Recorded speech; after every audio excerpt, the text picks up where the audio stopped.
Tonight, my tired little ones, you journey through the ages when darkness was something people lived with rather than banished at the flick of a switch. Tonight you'll discover how your ancestors transformed fire into light, creating warmth and wonder in the long hours after sunset. Settle in as we explore the flickering, fragrant world of illumination before electricity changed everything forever. So if you are new to the channel, or more importantly returning, liking the video and commenting significantly helps us out. Also, please let me know where you are listening in from and what time it is for you. Now get to that sleepy spot, turn on a fan for some white noise and let's start. You're sitting in a cave entrance on a hillside in what will someday be called County Clare, Ireland. The year doesn't matter because years haven't been invented yet, but the season does. It's deep winter, and the sun has just slipped below the western horizon around 4 in the afternoon. Your breath makes small clouds in the frigid air, and your fingers are already going numb despite the sheepskin wrapped around your shoulders. Behind you, deeper in the cave, someone has been tending the fire all day. This isn't just any fire, it's the fire, the one your family group has kept alive for 3 generations. You know this because your grandmother told you, and her grandmother told her. The fire predates everyone's memory, a living thing that demands constant attention. Let it die, and you'll spend hours trying to coax new flames from a friction drill and a piece of dried fungus, your arms aching, your patience worn thin as birch bark. The firelight doesn't reach far, perhaps 15 feet from the hearth, maybe 20 if someone's just added fresh pine logs that spit and crackle enthusiastically. Beyond that radius, the darkness isn't just an absence of light. It's a presence, something thick and alive that presses against your small circle of warmth. You can hear things moving out there in the winter night. Probably just a fox.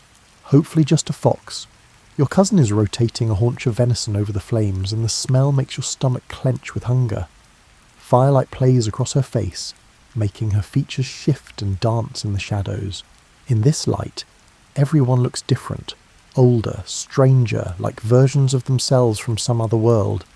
The flames create a theatre of shadows on the cave walls, enormous and distorted, turning simple human gestures into mythic pantomimes. Fire was humanity's first great technology, more important than the wheel and more revolutionary than agriculture.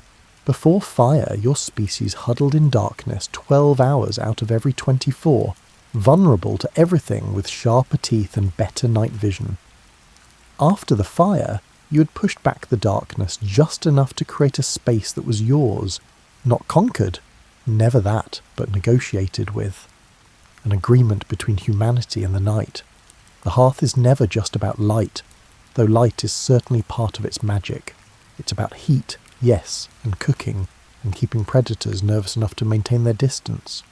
But watch how everyone arranges themselves around it. Always facing inward, backs to the protected cave wall, eyes drawn to the flames. Fire is hypnotic. You could watch it for hours, and sometimes you do because there's not much else to do once darkness falls and the day's work is finished. Firelight is intimate.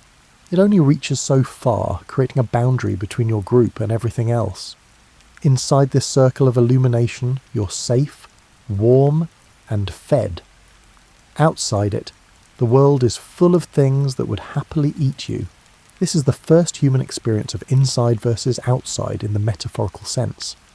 The division between civilization and wilderness, safety and danger, and us and them. All of it starts here, with a fire at the centre and darkness at the edges. The quality of firelight is something you'll never experience in your modern life, no matter how many candles you light during a power outage. It's not steady. It doesn't stay the same colour or intensity for more than a few seconds at a time.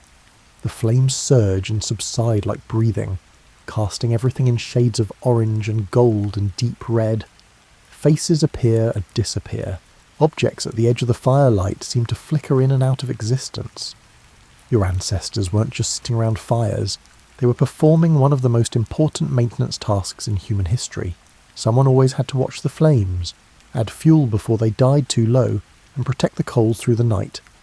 In some cultures, letting the communal fire go out was considered such a serious failure that it carried severe social penalties.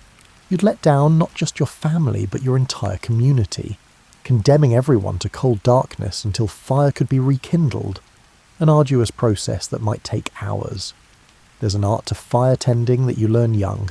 Too much wood smothers the flames. Too little, and they die to embers that provide warmth but no light. Wet wood creates more smoke than illumination, sending everyone into coughing fits. Resinous pine lights quickly, but burns fast. Oak burns slowly and steadily, but takes forever to catch. Birch bark makes excellent kindling. Dry dung. Well, it's not pleasant to think about, but it burns surprisingly well when wood is scarce. The smoke from your fire rises and pools against the cave ceiling before finding its way out through cracks in the cave entrance. Your eyes water constantly. Your clothes, your hair, your skin, everything reeks of smoke all the time. You stopped noticing months ago. This is just what people smell like. Centuries from now, archaeologists will be able to identify where ancient peoples lived by testing soil samples for microscopic charcoal particles. Your presence here, in this cave, around this fire, will remain detectable for thousands of years. Beyond your fire circle, the winter night is absolute. No streetlights, no house lights, no distant glow from a neighbouring village. Just darkness so complete that you can't see your hand 6 inches from your face. The stars are brilliant when clouds permit, brighter than anything you've seen in your light-polluted modern life, but starlight doesn't help you see where you're walking or what might be watching you from the shadows. So you stay near the fire. You arrange your entire life around its maintenance and its limited radius of illumination. You wake when there's enough dawnlight to see by, work through the day, then retreat to the fireside as darkness falls.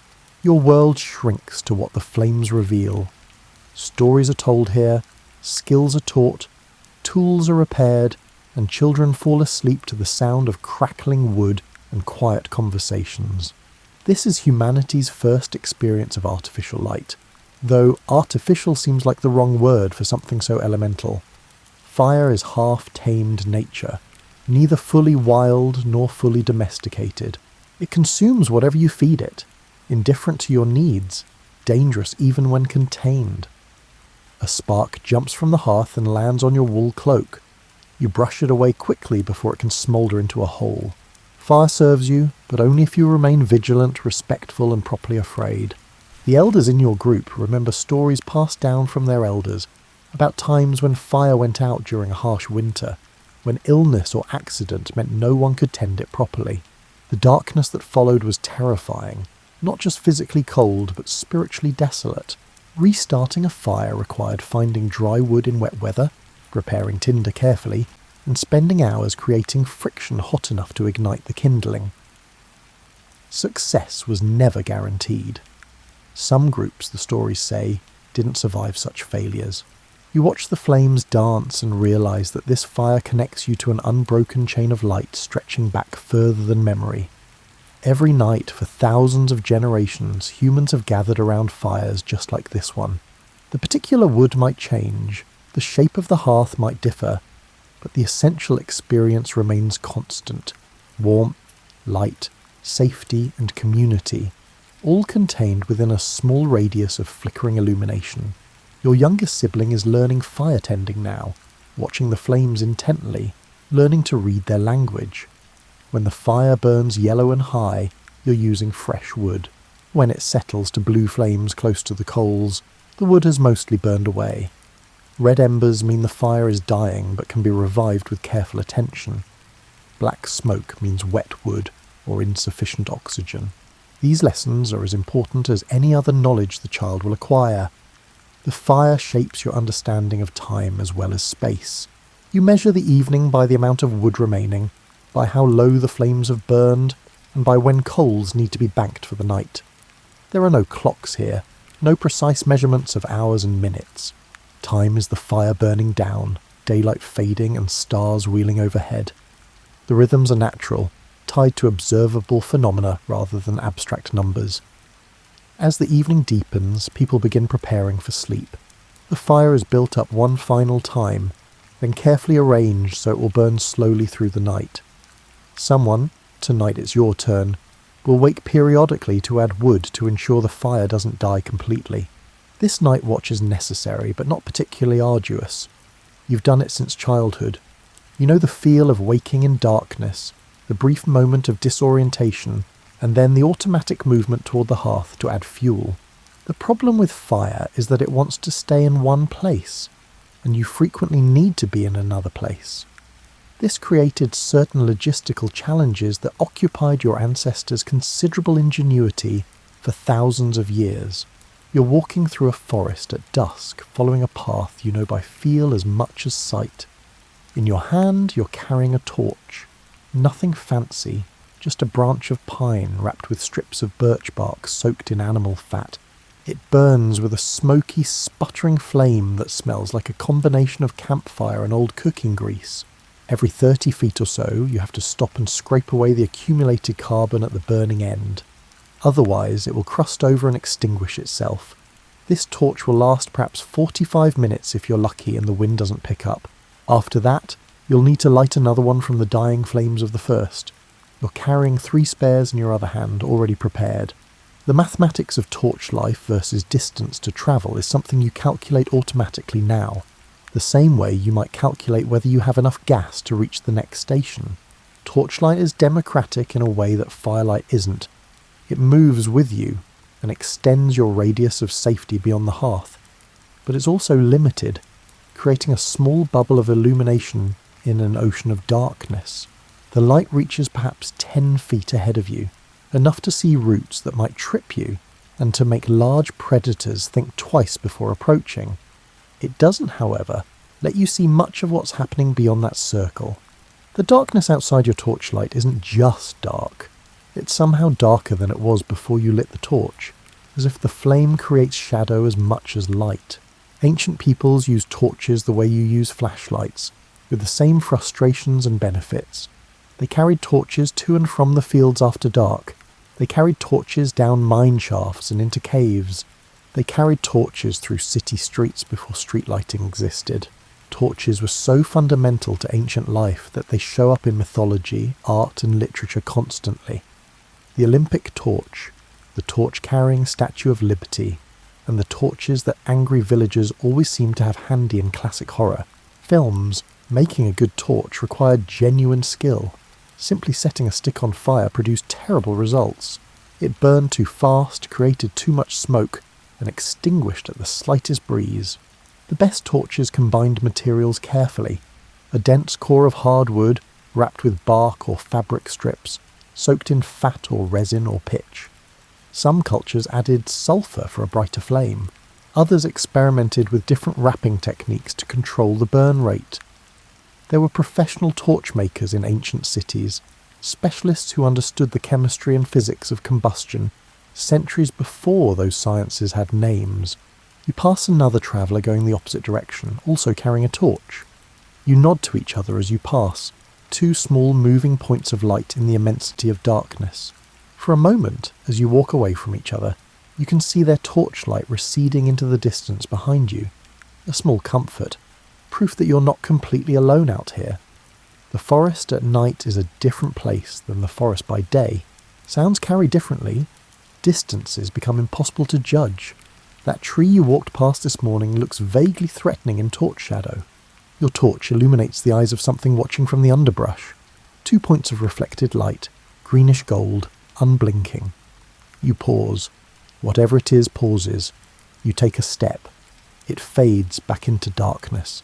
Your heart is pounding harder than it should be for a simple walk home. Torches had significant disadvantages beyond their short burn time.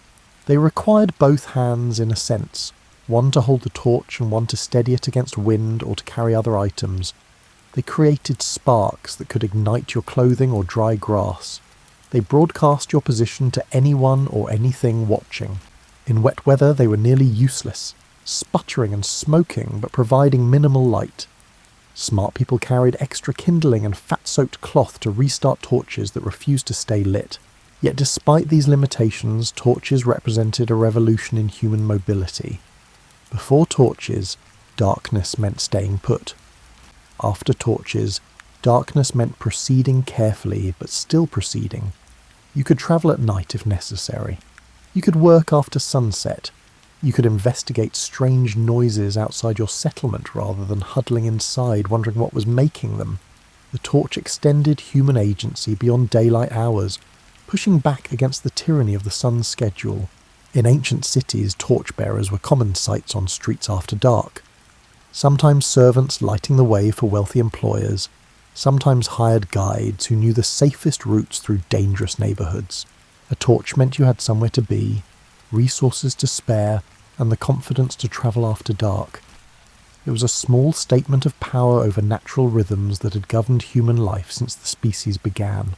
Your own torch is burning lower now, the flame creeping down toward your hand. You stop and light your second torch from the first, holding them together until the new one catches properly. The first torch you drop and grind out with your heel. Can't risk leaving it burning where it might start a forest fire. These small, careful actions, repeated by millions of people over thousands of years, prevented disasters you'll never know about. The path begins to slope upward, and you can see lights ahead. The fires of your village glowing orange through the trees. Each house has its own hearth, creating a constellation of warm light against the hillside.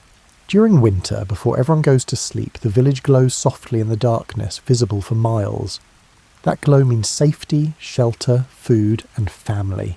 You quicken your pace, eager to be home, to put down your torch and warm yourself by a fire that doesn't need to be carried through the night. The invention of the lantern, essentially a torch protected by translucent panels, solved some of the torch's problems. Horns scraped thin enough to be semi-transparent could protect a flame from wind while still allowing light to pass through. Later, oiled paper served a similar function. These early lanterns were crude by later standards, but represented significant improvements over exposed flames. A lantern was less likely to be extinguished by a sudden gust, less likely to drop sparks on flammable materials, and could be carried more safely through crowded spaces. You've seen lanterns in the market town, carried by merchants and officials who could afford such luxuries. The light they cast is softer than torchlight, more diffused, but also more reliable. A good lantern with adequate oil could burn for hours without attention, making it ideal for night watches and extended travel. The town's night watchman carries one as he makes his rounds, calling out the hours and checking doors. His lantern has become so associated with his role that children play at being watchmen, carrying makeshift lanterns and mimicking his calls. Torches also played important ceremonial roles in your culture. Weddings often included torchlit processions, with the bride being escorted to her new home by torchbearers. Funerals similarly used torches, the flames representing the spirit's journey from this world to the next. Summer solstice celebrations involved building enormous bonfire towers, then using torches to light them simultaneously at sunset, creating spectacular displays visible across the countryside. The military applications of torches were equally significant. Armies on the march needed light to set up camp, post sentries and coordinate movements after dark. Signal fires on hilltops could transmit messages across vast distances faster than any messenger on foot or horse. A chain of beacon fires stretching along a coastline could warn of invasion within hours, alerting populations to danger long before the threat arrived. You remember hearing stories about the great beacon chain that once stretched across the land, linking watchtowers and fortifications. When enemies approached, the first tower would light its beacon, which would be seen by the next tower, which would light its own fire, and so on down the line. The system was simple but effective, turning light itself into a communication network spanning hundreds of miles.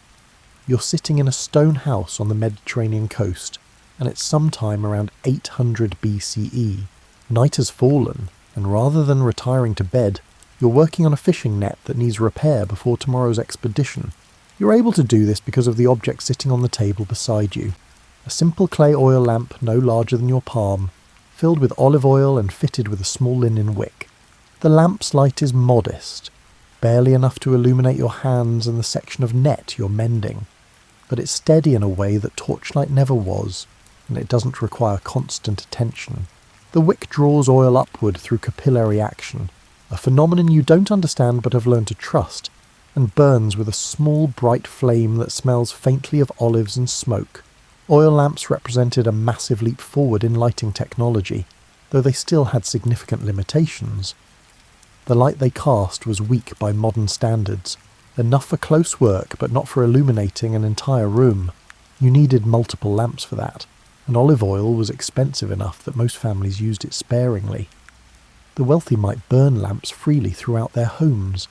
Everyone else calculated carefully how many hours of lamplight they could afford. The oil lamp's invention appears independently in multiple ancient cultures. Mediterranean peoples used olive oil, Asian cultures used various vegetable oils, and Northern Europeans used fish oil or animal fat. The principle remained the same: a reservoir to hold fuel, a wick to draw that fuel to a flame, and a design that prevented the entire apparatus from becoming a fire hazard. Early lamps were simply shells or hollowed stones filled with fat and a plant fibre wick. Later versions became more sophisticated, shaped clay, bronze or iron vessels with spouts to hold the wick and handles for carrying. Your lamp is beautiful in its simplicity. The clay is reddish-brown, shaped like an elongated teardrop with a pinched spout at one end where the wick emerges. There's a small hole at the wide end for refilling. The potter who made it decorated the top with a simple pattern of radiating lines. You bought it from him last year for 3 fish. It's one of your prized possessions. The light it produces has a different quality than firelight from the hearth. More focused, less flickering, with a slightly bluish tinge compared to the orange glow of burning wood. You can read by this light if you're literate, which you're not. But your neighbour who runs the wine shop keeps his accounts by lamplight well into the night. The lamp allows him to extend his working hours, to review his numbers, and to plan his orders in the evening when his shop is closed. Oil lamps changed nighttime behaviour in ways that torches never could. They enabled sedentary work. You could sit and weave, write, mend, calculate or repair tools for extended periods without constantly tending to a torch or moving closer to the hearth. They were portable but didn't require constant replacement like torches. A well-made lamp with a good supply of oil could burn all night if needed, though that level of extravagance was rare outside wealthy households or temples. The wick requires occasional trimming. You do this now, pinching off the charred end with your calloused fingers. The flame sputters for a moment, then burns brighter and steadier. A properly trimmed wick is the difference between a lamp that smokes and smells and one that burns cleanly. You learned this through trial and error, wasting oil and filling your house with black smoke before you figured out the correct technique. Different oils produced different results. Olive oil burned cleanly but was expensive. Fish oil was cheaper but smelled distinctly oceanic, especially when the flame wasn't burning hot enough. Castor oil burned brightly but required specific wick materials to work properly. Animal fat could be used but tended to produce more smoke and needed higher temperatures to remain liquid. Every culture developed preferences based on what resources were locally available. Religious ceremonies relied heavily on oil lamps. Temples and shrines kept perpetual flames burning in dedicated lamps, tended by priests or temple servants. These flames represented divine presence, continuity, and connection between the human and divine realms. Letting a temple lamp go out was considered a terrible omen. Some lamps were designed specifically for religious use, elaborate bronze vessels with multiple wicks, ornate decorations and chains for hanging. You're almost finished with your net repair when you notice the flame dimming slightly. You check the oil level, low, but enough to finish this work. Tomorrow you'll need to refill the lamp from the large clay vessel in the corner where you store your olive oil supply. You budget carefully, balancing the need for evening light against the oil's other uses in cooking and preserving food. Life is a series of small calculations like this, trade-offs between competing needs with limited resources. Outside you can hear the night watchman passing through the street, calling out that all is well. He carries a lantern, essentially an oil lamp enclosed in a frame with translucent panels of horn or animal skin to protect the flame from wind. His light bobs and sways as he walks, casting moving shadows against the walls of houses. His voice is reassuring, a reminder that someone is watching, that the darkness isn't entirely unguarded. Lamp design evolved continuously over centuries.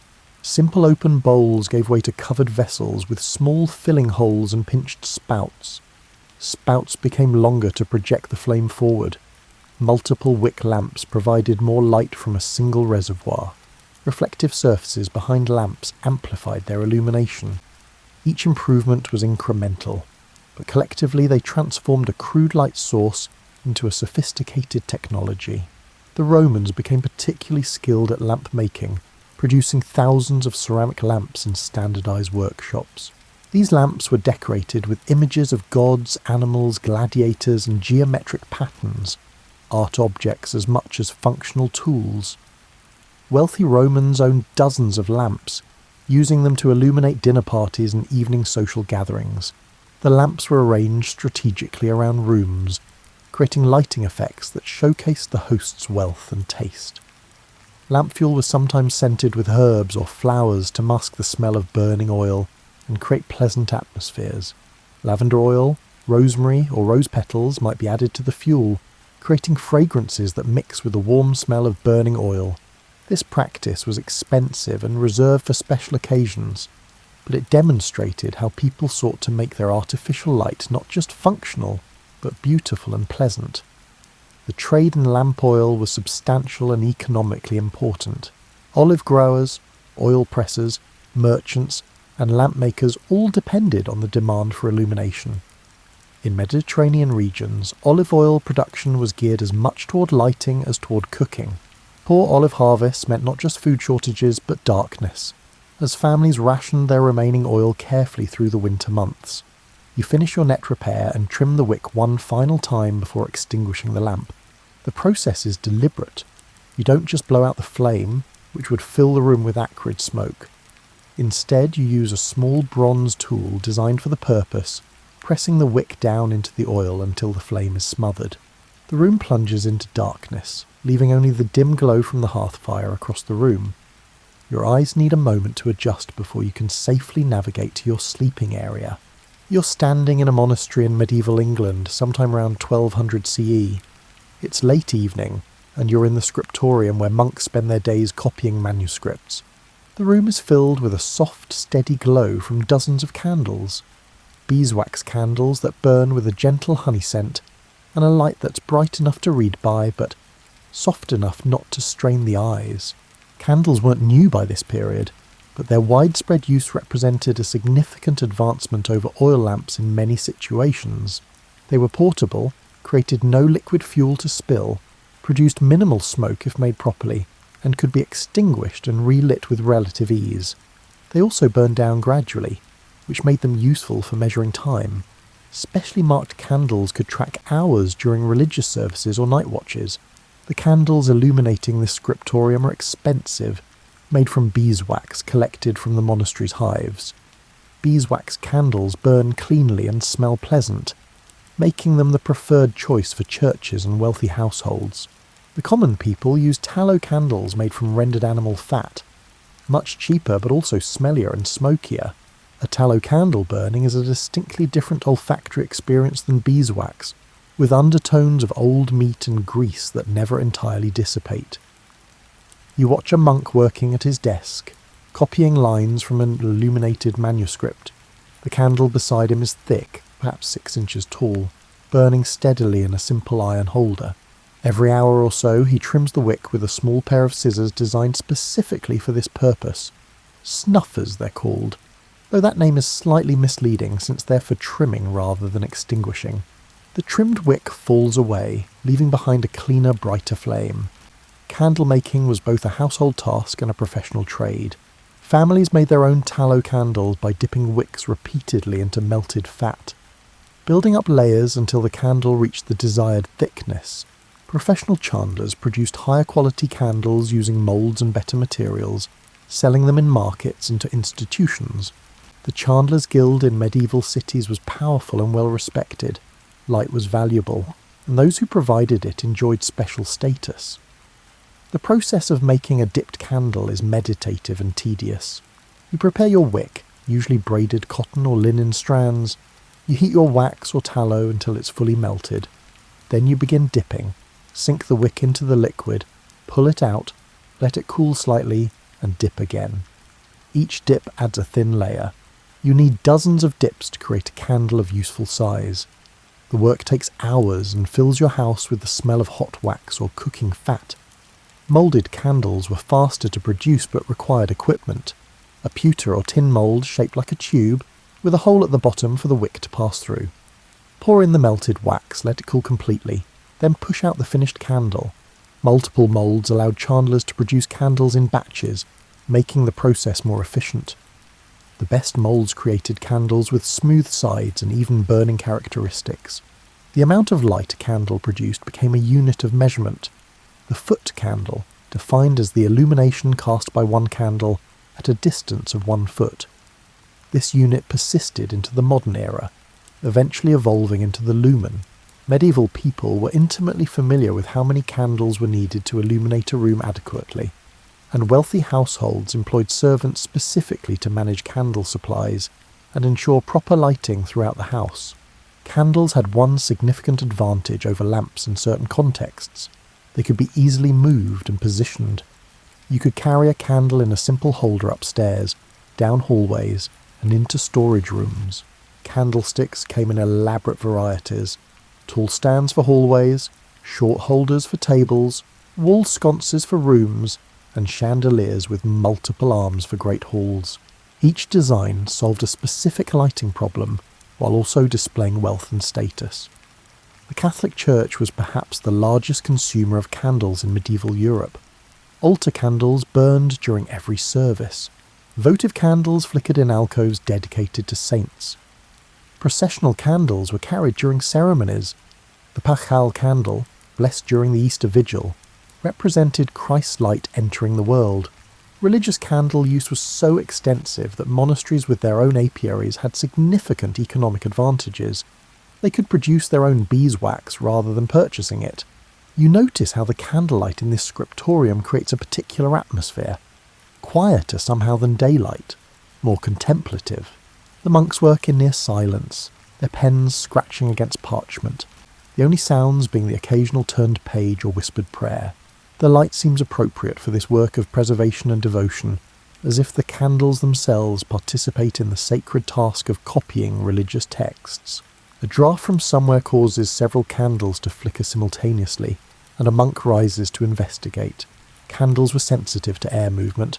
A strong draught could extinguish them entirely, or cause them to burn unevenly, creating long drips down one side. Windows were kept closed at night not just for warmth, but to protect the lights.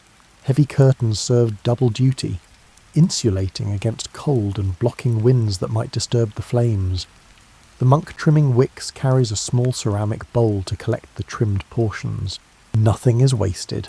Even these tiny scraps of wick and adhering wax will be saved and eventually incorporated into new candles. Wax was too valuable to discard, even in an institution as wealthy as this monastery. The principle of careful resource management permeated every aspect of life in ages when materials were expensive and labour was cheap. Candle snuffers, bell-shaped tools on long handles, were used to extinguish candles without spreading smoke or spattering hot wax.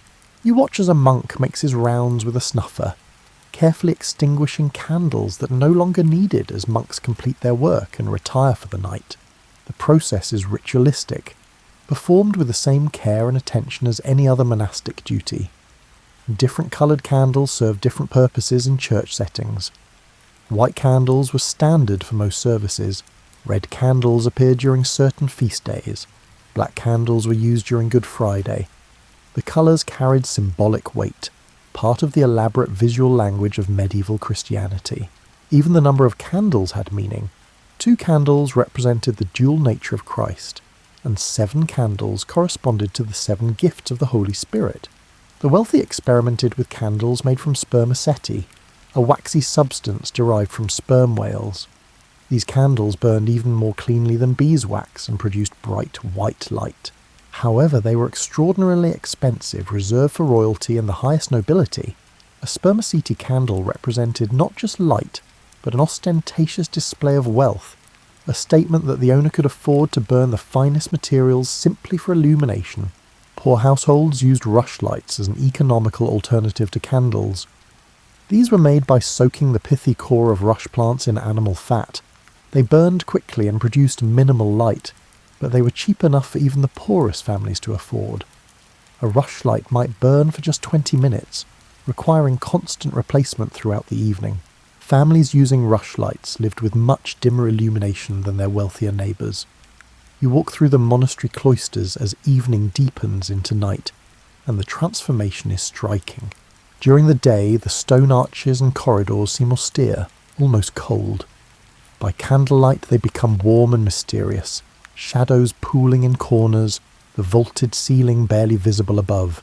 This is a different building after dark, experienced in a fundamentally different way.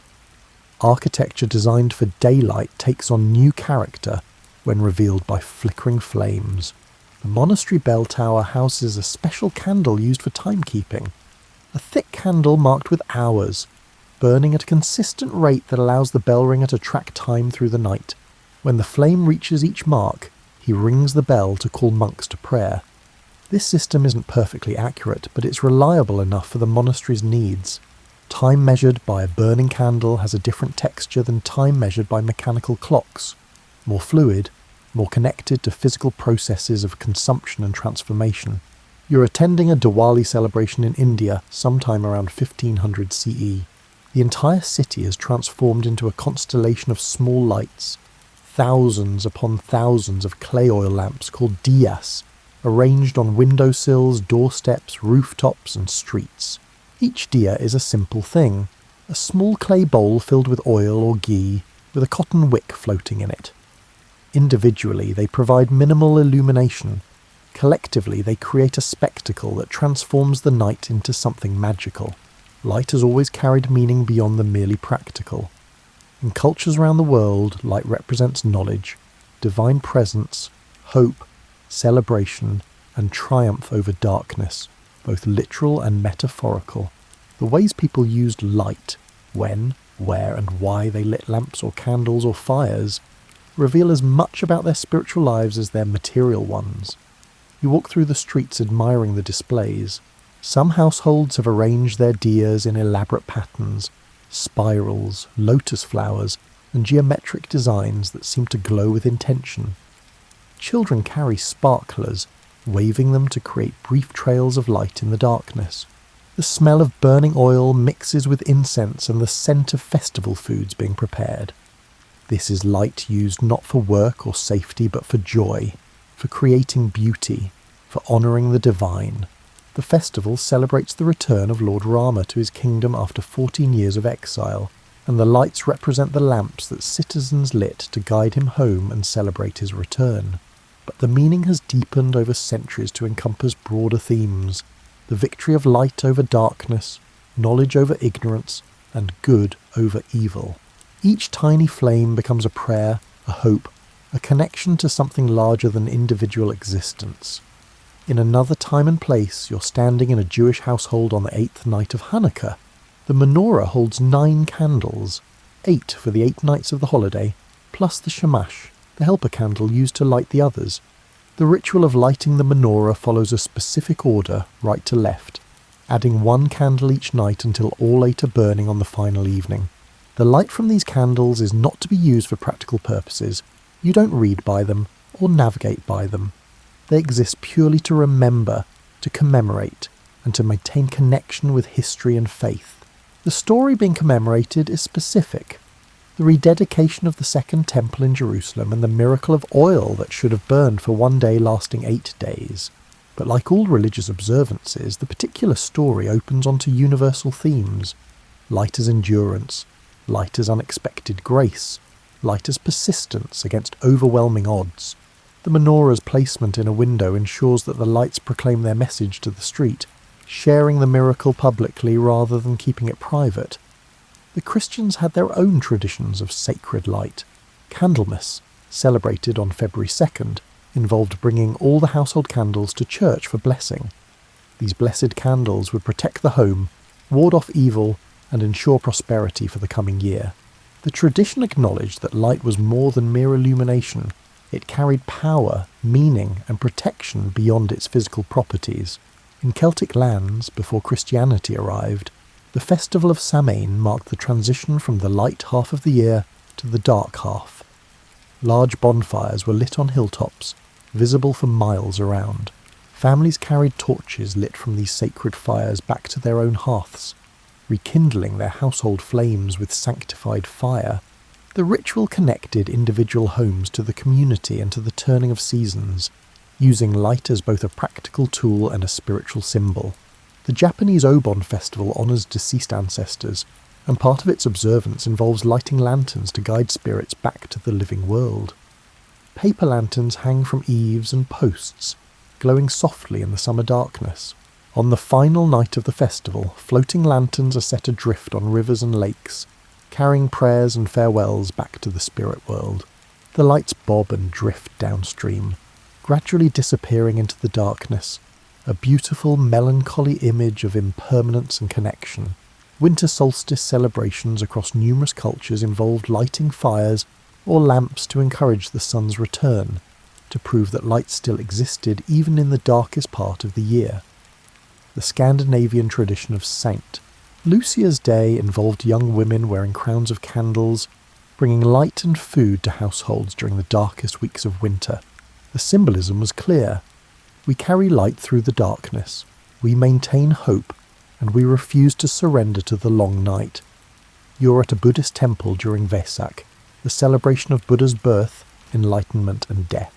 The temple complex is adorned with thousands of lanterns, creating a warm glow that seems to pulse with spiritual energy.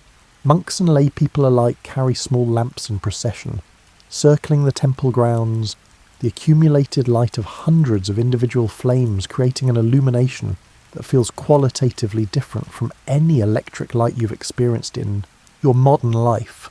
Light in these contexts wasn't measured in lumens or foot candles. It wasn't evaluated based on efficiency or duration.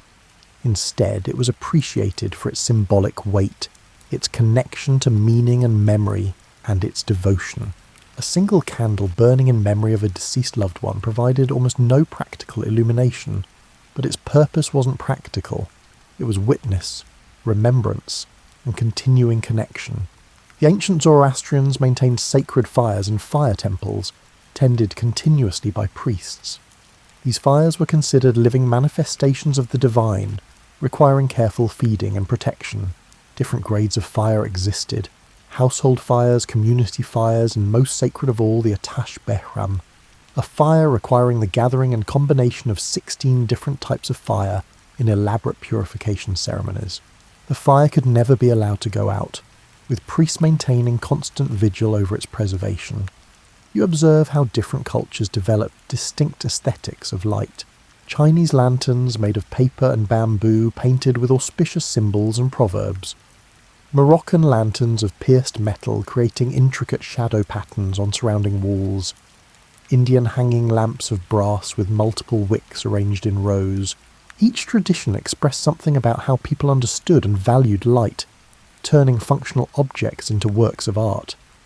Even in the darkness, you find that the human impulse toward ritual and celebration manifests through light. Birthday candles represent years lived and wishes made. Memorial candles honour those who died.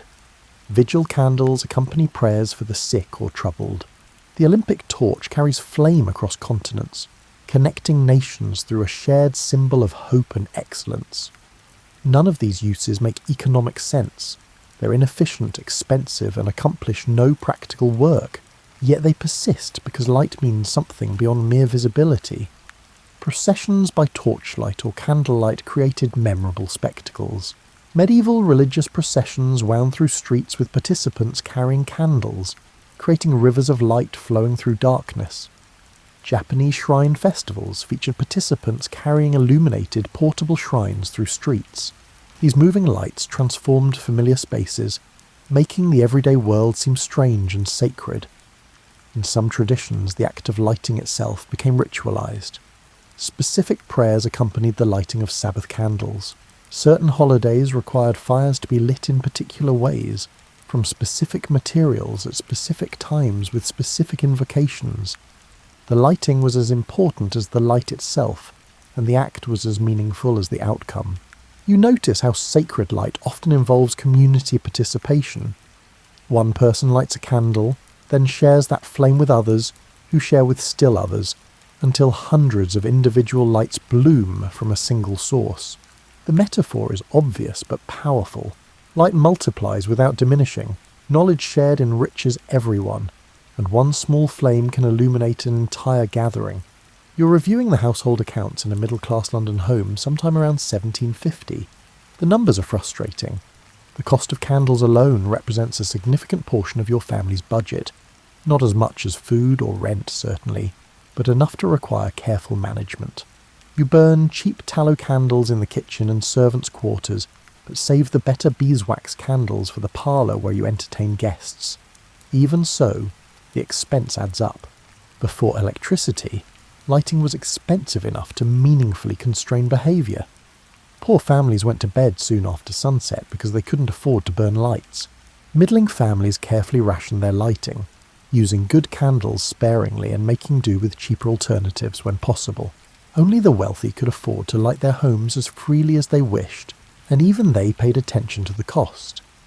The economics of light affected every level of society differently. Rural farmers had access to animal fat for tallow candles, but might lack the means to buy better alternatives. Urban workers could purchase various grades of candles and lamp oil, but earned barely enough to afford basic necessities. The wealthy employed specialised servants, lamp boys, candle snuffers and torch-bearers, whose entire role involved managing the household's lighting needs. You calculate how many hours of light you can afford this week. Evening gatherings must be planned carefully. If you're hosting guests, you need to burn more candles to make a good impression, but that means fewer hours of light on other nights. Reading must be done during daylight or by the most economical light sources. Sewing, mending and other close work are scheduled for the brightest parts of the day, or postponed until you can justify the cost of proper illumination. The poor made difficult trade-offs. A family earning barely enough to eat might choose between buying candles and buying food. Often, food won. People went to bed early not because they were especially tired, but because sitting in darkness was depressing and unproductive. Winter evenings were long and dark, and the inability to afford light made them longer and darker still. Some crafts and trades required light to function, and the cost of that light was built into the price of goods and services. A shoemaker needed good light to work leather properly. A tailor needed it for fine stitching. A watchmaker absolutely required it for delicate repairs. These skilled tradespeople invested in better lighting because their livelihoods demanded it, but they paid a price in the form of significant ongoing expenses for candles or lamp oil. Street lighting, where it existed at all, was rudimentary and expensive. In London, householders were required by law to hang lanterns outside their doors on dark nights, creating a patchwork of light that barely illuminated the streets. The system was unreliable. People forgot or couldn't afford the oil, or simply ignored the requirement. Walking through the city after dark remained dangerous, with criminals taking advantage of poorly lit areas and victims having limited ability to see threats approaching. The cost of light created a kind of temporal inequality. The wealthy could extend their days, hosting evening salons and parties that continued well past dark. They could read, work and socialise during hours when poorer people had no choice but to sleep. This wasn't a trivial advantage. It meant more hours for education, networking, entertainment and productive work. The ability to light the darkness was, in effect, the ability to buy time itself. Institutions had different economics than individuals. Churches could afford to keep multiple candles burning because they served communities rather than families. Universities and colleges maintained reading rooms with adequate lighting, enabling scholars to study after sunset. Governments lit official buildings and public spaces as demonstrations of power and resources. These institutional lights created islands of illumination in otherwise dark cities. You've heard about experiments with new types of lamps, something about gas lighting being tested in some public spaces. The idea seems fantastical. Pipes carrying flammable gas through the streets, with flames burning at regular intervals from special fixtures. It sounds dangerous, but apparently the light is much brighter than candles or oil lamps, and the cost per hour of illumination is lower. Still, you doubt it will become widespread. How could such a system possibly be maintained across an entire city? The economics of light influence social structures in ways you're only beginning to understand. Servants rose before dawn and worked until well after dark, often by inadequate light that strained their eyes and made their work more difficult. Their labour subsidised their employers' comfort, including the management of expensive lighting systems. The distribution of light within a household reflected the distribution of power. Masters got the best light, and servants made do with minimal illumination, or worked by daylight whenever possible. Professional lamplighters formed guilds and maintained regular employment in cities with street lighting systems. They made rounds each evening with ladders and long poles, lighting lamps along designated routes. In the morning they reversed the process, extinguishing lamps and collecting unused oil. The work was steady but not glamorous, and the pay reflected the low status of manual labour.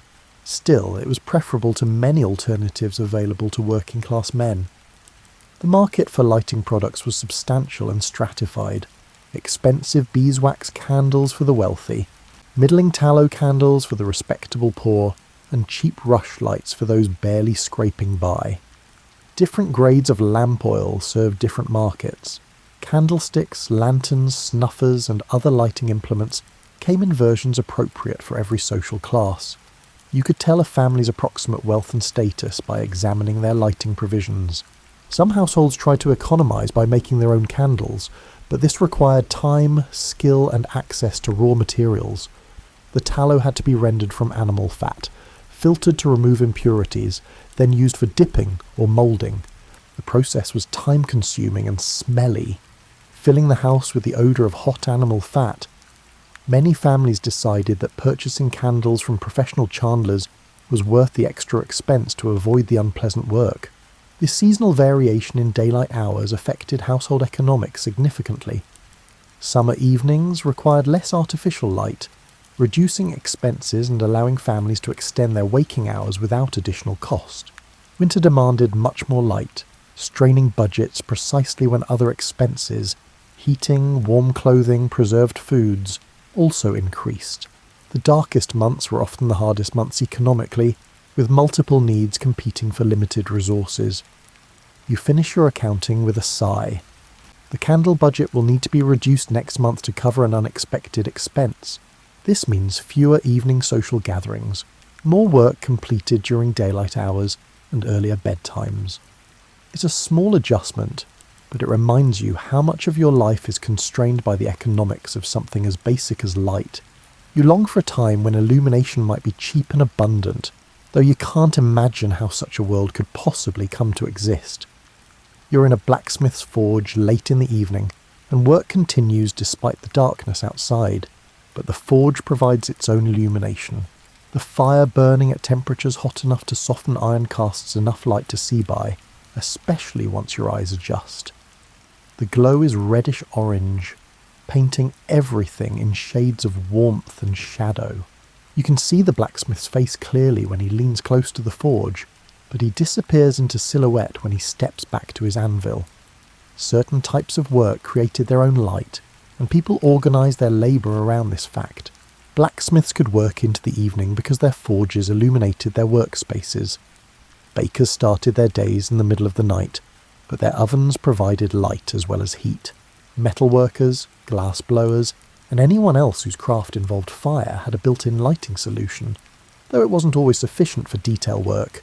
The quality of forge light is particular, very bright near the fire, but the illumination falls off quickly. Colours are distorted, with everything taking on warm tones that make it difficult to judge the true appearance of objects. The blacksmith knows this and often takes worked pieces outside during daylight to examine them properly. What looks smooth and even by forge light might reveal flaws in natural illumination. You watch as the blacksmith heats a piece of iron until it glows, first red, then orange, then yellow-white at the hottest point. The metal itself becomes a source of light, bright enough to read by if you were foolish enough to get that close. He hammers it against the anvil and sparks fly with each impact, creating brief fireworks that illuminate the workshop in flickering bursts. The darkness between sparks is somehow darker, your eyes constantly adjusting to changes in light level. The rhythmic work of the forge creates a kind of temporal structure to the evening. Heat the metal, hammer it, check the shape, and return it to the fire. Each cycle involves moving between different light levels, the brilliant glow of the forge, the dimmer light of the work area, and the near darkness of the corners where tools and materials are stored. The blacksmith navigates these transitions automatically, his body remembering where everything's located. Other trades found different solutions to working after dark. Fishermen often worked by moonlight when the lunar cycle permitted or carried torches when necessary. Night fishing required different skills than daylight fishing. You learn to navigate by feel and sound as much as sight, to interpret ripples and splashes you couldn't see clearly. The torch attracted certain fish while scaring others away, creating different opportunities and challenges than daylight fishing presented. Miners worked underground where no natural light ever reached, entirely dependent on lamps or candles. A miner's lamp was a critical piece of equipment, as important as any tool. Running out of light while deep underground could be fatal. You might become disoriented, unable to find your way back to the shaft, surrounded by darkness so complete it created a kind of panic. Miners learned to ration their light carefully, to navigate partially by memory and feel, and to always carry backup illumination. The dangers of working by inadequate light were real and common. Craftspeople strained their eyes trying to see detail by dim lamplight. Accidents increased after dark. Misjudged distances, missed steps, tools that slipped because you couldn't quite see what you were doing. Some trades simply couldn't be performed safely without good light, and people learned which tasks to save for daylight and which could be attempted by flame. Women's work often continued after dark out of necessity. Spinning, weaving, sewing and mending needed to be done, and days weren't long enough to complete everything during daylight hours, so women worked by firelight or lamplight, sitting close to the flame, eyes straining to see fine details. The cost was measured in headaches, eye strain, and gradual loss of close vision over years of working in inadequate illumination. You observe a spinner working by the hearth in the blacksmith's home. She sits close to the fire, distaff in one hand, spindle in the other, drawing out fibre and twisting it into thread through movements so practiced they're almost unconscious. The firelight casts her hands in sharp relief, making the thread visible as it forms, but the light is inconsistent, surging and fading with the flames, requiring constant adjustment and attention. Textile work, spinning, weaving, sewing, demanded good vision and steady hands. Women performing this work by inadequate light developed eye problems earlier than men doing outdoor physical labour. The strain of focusing on fine detail in poor illumination took a cumulative toll. Some women were effectively blind for close work by their 40s, unable to thread needles or see fine stitches, relegated to simpler tasks that didn't require acute vision. The potter's workshop operates on a different rhythm. Clay work requires good light to see subtle imperfections and variations in thickness. Potters who had to work after dark positioned their wheels near windows to capture the last of the evening light, or arranged multiple lamps around their workspace at considerable expense. Throwing pots by firelight alone was nearly impossible. The inconsistent illumination made it too difficult to judge the vessel's shape and symmetry. Glassblowers had perhaps the best nighttime working conditions among craftspeople. The molten glass itself glowed brilliantly, and the furnaces provided ample light and heat. Watching a glassblower work after dark was spectacular. The blob of glowing glass on the end of the blowpipe lit the entire workshop, casting the worker in silhouette as they shaped and formed the material. Sparks and smaller pieces of glass flew like tiny meteors when glass was cut or broken. You notice how different crafts developed different relationships with darkness. Some resisted it, struggling to maintain adequate light for precise work. Others accommodated it, adjusting work schedules to maximize use of daylight and minimize dependence on artificial illumination. Still others incorporated it, like the blacksmith, whose work actually created the light necessary to see by. The apprentice system partly reflected the economics of light.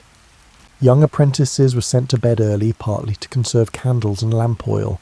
They rose before dawn and worked by daylight under supervision, learning their trades during hours when light was free. Masters who could afford to work longer hours by artificial light gained competitive advantages, more productivity, faster completion of complex projects, and the ability to take on urgent orders requiring nighttime work. Seasonal variations affected work patterns significantly. Summer meant long working days taking full advantage of extended daylight. Winter meant shorter days and more dependence on expensive artificial light, with some trades essentially shutting down after dark while others invested in lighting and continued working. The rhythm of work followed the rhythm of the sun more closely than any modern workplace can imagine. The night shift, as modern industry understands it, barely existed. Some work continued after dark out of necessity, bakers preparing morning bread, night watchmen patrolling streets, and midwives attending births at any hour. But the idea of deliberately scheduling large numbers of workers to labour through the night was largely impractical before adequate lighting made such arrangements feasible. You're walking through Edinburgh on a moonless night in 1780, and the darkness is thick enough to feel solid. The street lighting is sporadic at best. Some oil lamps hanging from posts at major intersections, but long stretches of road remain completely dark. You're carrying a lantern, which helps, but the light doesn't extend far enough to prevent you from occasionally stepping in something unpleasant that you'd rather not identify. Cities after dark were dangerous places, and insufficient lighting was a major reason why. Criminals worked under cover of darkness, knowing that victims couldn't identify them and constables couldn't easily give chase. Getting home safely after dark often meant hiring a link boy, a youth carrying a torch to light your way, or travelling in groups for safety. The wealthy had servants who accompanied them with lanterns. Everyone else took their chances. The watch system attempted to maintain order, with night watchmen patrolling streets and calling out the hours. But watchmen were often elderly, poorly paid, and not particularly effective at preventing crime. Their lanterns helped them navigate, but also advertised their positions to anyone wanting to avoid them. Criminals simply worked in the areas between watch routes, in the dark spaces where no one was looking. Some cities experimented with public lighting systems. Paris had been installing oil lamps on major streets since the 1660s, creating a network of lights that were lit each evening and extinguished at dawn. The system required an army of lamplighters and lamp snuffers, workers who made their rounds with ladders and long poles, managing thousands of lamps across the city. The cost was enormous, but the benefits in terms of reduced crime and improved nighttime commerce made it worthwhile. London was slower to adopt comprehensive street lighting, relying on the patchwork system of householder lanterns, supplemented by a few public lamps in busy areas. The result was inconsistent. Some streets were reasonably well lit, while others remained dark passages best avoided after sunset. Maps of London published in this period sometimes included notations about which streets were safe to traverse at night, a strange form of cartography that mapped danger as much as geography. You pass a tavern, light and noise spilling from its open door. Inside you can see customers drinking by candlelight, the room hazy with tobacco smoke. Taverns stayed open late because they could afford the light necessary to do business after dark. They became social centres by default. Where else could people gather in the evening? The pub served as a kind of communal living room, a lit space in the dark city where news was exchanged, deals were made, and the hours between supper and bedtime could be passed in company. Night soil collectors were working, emptying chamber pots and cesspits, doing work that polite society preferred not to think about. They worked at night partly to avoid offending daytime sensibilities, but also because darkness provided some cover for work that no one wanted to watch. Their lanterns bobbed through alleys and rear courts, marking their progress through tasks that were necessary if deeply unpleasant. You hear the Nightingale man making his rounds, a vendor selling small songbirds in cages, conducting business primarily after dark because that's when his customers were home from work. He carries a lantern to show his wares, and the birds sing despite the darkness, their voices strangely cheerful in the night streets. You wonder if they're confused about the time of day or if they simply don't care when they sing as long as someone is listening. Street lighting transformed urban geography in subtle ways. Well-lit streets became desirable addresses, with property values reflecting the relative safety and convenience of good illumination. Dark streets were avoided when possible, creating invisible boundaries within cities. The pattern of light and shadow shaped how people moved through urban spaces, creating preferred routes and no-go areas. the introduction of gaslighting would revolutionise cities in ways that were only beginning to be imagined. Within your lifetime, though you don't know this yet, streets will be lit by gas lamps that burn brighter and more steadily than oil lamps ever could. The change will transform urban life, extending commerce, reducing crime, and making nighttime navigation far less treacherous. But for now, you navigate by lantern light and moonlight, stepping carefully through a city that darkness still controls. Public squares and marketplaces receive priority for lighting installations. These were spaces where commerce happened, where people gathered, and where a city's prosperity and civility were on display. Good lighting in these areas served both practical and symbolic functions. It facilitated trade and social interaction, while also demonstrating civic order and progress. You notice how the few street lamps create pools of light separated by expanses of darkness. Walking between lamps means periodic transitions from relative visibility to near total darkness, with your eyes constantly adjusting. The psychological effect is unsettling. You feel exposed under the lamps, vulnerable in the darkness between them. The profession of link boy emerged to address the lighting gap. These were typically poor youth who carried torches or lanterns and escorted people through dark streets for a small fee.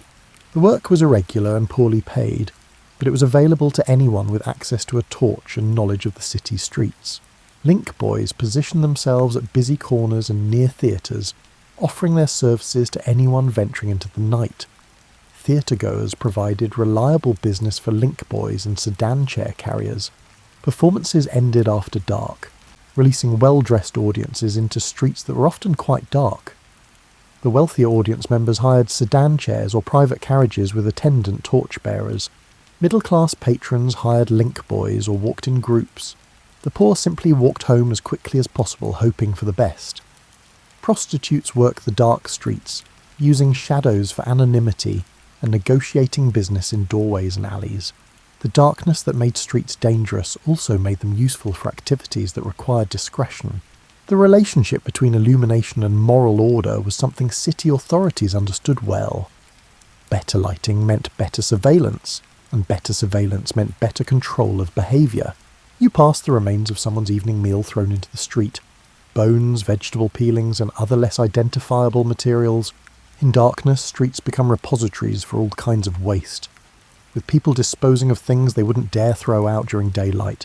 The morning cleaning crews will deal with it, but for now, the debris adds another hazard to nighttime navigation. The sound of footsteps behind you causes a moment of anxiety. You turn to see another pedestrian with a lantern, nodding as they pass. The encounter is brief, but illustrates constant calculations people make about risk and safety.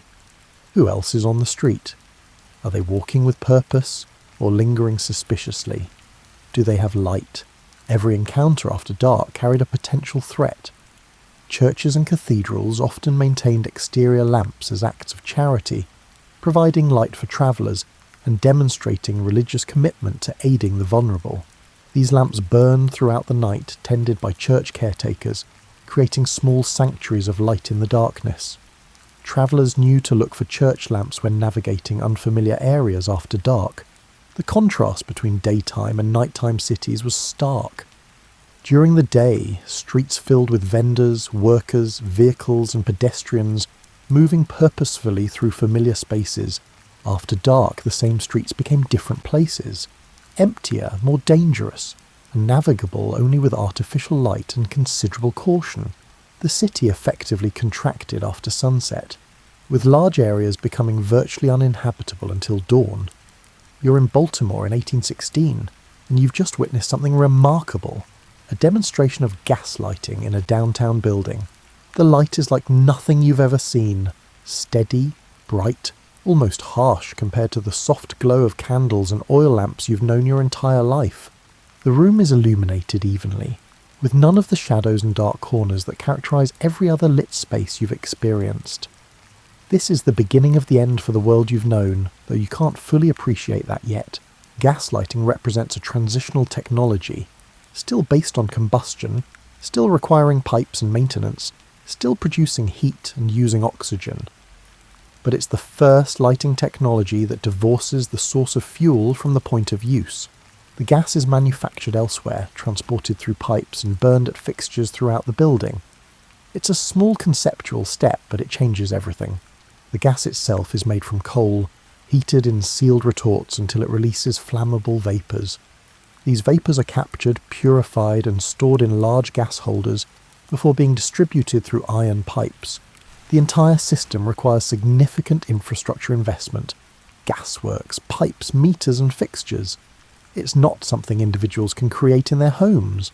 It requires organised systems, companies, capital and technology that transforms lighting from a household concern into a public utility. You watch as the demonstrator adjusts the flame, turning a small key that increases or decreases the flow of gas. The light responds instantly, brightening or dimming with precise control that would be impossible with candles or oil lamps. This controllability is part of the revolution, light that obeys your immediate commands, that requires no trimming or refilling, that burns consistently hour after hour as long as the gas flows. The smell is different too. Coal gas has a distinctive, slightly unpleasant odour, though the demonstration organisers have added ventilation to make the space comfortable. Later systems will add aromatic compounds to gas to make leaks detectable, but for now the smell is just part of the experience. You notice that despite the bright light, the room is getting warm. Gas lights produce substantial heat, a side effect that will make summer evenings uncomfortable in gas-lit spaces. Outside, you're told, they're beginning to install gas streetlights in major cities. Baltimore itself will have gas street lighting within a few years. The lampposts will be taller than oil lampposts, the flames enclosed in glass to protect them from wind. Lamplighters will still make their rounds each evening, but now they'll be lighting gas rather than oil, using long poles to turn the gas valves and ignite the flames. The economic implications are enormous. Gas lighting costs significantly less per hour of illumination than candles or oil lamps, making extended nighttime activity affordable for more people. Factories will be able to run evening shifts. Shops will stay open after dark. Social life will extend further into the night. The working day will stretch beyond the boundaries the sun had always set. Not everyone is enthusiastic about these changes. Candle makers see their livelihood threatened. Some people find gaslighting garish and unpleasant compared to the familiar glow of candles. There are safety concerns. Gas leaks can cause explosions, and several well-publicised accidents have made people nervous about having flammable gas pipe through their walls. The change is met with a mixture of excitement and trepidation. Theatres were among the first to adopt gaslighting enthusiastically. The ability to control light levels revolutionised stagecraft, allowing for effects impossible with candles or oil lamps. Lights could be dimmed gradually for dramatic effect, brightened for comedic scenes, and adjusted throughout performances to enhance mood and meaning. The theatre became a showcase for lighting technology, demonstrating possibilities that would eventually spread to other venues. The installation of gaslighting infrastructure created new occupations: gas fitters who installed pipes and fixtures, gas inspectors who checked for leaks and safety compliance, and meter readers who tracked consumption. An entire industry emerged around this new technology, employing thousands of workers and generating substantial capital investment. You're seeing the future, though you don't realise it yet. In your lifetime, gaslighting will transform cities, factories and homes. But even gaslighting is just another transition. Already, scientists are experimenting with something called electric light, using batteries and metal filaments to create illumination without combustion. It sounds like science fiction, and you can't imagine it will ever be practical for everyday use. Some enthusiasts envision entire cities lit by gas, with streets bright enough to read by, homes illuminated as thoroughly as daylight, and work continuing around the clock. Others warn of dangers, explosions, fires, and the moral hazards of extending human activity into hours that God intended for rest. The debate reflects broader anxieties about technology and change, about whether progress serves humanity or threatens it. The gas company representatives are taking questions from the audience. How much will installation cost? How is gas consumption measured and billed? What happens if pipes break or leak? Can gaslighting be used safely in homes with children? The questions reveal both interest and concern.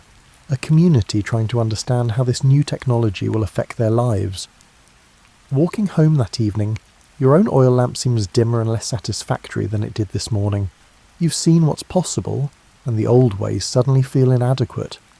The light you carry has served humanity for thousands of years, but its days are numbered. Within a century, almost no one will use oil lamps or candles as primary light sources. They'll become decorative, nostalgic, and reserved for special occasions and power outages. The darkness that surrounded your ancestors, that shaped their days and structured their societies, that created fears and rituals and careful economies of light, that darkness is about to retreat further than anyone imagined possible. The night will never be fully conquered, but it will be pushed back, contained, and made less threatening and less absolute.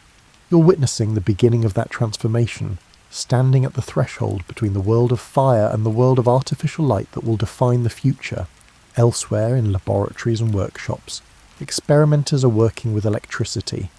Arc lamps using electric current between carbon electrodes can produce brilliant light, though they're too bright and hot for most practical applications. The light they create is harsh, bluish-white, and fundamentally different from any flame-based illumination. Most people who see arc lamp demonstrations are impressed but doubtful about practical applications. Thomas Edison hasn't been born yet, but the trajectory toward his eventual breakthrough is being established. Each improvement in lighting technology creates demand for more and better illumination. Each new capability reveals limitations of existing systems. The path from fire to electricity passes through gaslighting, and that transition is beginning now, in your time, in your city. You think about your grandparents who lived their entire lives by candle and lamplight, never imagining alternatives. You think about your grandchildren, who might grow up in a world where lighting is cheap, abundant and controllable in ways you can barely imagine. The pace of change is accelerating, and you're living through a pivotal moment when millennia of lighting history are being compressed and transformed. Rest well, knowing that the darkness your ancestors navigated with such care and ingenuity has been mapped and measured and made familiar through thousands of years of human persistence. Their solutions to the problem of darkness, simple, practical and deeply meaningful, light the path backward through time, showing us who we were before we could banish the night with the flip of a switch. The flames they tended, the lamps they filled, the candles they dipped, and the streets they lit. All of these represent humanity's long conversation with darkness, a dialogue that continues even now in the age of electric light. Sleep peacefully, surrounded by the glow of understanding, wrapped in the knowledge that light has always been about more than mere visibility. It's been about safety, community, meaning, and hope, carried carefully through the long night.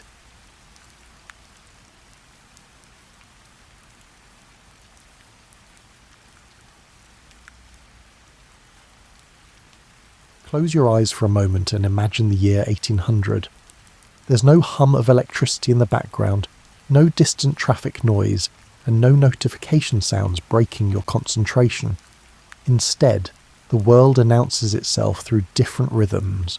The clip-clop of horses on cobblestones, the distant ring of a church bell marking the hour, or perhaps the creak of a wooden cart making its way down a dirt road.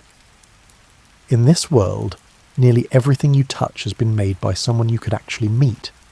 Your shoes were crafted by the cobbler 3 streets over, the one whose shop smells of leather and beeswax.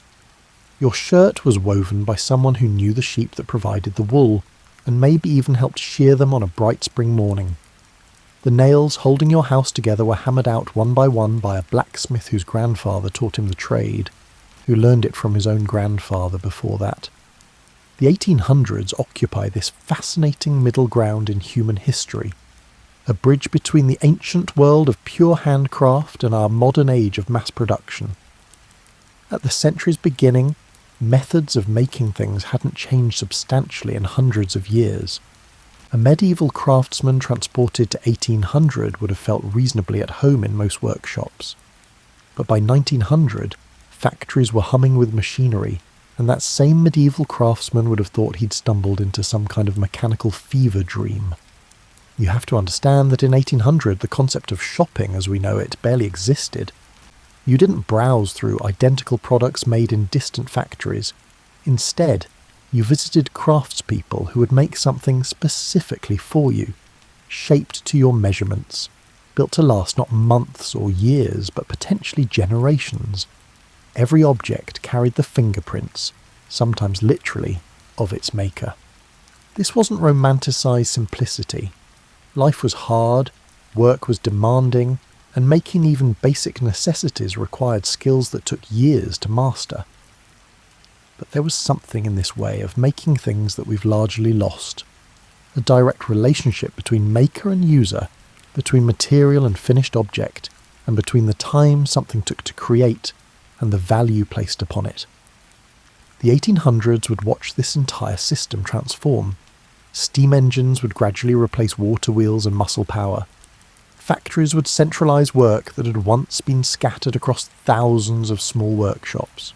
Skills passed down through apprenticeships would begin to be codified in technical manuals that anyone could theoretically learn from. It was progress, certainly, but it came with costs that craftspeople of the time could feel in their bones. What's fascinating is how long traditional craftsmanship persisted alongside these new industrial methods. Even as factories began producing cheap textiles, hand weavers continued their work, creating fabrics that machines couldn't yet match.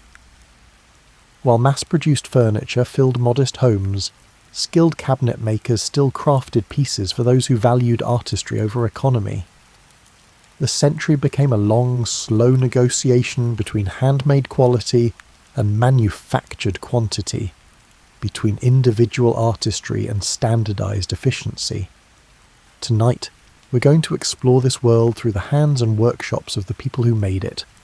Not the famous inventors or industrial magnates whose names fill history books, but the blacksmiths and carpenters, weavers and cobblers, tinkers, and countless other craftspeople whose skills shaped daily life. Their world moved at the pace of careful work, measured not in metrics and deadlines, but in the time it takes to do something properly.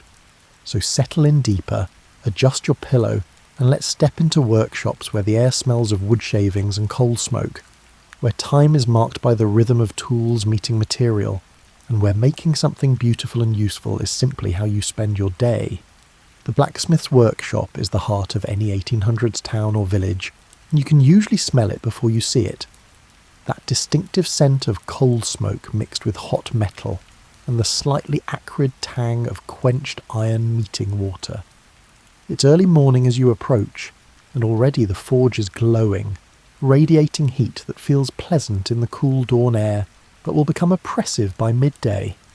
Step inside, and your eyes need a moment to adjust to the dimness punctuated by the brilliant orange-yellow glow of the forge. The blacksmith is already at work. These craftsmen often start before sunrise because metalwork demands the best hours of the day, when the mind is sharpest and the hands steadiest. Watch how he works, because there's a rhythm to blacksmithing that's almost musical. The iron rod goes into the forge, nestled in the carefully banked coals that maintain a temperature of around 2000 degrees Fahrenheit. Not that anyone in 1800 is measuring temperatures precisely. The blacksmith knows his heat by colour. Black iron that begins to show a faint red glow, red that brightens to orange, orange that lightens to yellow, and finally the rare white heat reserved for welding two pieces together. While the iron heats, the blacksmith might prepare his tools or check previous work, but mostly he's watching that glow, waiting for the precise moment when the metal is ready. Pull it out too soon, and the metal won't move under the hammer. Wait too long, and you might burn the iron, ruining its properties. It's a judgment that takes years to develop, based not on thermometers, but on the subtle shifts in colour that tell an experienced eye everything about the metal's state. When the moment is right, the iron comes out of the forge in a smooth practice motion. No hesitation, because hesitation means lost heat and wasted work. The metal goes onto the anvil, that massive block of iron that might weigh 200 pounds or more, sitting on a stump of hardwood that's been specially selected for its ability to absorb shock without splitting. Then comes the hammer, And this is where blacksmithing reveals itself as something more than simple pounding. Each strike is deliberate, placed with precision, and varying in force depending on what the blacksmith wants to achieve. Light taps to spread the metal gradually, heavier blows to move it more dramatically, the hammer almost dancing across the iron surface. The sound echoes through the workshop, ring, ring, ring. A rhythm that people in town use to mark the passage of their day, the way we might glance at a clock. Between heating and hammering, the blacksmith might return the piece to the forge a dozen times or more. There's no rushing this process. Metal has its own pace, and forcing it leads to cracks, weak spots, or pieces that won't hold up to use. You learn patience at the forge, or you learn to fail repeatedly. What amazes modern observers is the range of things a blacksmith creates. Obviously there are horseshoes, and these aren't simple U-shapes stamped out of flat bar stock. Each shoe is shaped to the specific hoof it will protect, with nail holes carefully placed and the ends shaped to provide the right grip. A skilled farrier, a blacksmith specialising in horse care, can look at a horse's stance and gait and make shoes that correct problems or enhance performance.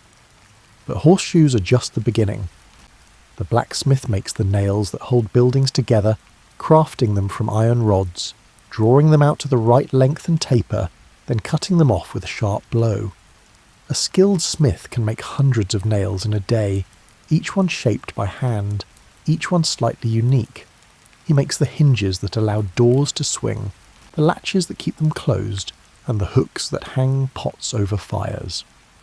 Farm tools flow from the blacksmith's forge, plough blades that must be hard enough to break soil, but flexible enough not to shatter on rocks, hoes and rakes, axes and adzes.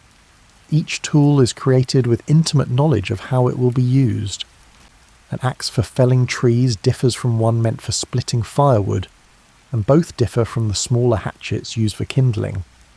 The blacksmith knows these distinctions in his muscles, in the automatic adjustments his hands make while working. More delicate work happens too. The same hands that can swing a heavy sledgehammer can also craft intricate scrollwork for decorative gates, forming hot iron into curves and spirals with tools that look almost like chopsticks. Fire pokers terminate in handles shaped like twisting vines or animal heads. Door knockers become small works of art while remaining perfectly functional. The blacksmith's workshop collects a lifetime of specialised tools, many of which he's made himself. Dozens of different hammers hang within easy reach. Ball-peen hammers for shaping, cross-peen hammers for drawing out metal, and straight-peen hammers for creating grooves. Tongs of every conceivable shape grip different sized and shaped pieces.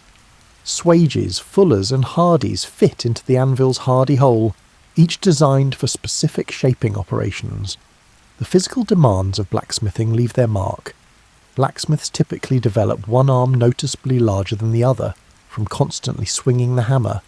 Burns are inevitable. Tiny scars dot forearms and hands from sparks and accidental contact with hot metal. The constant heat means working in relatively light clothing even in winter, stepping outside periodically for relief when the forge becomes unbearable. But there's deep satisfaction in this work. You start with a straight bar of iron, and through patient heating, hammering and shaping, you create something that didn't exist before.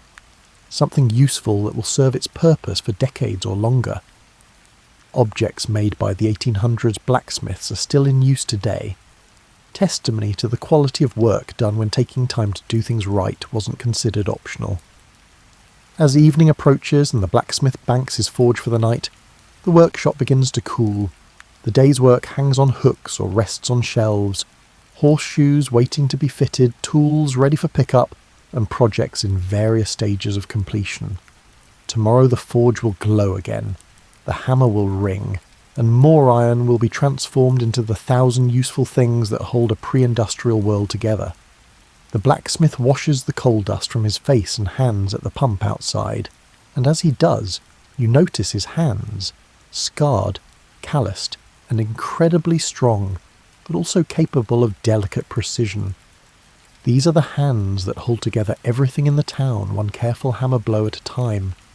Walk past the blacksmith's forge, and a few buildings down you'll find the carpenter's workshop, an entirely different world despite both craftsmen working with their hands. Where the blacksmith's domain is dominated by fire and metal, the carpenter's workshop speaks in the quieter language of wood, its varied grains and colours, the way different species respond to tools, and the subtle music of sharp blades meeting timber. The first thing that strikes you entering a carpenter's workshop is the smell. It's one of the most pleasant aromas in the pre-industrial world. Fresh wood shavings, the slight resinous scent of pine, the deeper, richer smell of oak or walnut, and perhaps a hint of linseed oil and beeswax. It's a smell that tells your brain to relax, that says something beautiful is being created here without the violence of hammer and forge. The workshop is dominated by workbenches, massive affairs made of hard wood that won't budge during planing or sawing. These benches are marvels in themselves, featuring vices that can grip boards from multiple angles, dog holes that allow boards to be secured lengthwise, and surfaces kept meticulously flat because they're the reference plane for all work done upon them. A carpenter might spend weeks building his primary workbench, knowing it will serve him for his entire career. Light streams in through large windows. Carpenters need good natural light to see grain patterns, check if surfaces are truly flat, and spot defects in wood. Unlike the blacksmith who works with glowing metal visible in any light, the carpenter's work requires the subtle perception that only good daylight provides. The tools hanging on the walls represent generations of refinement, saws of every description, cross-cut saws for cutting across the grain, rip saws for cutting with it, smaller back saws for precise joinery work, coping saws for curves, and bow saws for quick rough cuts. Each saw has been sharpened and set by the carpenter himself, because in the 1800s, sending tools out for sharpening would be like sending your teeth out for cleaning. These are intimate extensions of your body that you maintain yourself. Planes represent a carpenter's precision tools, and a well-equipped workshop might have 20 or more. Smoothing planes create surfaces so perfect they seem almost polished. Jack planes remove material quickly for initial shaping. Jointer planes true long edges. Specialty planes cut grooves, rabbets and mouldings in profiles that range from simple to astonishingly complex. Some moulding planes create shapes so intricate you'd think they require machinery, but no.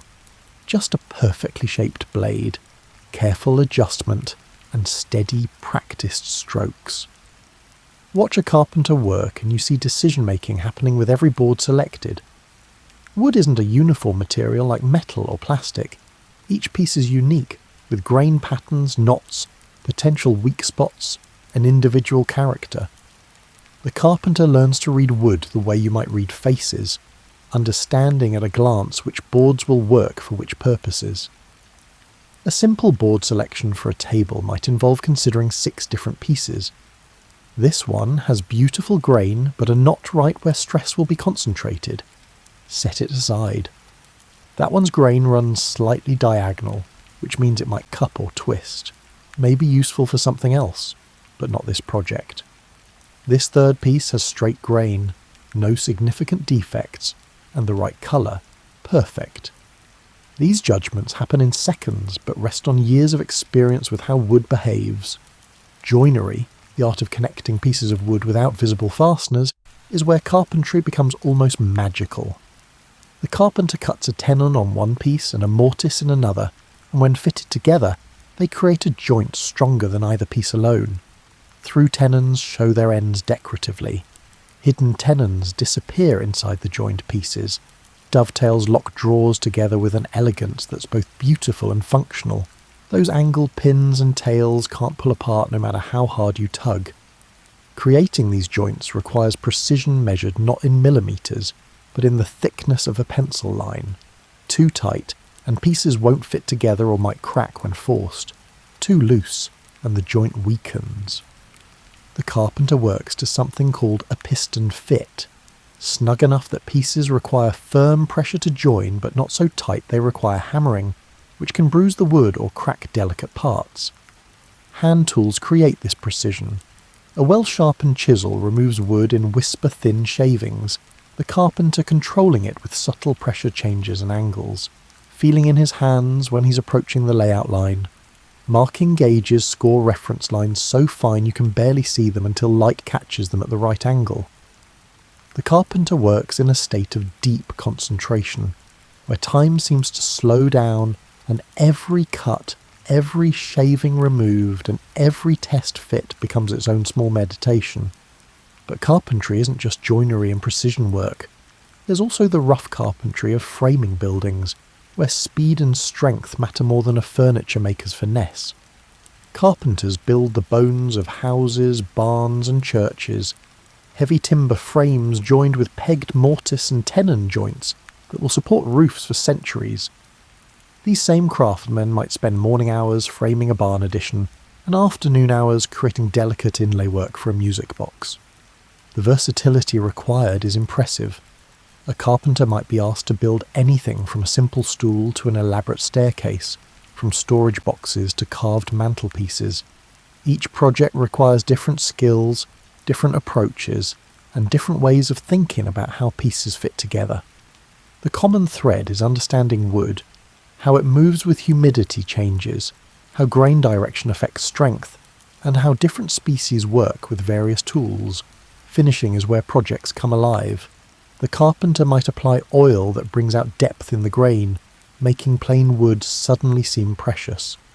Beeswax buffed to a soft shine protects surfaces while providing a texture pleasant to touch. Stains can darken or even change colours, though many carpenters prefer natural finishes that show wood's true character. The finishing process is slow, applying thin coats, letting them dry completely, and sometimes rubbing surfaces with fine abrasives between coats to create glass-smooth results. As you watch a carpenter work, you notice how his movements flow from one task to another without wasted motion. Tools are returned to specific spots without looking, because he knows exactly where everything lives. Sawdust is swept aside not in big periodic cleanups, but continuously, keeping the workspace clear and preventing dust from interfering with precision. There's a quiet efficiency to the work, a sense that every action has been refined through countless repetitions until it happens almost automatically. The items leaving a carpenter's workshop range from purely utilitarian to genuinely artistic. A plain pine storage chest built for an attic might be made just as carefully as a walnut escritoire destined for a wealthy merchant's home. The carpenter takes pride in both because making things well is simply how you work. It's not something you turn on and off based on how much someone is paying. As afternoon light slants through the workshop windows, casting long shadows across workbenches covered in shavings, you realise you're watching something that connects backward through time to the first person who realised a sharp tool could shape wood into something useful. The methods are ancient, refined over millennia, and in the 1800s still very much alive and central to daily life. The carpenter, like the blacksmith, will pass these skills to apprentices who'll spend years learning not just techniques, but the deeper wisdom of working with natural materials. It's not knowledge that fits easily into books. Too much depends on feel, on subtle sensory cues, and on judgments that can't be fully articulated. You learn it by doing, over and over, until your hands know things your brain couldn't explain. Leave the carpenter's workshop and make your way to where textile work happens, sometimes in dedicated workshops, but often in homes, because spinning and weaving traditionally belong to the domestic sphere more than the professional craft shop. The gendered division of labour in the 1800s meant that while blacksmithing and carpentry were almost exclusively male domains, textile work was one of the few crafts where women's expertise was recognised and valued, though rarely paid as much as men's work. Step into a weaver's workspace, and you're entering a realm of incredible patience and precision. The dominant feature is the loom, a massive wooden framework that might be 8 feet long and equally tall, as complex as any machine but entirely mechanical, operated by hands and feet, in a choreographed sequence that creates fabric from individual threads. Before we get to weaving, though, we need to talk about spinning, because yarn doesn't create itself. The spinner starts with raw fibre, wool from sheep, flax that will become linen, and later in the century cotton that's arrived from southern plantations. These fibres are cleaned, carded to align them, and then transformed into thread through one of humanity's oldest technologies, the spinning wheel. There's something almost hypnotic about watching skilled spinning. The wheel turns. Powered by a treadle, the spinner rocks with one foot, while their hands feed fibre onto the spindle. The trick is maintaining exactly the right tension and feed rate. Too much fibre too fast creates lumpy, weak yarn. Too little creates thread so thin it breaks under its own weight. The spinner's hands dance this balance automatically, adjusting based on feel, creating thread of consistent thickness, yard after yard, mile after mile. Different fibres require different approaches. Wool, with its natural crimp and scales, practically wants to become yarn. The fibres grip each other eagerly. Flax is more challenging, requiring moisture, often just the slight dampness of breath, and careful handling to transform stiff fibres into the smooth, strong thread that becomes linen. Cotton, when it arrives, presents its own unique challenges with shorter fibres that require different spinning techniques. A skilled spinner can produce enormous quantities of yarn, several miles in a day's work, but this production comes only after years of practice. Apprentice spinners create yarn that's an adventure, thick here, thin there, and periodically lumpy or breaking entirely. Master spinners produce thread so consistent you could mistake it for factory work, if factories existed at the level needed to match human skill. The spun yarn then needs preparation for weaving. It's wound onto bobbins, measured into specific lengths, and organised by colour if a patterned fabric is planned. This preparation is tedious, but absolutely crucial. Shortcuts here create problems that might not appear until the fabric is half finished, and impossible to fix. Now the loom. Setting up a loom is an undertaking that can take days or weeks depending on fabric complexity. The warp threads, the ones that run lengthwise in the finished cloth, must be measured to exact lengths, threaded through heddles, tiny loops that lift threads in sequence, and wound onto the loom's back beam under perfect tension. Getting this tension right is critical. Inconsistent tension creates wavy, puckered fabric that's essentially ruined. Once the warp is prepared, weaving itself is a rhythmic process. The weaver sits or stands at the loom, different styles prefer different positions, and begins the repeated sequence that creates fabric. Treadles are pressed, lifting some warp threads while lowering others, creating a gap called a shed. Through this shed flies the shuttle, carrying the weft thread from one side to the other. A beater swings forward, packing the new thread tightly against previous ones. Then different treadles create a different shed, and the shuttle returns. This repeated action, shed, shuttle, beat, shed, shuttle, beat, continues for hours, days, or weeks on complex projects. The rhythm of weaving is meditative but requires constant attention. The weft thread must be tensioned correctly. Too tight and the fabric pulls inward, too loose and it waves at the edges. The beat must be consistent to create even fabric. Thread breaks require careful mending mid-weave. For patterned fabrics, the weaver must follow sometimes complex sequences of treadle presses, holding patterns in mind or working from written instructions, creating designs through the systematic raising and lowering of different combinations of threads. Simple plain weave, the basic over-under pattern, creates sturdy fabric efficiently. Though efficiently in hand, weaving terms means several hours to create a yard of cloth. More complex weaves create different properties and patterns. Twill weave, with its diagonal lines, produces stronger fabric particularly suitable for work clothes. Satin weave creates smooth, lustrous surfaces for fancier applications. Pattern weaves can create checks, stripes, or even pictorial images, though these require enormous skill and patience. The sounds of a working loom create a rhythm you can hear throughout buildings where weavers work. The thump of treadles, the swoosh of the shuttle, and the authoritative thwack of the beater compacting threads. In communities with multiple weavers, These sounds layer over each other, creating an almost musical background to daily life. Physical demands of textile work differ from blacksmithing or carpentry, but are no less real. Spinners develop strong, nimble fingers and might experience back pain from hunching over wheels. Weavers need good upper body strength for throwing shuttles and swinging beaters, plus the leg strength to operate treadles for hours. Both crafts demand excellent vision for seeing thread defects and maintaining consistent work. The range of fabrics produced by hand is stunning. Practical woolens for everyday clothing, heavy enough to keep out winter wind. Delicate linens for undergarments and summer wear, surprisingly cool against skin. Later, cotton fabrics combined comfort with durability. Fine worsteds with their smooth, dressy finish. Coarse sacking for grain storage. Canvas for sails and tents. Each type requires different fibre preparation, spinning techniques and weaving patterns. Colours come from natural dyes, indigo for blues, madder root for reds, and weld for yellows, with combinations and mordants creating a surprisingly large palette.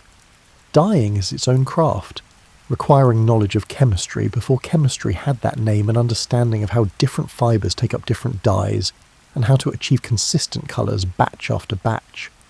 A dyer's workshop smells of things both pleasant and decidedly not. Onion skins and walnut hulls, but also stale urine used as a mordant to help colours adhere.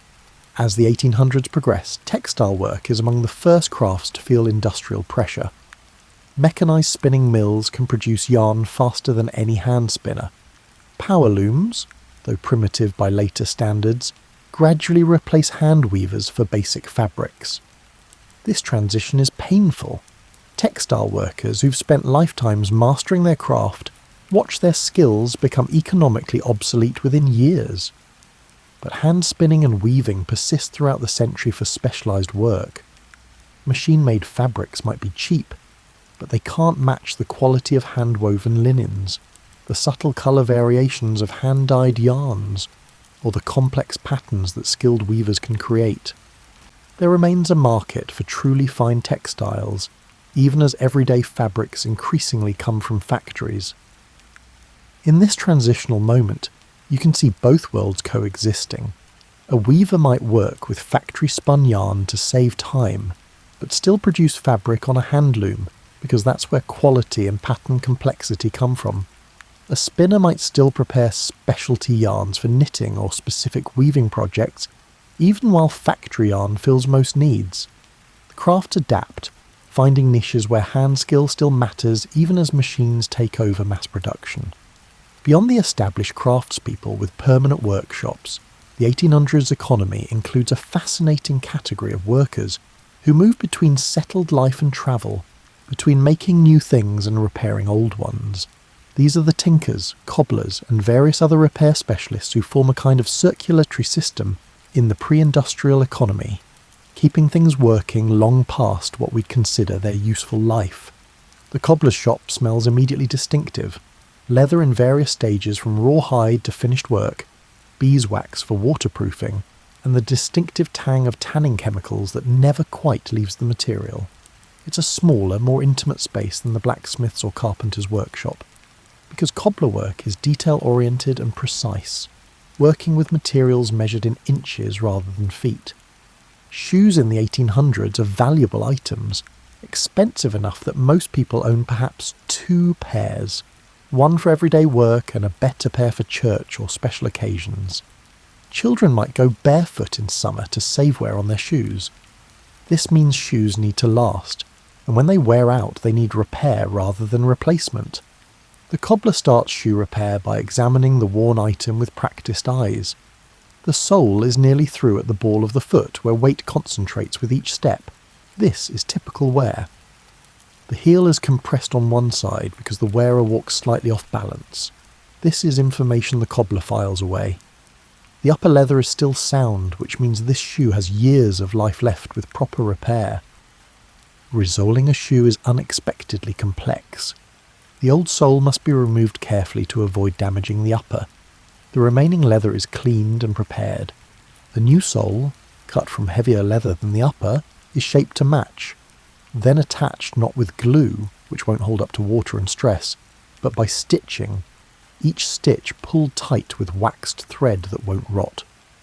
The cobbler's hands guide a curved needle through holes made by a specialised awl, each stitch placed with precision because shoes literally carry you through life, and sloppy work means premature failure.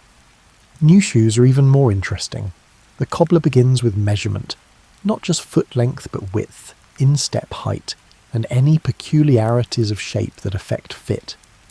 These measurements might be carefully recorded for regular customers, or the cobbler might simply remember them because he's made shoes for this person before.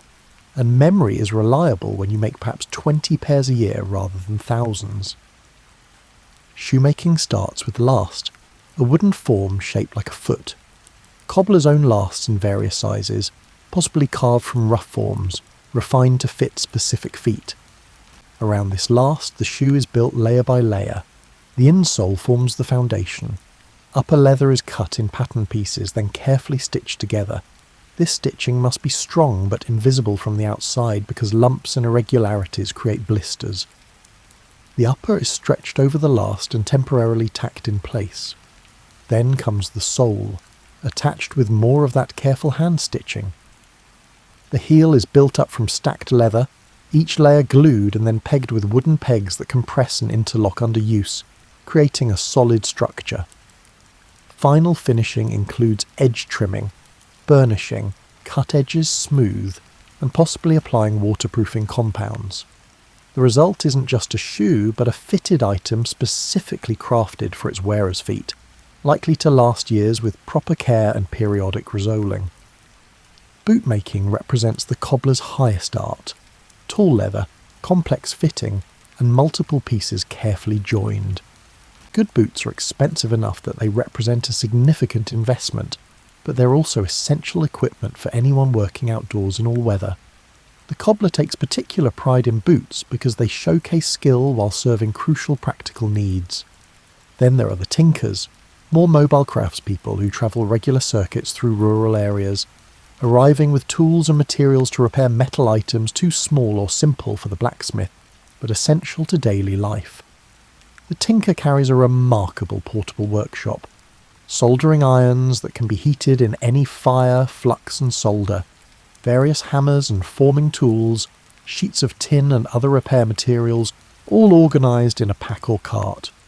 Tinware was hugely popular in the 1800s, lightweight, relatively cheap, and useful for everything from cups to lanterns to storage containers. But tin is also thin and prone to developing leaks or cracks. That's where the tinker comes in, moving from house to house, farm to farm, offering repairs that extend tin items' useful life substantially. Watch a tinker work and you see clever improvisation. A pot with a hole in the bottom receives a carefully fitted patch, edges cleaned and fluxed, and solder melted and flowed to create a watertight seal. A bent pan is carefully straightened using wooden mallets that won't damage the thin metal. A handle that's come loose is reattached with small rivets. Each repair is quick. The tinker must keep moving to make a living, but also carefully done because reputation matters, and a failed repair in one household means lost business throughout the region.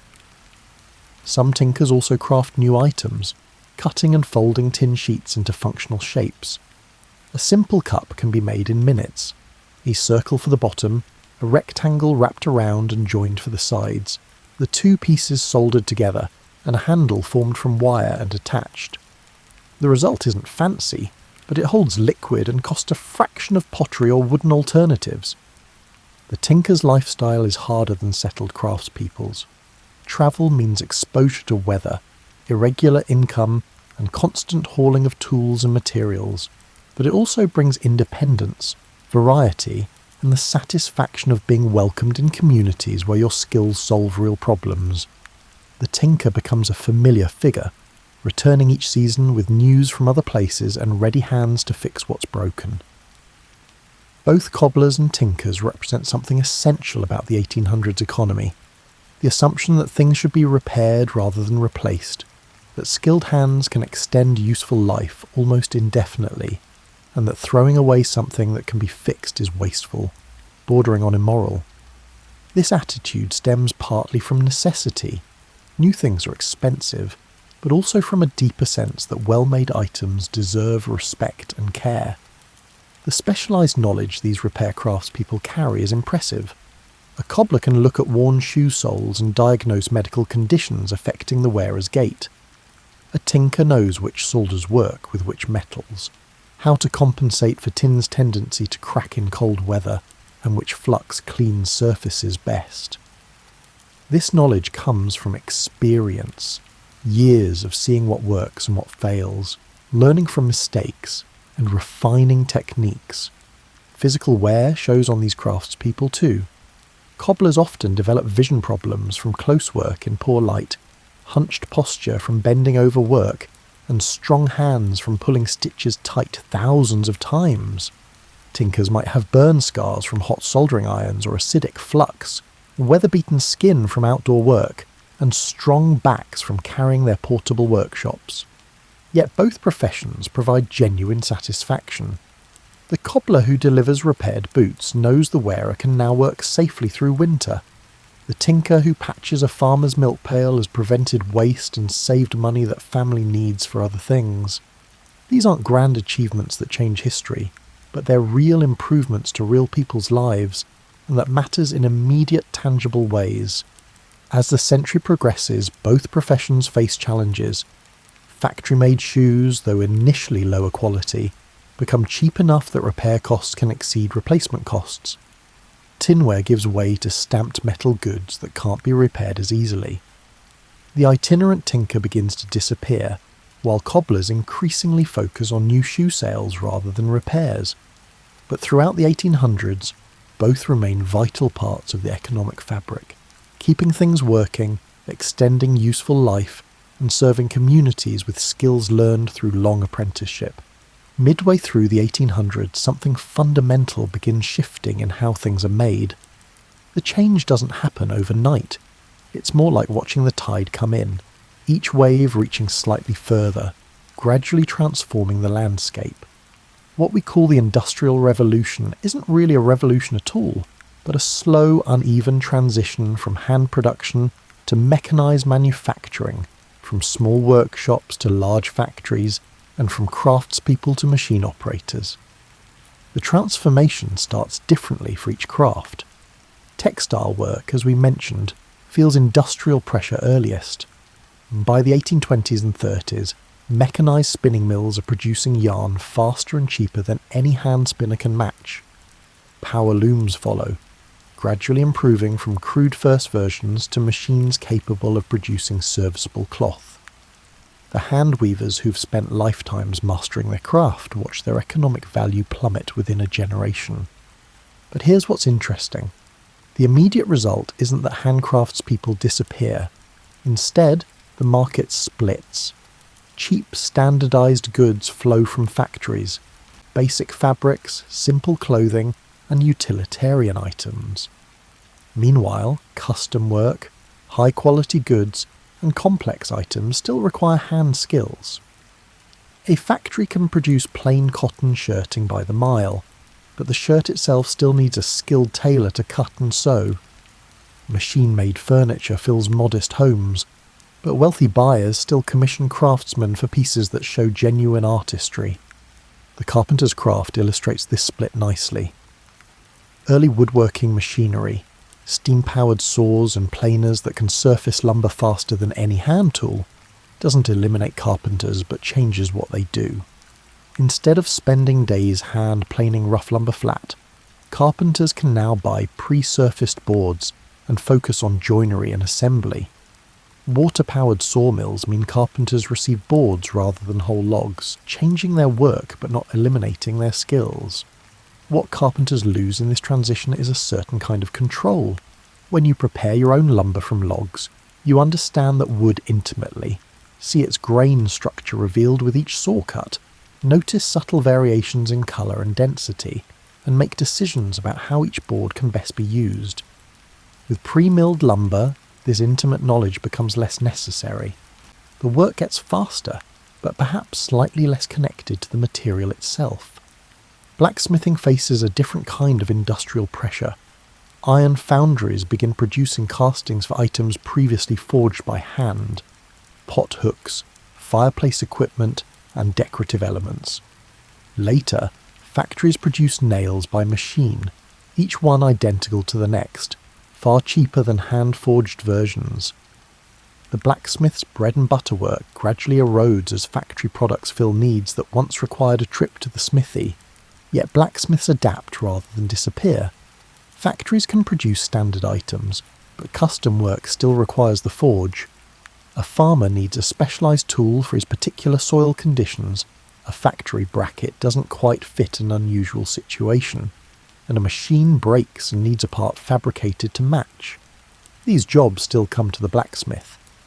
The work becomes more varied and less predictable, requiring broader skills and more creative problem solving.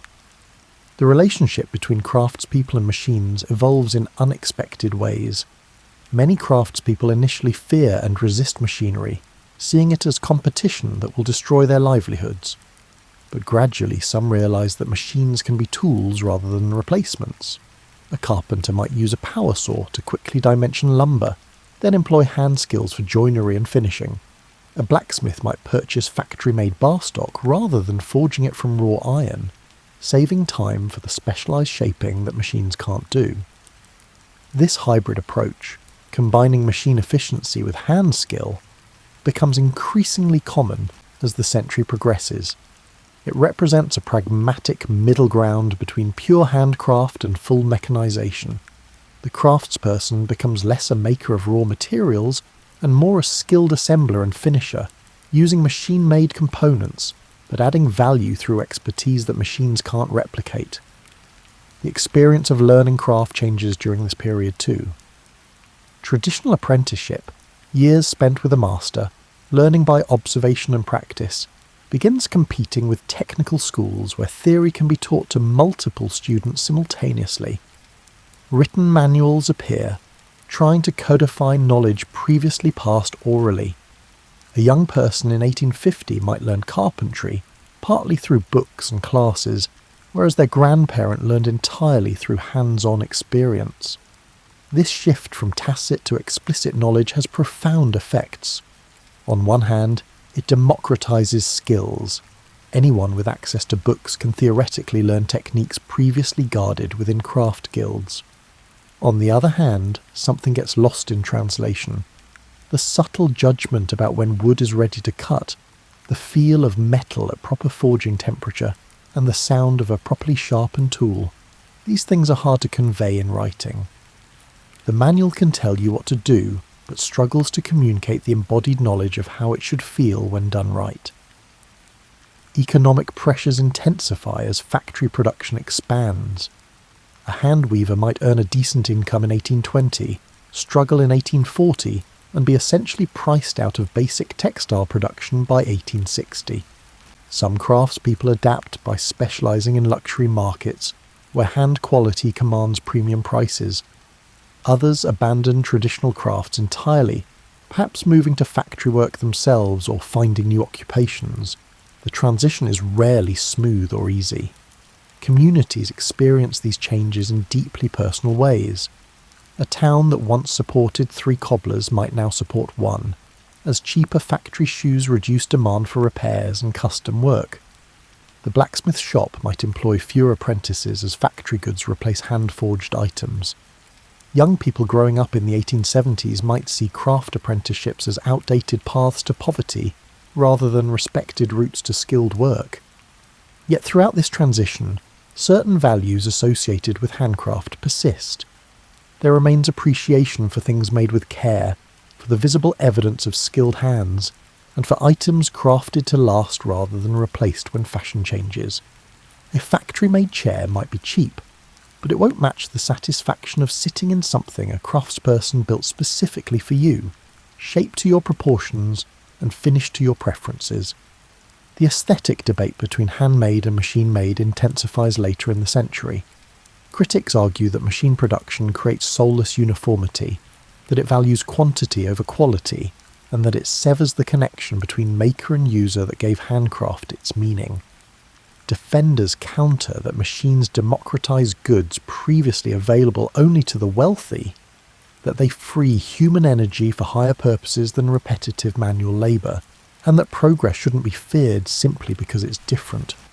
Both sides have valid points, and the century ends without resolving the tension. By 1900, factories dominate production of basic goods, but handcraft persists in niches where quality, customization, or artistry matter more than price. The crafts don't die but transform, finding new purposes in a world where making things by hand has become a choice rather than the only option. What's lost in this transformation is a certain relationship to material objects. When everything you own was made by identifiable hands, often in your own community, objects carry stories. You know who sheep provided wool for your shirt, who spun and wove the fabric, and who cut and stitched the garment. This chain of creation is visible, personal, and grounded in relationships. Factory goods sever these connections. You have no relationship to the people or places that produced them. They arrive in your life as finished objects with no visible history. What's gained is abundance. Factory production makes previously expensive items affordable to working people. The ability to purchase adequate clothing, decent furniture, and useful tools without saving for months or years represents genuine material improvement. The question isn't whether industrialization brought benefits, it clearly did, but whether those benefits came at cost we didn't fully anticipate. The craftspeople living through this transition have complex experiences. Some embrace change, seeing opportunities in new methods. Others resist bitterly, watching skills they spent decades mastering become economically irrelevant. Most fall somewhere between, adapting where possible while mourning what's lost. Their perspective offers insights we might consider in our own era of technological disruption.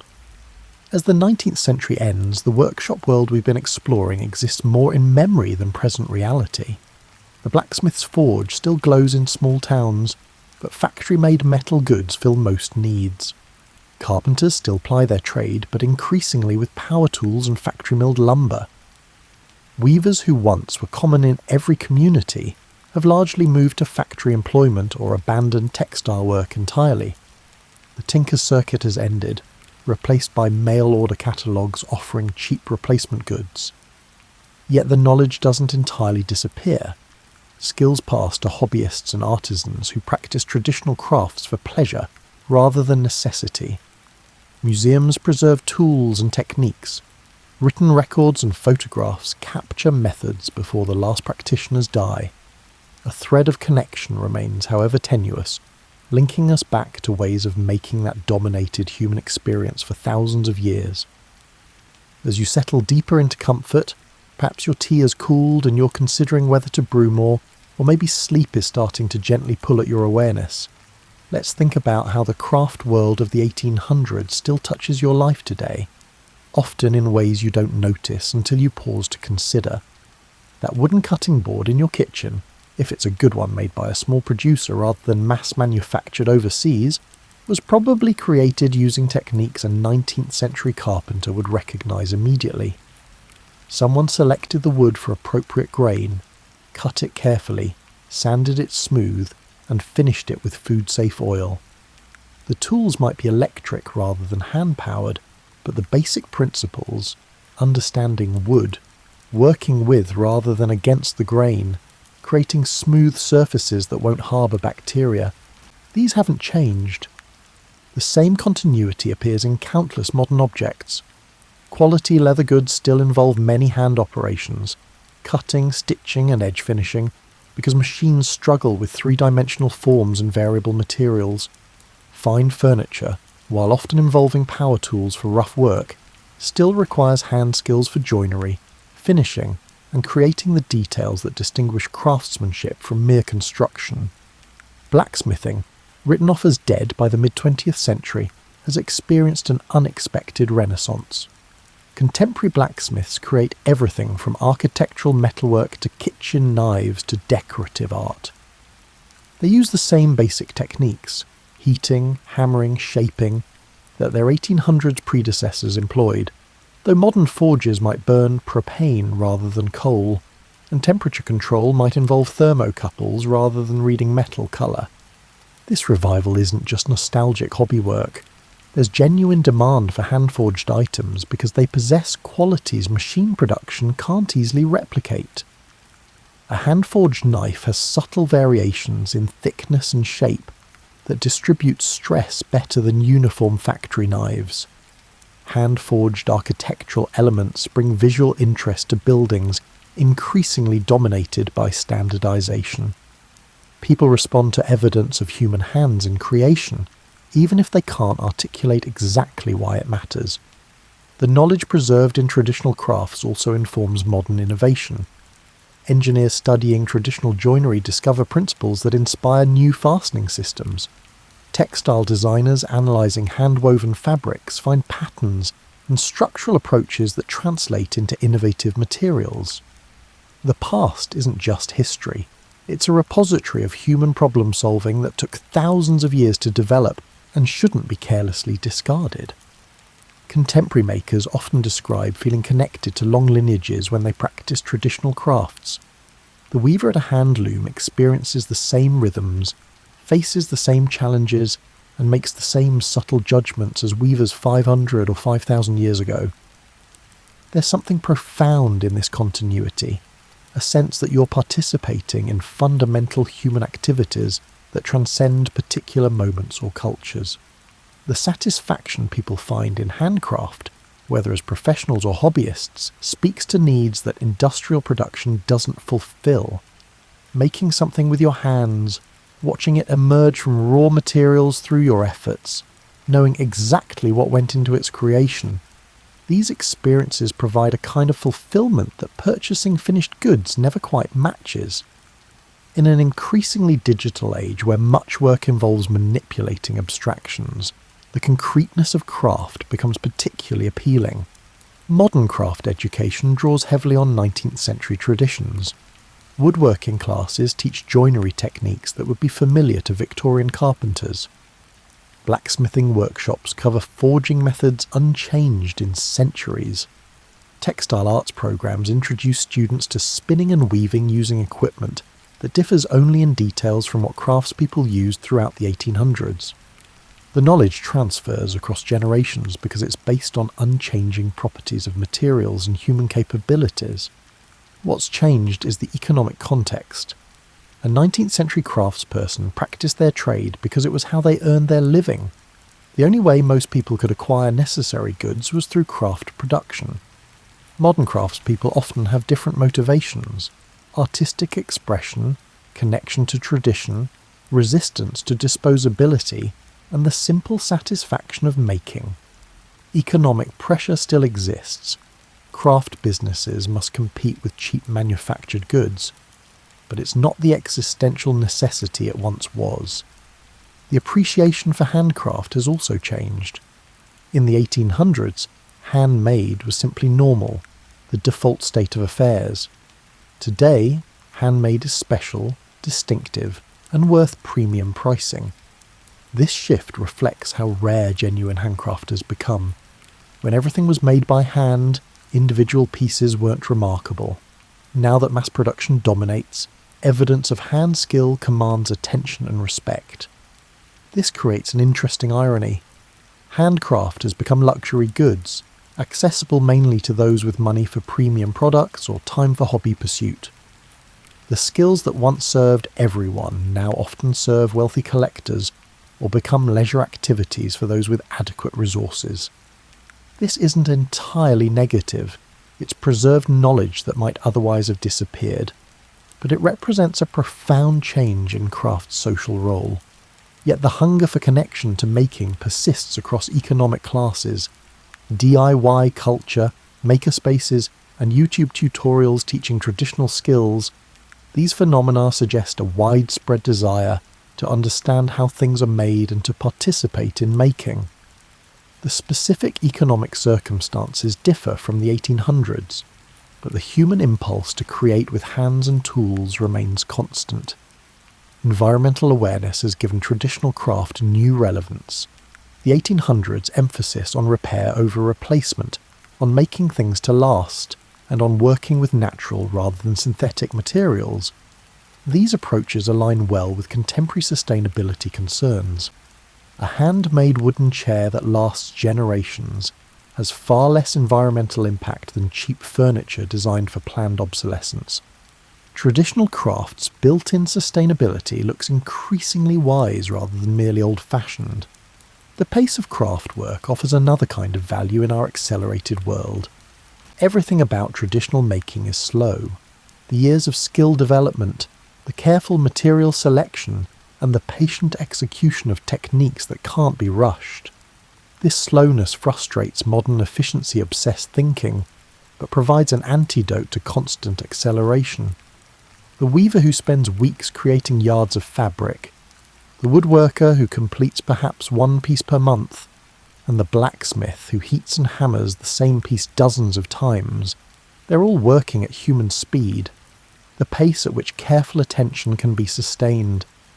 As sleep begins pulling more insistently and this journey through the craft world of the 1800s nears its end, consider what lessons that vanished world might offer. Not that we should or could return to pre-industrial production. That's neither possible nor probably desirable. But perhaps there's wisdom in how craftspeople approach their work, the patient skill development, the respect for materials, the assumption that things should be made well enough to last, and the direct connection between maker and user.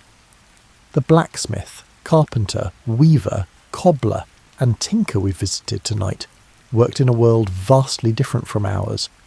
They face challenges we've solved and limitations we've transcended, but they also possess knowledge and practice values that industrialization swept aside, not always to our benefit. The workshop world of the 1800s can't be recovered, but understanding it might help us think more carefully about what we make, how we make it, and why we make it. The workshops have grown quiet now. The forge has cooled to darkness, the last faint heat dissipating into the night air. Wood shavings lie where they fell on the carpenter's floor, waiting for tomorrow's sweep. The loom stands silent, its threads holding tension even in stillness, ready for the weaver's return. In the cobbler's shop, half-finished shoes rest on their lasts, leather slowly conforming to the wooden forms beneath. These spaces will wake again with morning light and renewed activity. The blacksmith will rake coals back to life, feeding the forge until it glows that perfect orange yellow. The carpenter will test edge sharpness with his thumb, a casual gesture born from decades of repetition, before beginning the day's first cuts. The weaver will settle at her loom, feet finding treadles automatically, hands reaching for the shuttle before conscious thought even suggests it. The cobbler will thread his needle with waxed cord and continue stitching where yesterday ended. But tonight, as you drift towards sleep, you can hold in your mind this world of skilled hands and patient work, where time moved at the pace of careful craft, and making something well was simply how you lived your life. It's a world that existed just a few generations ago, close enough that your great-grandparents might have known people who lived entirely within it, yet distant enough that its rhythms and assumptions feel almost foreign now. The craftspeople of the 1800s left legacies beyond the objects they made. They preserved knowledge accumulated over millennia, refined through countless repetitions, and passed from experienced hands to novice ones with patient instruction. They demonstrated that work could be a source of pride and satisfaction, that creating useful beauty was a worthy occupation, and that taking time to do things properly produced results worth the investment. They also showed how quickly entire worlds can transform. The workshop culture that dominated human experience for thousands of years largely vanished within a single century, swept aside by industrial methods that promised and delivered abundance. The craftspeople who lived through this transition experienced it as loss and gain intermingled, watching their skills become economically marginal, while material standards improved around them. What survived this transformation? The knowledge itself, preserved in books, museums, and continued practice by those who valued it beyond mere economics. The appreciation for quality that transcends price, for evidence of human care and skill, for objects that tell stories through their making. The understanding that some satisfactions come only through direct engagement with materials, that creating with your hands feeds something in human nature that observation or consumption cannot. As your breathing deepens and sleep approaches, let your last waking thoughts rest with those craftspeople. The blacksmith feeling metal temperature through colour, the carpenter reading grain patterns like familiar text, the weaver maintaining rhythm through thousands of shuttle throws, and the cobbler stitching with a precision measured in fractional inches. They lived lives of physical work and mental engagement, of skill slowly accumulated and patiently applied, of intimate knowledge about how materials behave and how hands can shape them. They made the world that our industrial civilization is built upon. Every factory technique began as someone's handcraft, refined and mechanized, but rooted in human discovery. Every modern convenience rests on foundations of knowledge developed by countless anonymous craftspeople, solving practical problems with available materials and ingenuity. The workshops are mostly gone now, but what they taught us remains, waiting to be remembered by those who paused to consider how things were made before making became an industrial process. The 1800s craftspeople worked in a world lit by candles and heated by wood fires, where horse transport was still new technology, and most people lived within a few miles of their birthplace. Yet their core experiences, the satisfaction of skilled work, the frustration of difficult materials, the pride in completed projects, the relationships with customers who became friends, these remained fundamentally human regardless of era. Sleep comes now, pulling you gently away from these workshop visits. As you surrender to it, perhaps you carry with you a renewed appreciation for how things are made, for the hands and minds behind objects we take for granted, and for the deep history of human making that connects backward through time to the first person who shaped a useful tool and forward to whatever future we craft for ourselves. The forge will glow again tomorrow, the saw will bite into wood, the shuttle will fly through its shed, and leather will yield to needle and thread. The work continues because it must, because we need things made well, because some knowledge is too valuable to lose, and because making with our hands reminds us what it means to be human in a world increasingly dominated by machines and algorithms. Rest now in this knowledge.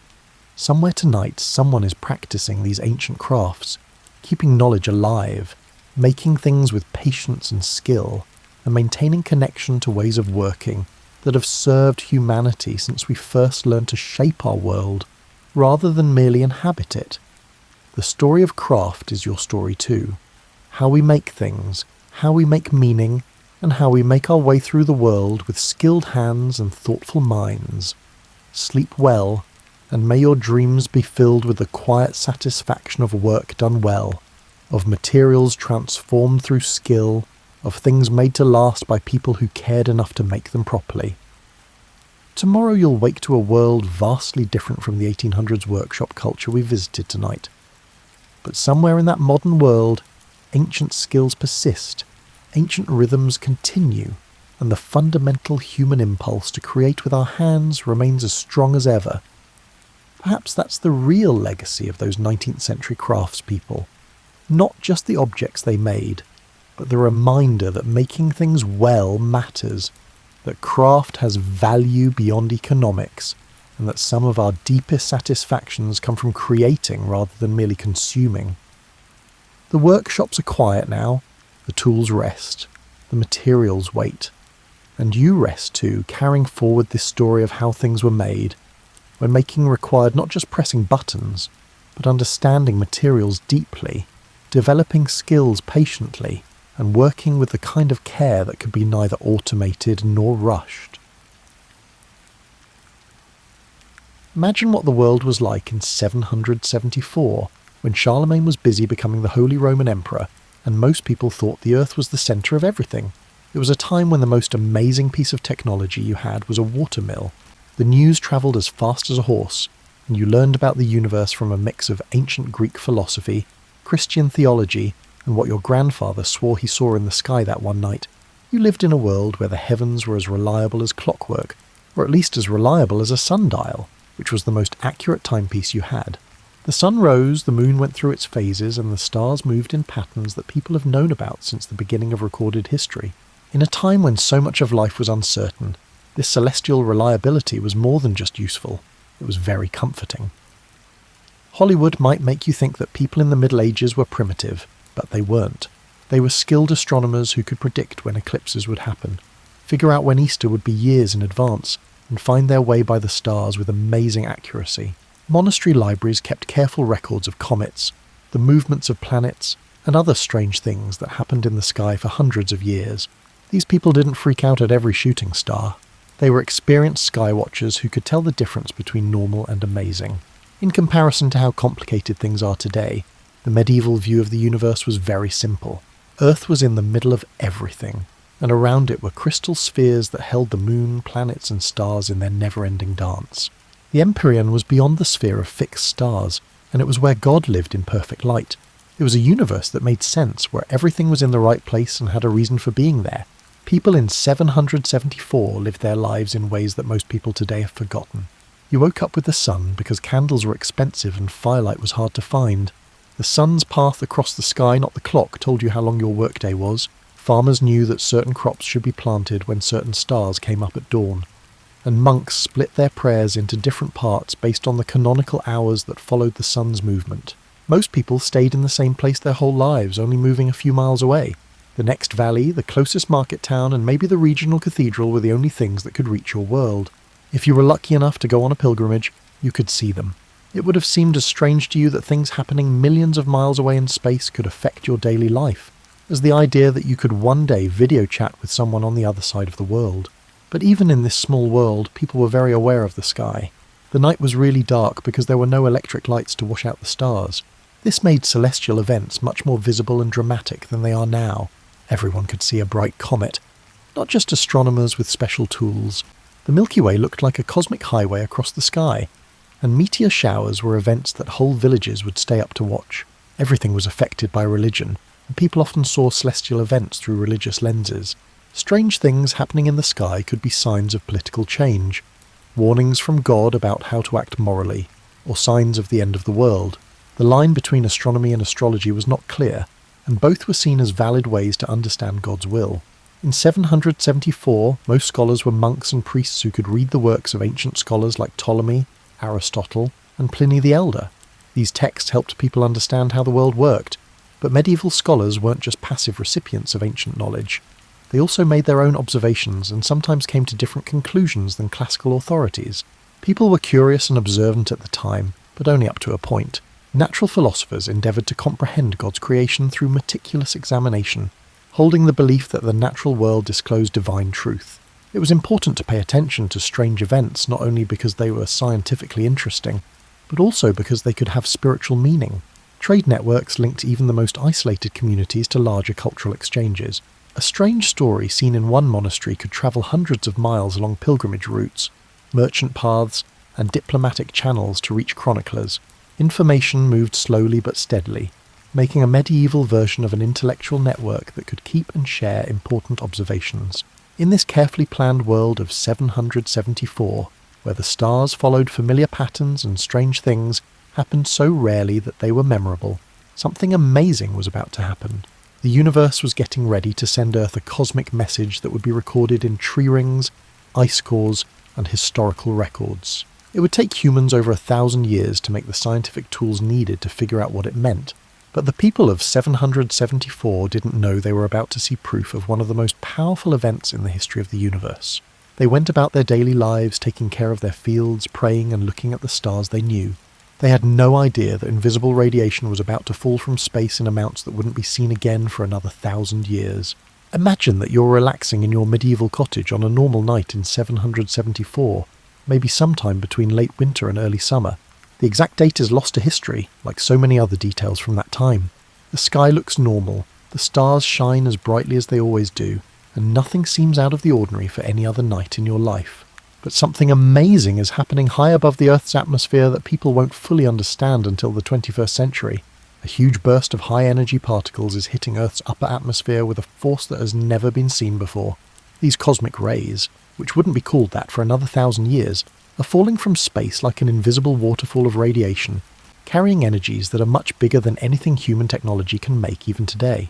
One of the biggest mysteries of medieval astronomy is where this cosmic bombardment came from. This is partly because the people who were affected couldn't see it directly. This event didn't make any visible light, change the night sky in any big ways, or show any clear signs that something strange was happening, unlike a comet or supernova. It was like being in the middle of the most amazing fireworks show in the history of the universe while wearing a blindfold. What was going on, even though it couldn't be seen, was truly amazing. Protons and other high-energy particles were hitting Earth's atmosphere at almost the speed of light. This caused secondary particles to rain down toward the surface. The intensity was about 20 times higher than normal cosmic ray levels. It was like if the normal gentle spring rain turned into a heavy downpour that lasted for months. These cosmic rays were hitting nitrogen atoms in the upper atmosphere and changing them into carbon-14, the radioactive isotope that archaeologists use to date old things. This process usually happens at a steady, predictable rate, like a cosmic clock that has been ticking steadily for thousands of years. But in 774, that clock suddenly sped up, making carbon-14 at levels that would leave a mark on every living thing on Earth forever. Trees did a great job of recording this event, even though they didn't know they were acting as cosmic historians.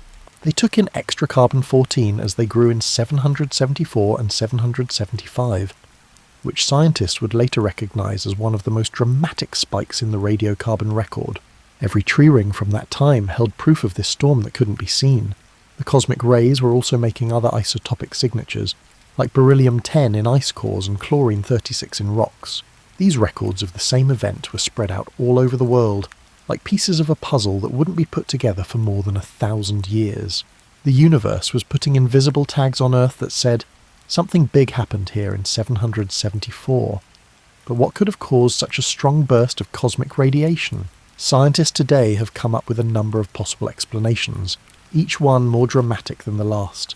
Maybe two neutron stars, which are city-sized objects with the mass of our sun, crashed into each other in our cosmic neighbourhood, sending out a short but very strong burst of high-energy particles. You can start to understand the energies involved if you picture two atomic nuclei the size of Manhattan crashing into each other at speeds of thousands of miles per second. Another possibility is that a magnetaire, which is a neutron star with a magnetic field trillions of times stronger than Earth's, had a huge flare that sent radiation across interstellar space. Magnetas are like crazy cosmic lighthouses that sometimes explode with energy that can be seen from thousands of light years away. If one of these huge stars hiccuped in the right way, Earth would have been in the way of an invisible tsunami of high-energy particles. One of the most interesting possibilities is that Earth saw a gamma-ray burst, which is one of the strongest explosions known to physics, when huge stars collapse into black holes or when strange stellar remnants collide with each other in a way that destroys everything. These events can outshine whole galaxies for a short time. A gamma-ray burst that hit Earth directly could have caused the cosmic ray spike that was seen in 774. The timing of this event is what makes it so interesting. From 774 to 776, medieval records from all over the world talked about strange things that happened, like strange lights in the sky, strange weather patterns, and other things that chroniclers thought were worth noting. These observations may have natural explanations that have nothing to do with cosmic rays, but the connection is interesting enough to make you think about what people who looked at the sky in the Middle Ages might have seen that they couldn't explain. The cosmic ray event of 774 was short by astronomical standards. It probably lasted months instead of years. However, it was strong enough to leave permanent marks in Earth's natural records. It was like getting a cosmic telegram in a language that people wouldn't be able to read for more than 1,000 years, when they had better tools and theories. From a medieval point of view, this storm was completely invisible to any technology or observation method that was available at the time. Cosmic ray events don't leave any visible signs that would alert people, unlike eclipses, comets, or supernovae. The people of 774 were going through one of the most amazing astrophysical events in history, but they had no way of knowing it was happening. But in a way, they were all part of a cosmic experiment, working together without even knowing it to make a time capsule that would help scientists learn more about both medieval history and astrophysics. Every tree that grew, every piece of ice that formed, and every living thing that developed during those important years was quietly leaving behind evidence that would be very useful to researchers 13 centuries later. Even though medieval people couldn't see cosmic rays, the years 774 to 776 were not boring for the people who lived through them. There are records from Europe and Asia that talk about strange things that happened during this time. We can't say for sure that cosmic radiation caused all of them, but the timing is interesting enough to make you wonder what people in the Middle Ages were really seeing. Imagine being a monk in a scriptorium in 775, keeping the chronicle that tells the story of your monastery's most important events.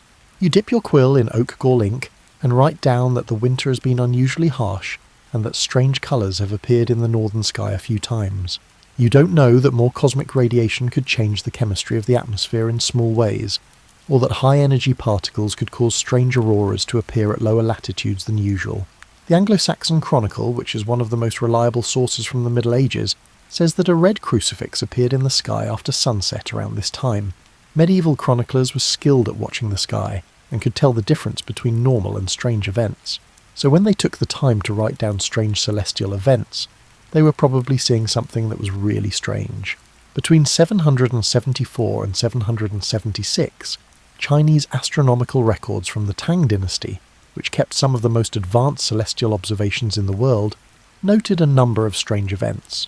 Chinese astronomers were especially good at keeping track of comets, novae, and other short-lived events.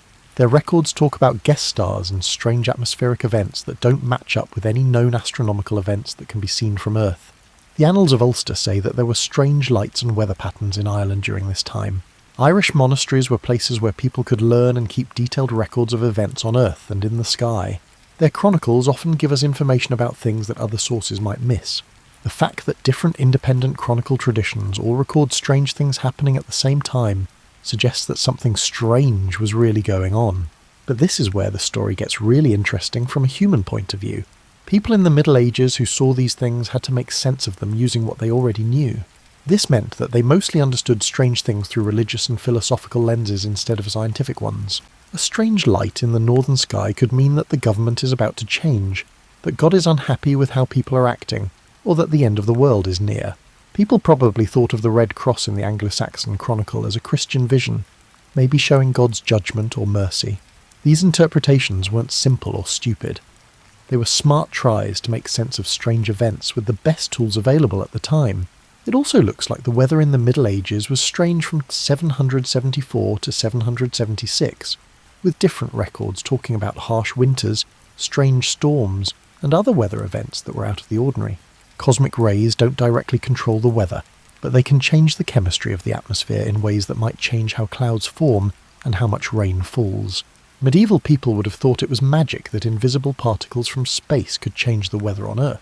However, modern research shows that these connections are possible in theory. Some agricultural records from this time, when they still exist, talk about strange crop yields or growing conditions. Farmers in 774 were very aware of small changes in the environment that could have an effect on their crops. They would have noticed if plants were acting differently than they should have.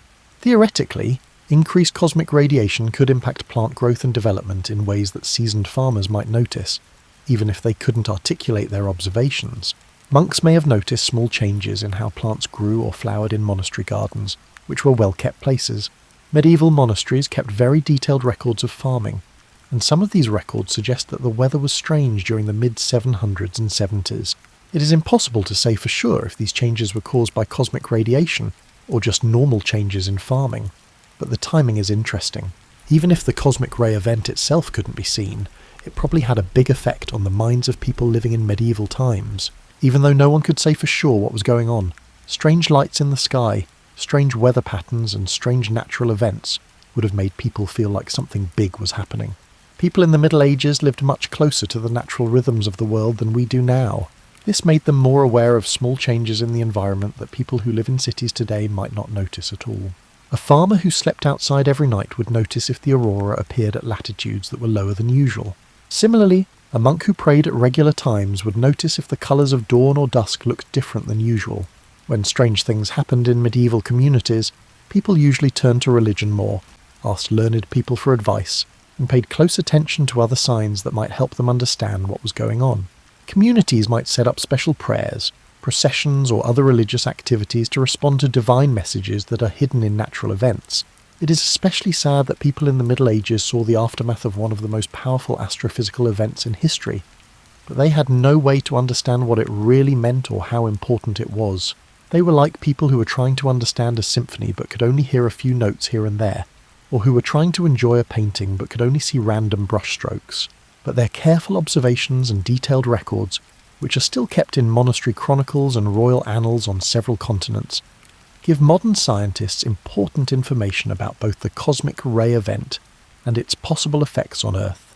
Medieval chroniclers, writing by candlelight in stone scriptoriums, made records that would be very useful to astrophysicists 13 centuries later. People living between 774 and 776 experienced mystery in its purest form, things that were clearly important, but couldn't be explained by what they already knew. They used the tools they had: careful observation, keeping detailed records, and thinking about what they saw using religious and philosophical traditions that had helped people understand things for a long time. Picture yourself as a detective trying to figure out a mystery that happened more than 1200 years ago. The only clues you have are scattered across royal archives, monastery libraries, and the hidden records written in tree rings and ice cores. When modern scientists first found proof of the 774 cosmic ray event, they had to put together medieval chronicles and the most advanced astrophysics to figure it out. In the early 2000s, researchers looking at tree ring data saw something amazing that led to the big discovery. The amount of carbon-14 in wood samples from 774 to 775 went up a lot, which hasn't happened in the last few thousand years. It was like nature had suddenly switched pens to write the same story, making a signature so unique that it could be seen in trees from Japan to Germany to North America. But what makes this discovery so interesting is that the same strange thing happened at the same time in many different records all over the world. Ice cores from Antarctica and Greenland had higher levels of beryllium-10 and other isotopes that are made when cosmic rays hit other particles. Coral growth rings from tropical oceans showed signs of the same event in their chemical makeup. It was like seeing the same fingerprint at crime scenes on different continents. Medieval chroniclers, who wrote by candlelight with quill pens, unknowingly recorded pieces of this cosmic puzzle in their careful notes about strange events. It was no longer just a strange medieval superstition that the Anglo-Saxon Chronicle mentioned a red crucifix in the sky. It could be useful scientific information about how cosmic radiation affects the atmosphere. Chinese astronomical records were especially useful because astronomers in the Tang dynasty kept very detailed records of celestial events. Their records of guest stars, strange lights, and atmospheric anomalies from 774 to 776 helped us understand how experienced skywatchers might have seen such an event with the tools they had at the time. To connect medieval chronicles to modern astrophysics, you had to think about things in a way that was like going back in time. Researchers needed to comprehend not only the observations made by medieval individuals, but also how these observations would have been interpreted and documented within their cultural and scientific contexts. Medieval chroniclers would have used the language of omens, wonders, and divine signs to write about something that we could describe in terms of particle physics and atmospheric chemistry. The result of this cross-disciplinary detective work was a picture of an event that was both dramatic and invisible. No medieval technology could have detected the cosmic ray bombardment itself, but careful observers might have been able to see its secondary effects, such as strange auroras, atmospheric phenomena, and maybe even small changes in weather patterns. The timing of events recorded in medieval chronicles roughly matches the time when cosmic ray levels were high. This suggests that some of the strange things that medieval writers wrote about may have been caused by the invisible radiation storm. It's like finding out that puzzle pieces that seemed unrelated actually fit together to make a whole picture when you look at them from the right angle. Islamic astronomical records from Baghdad and Cordoba also talk about strange things that happened during this time. Medieval Islamic astronomers were some of the best at observing celestial events in the world. Their records often add to and clarify what European and Chinese sources have said. The worldwide nature of these records suggests that what was happening was truly global, not just in one area. Modern researchers have a hard time figuring out which cosmic ray effects are real, and which are just the normal background of strange events that medieval chroniclers wrote about all the time. People in the Middle Ages lived in a world where comets, eclipses, strange weather, and many other events were always happening and being seen as important. To figure out which anomalies might be linked to the cosmic ray event, you need to carefully look at the timing, global distribution, and the specific nature of the reported phenomena. One of the most interesting things about medieval records is how consistent they are across different cultures.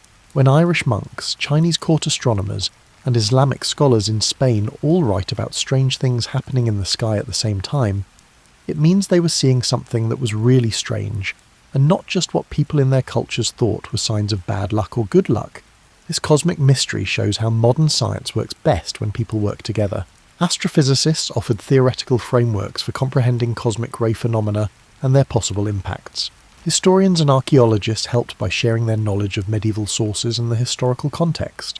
Geochemists and climatologists studied tree rings, ice cores, and other natural records that keep chemical traces of events from long ago.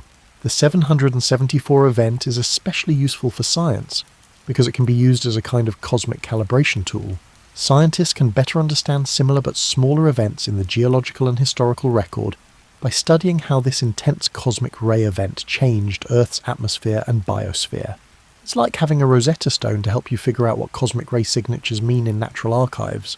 The medieval chroniclers who wrote about strange events in 774 to 776 were part of a scientific collaboration that they could never have imagined.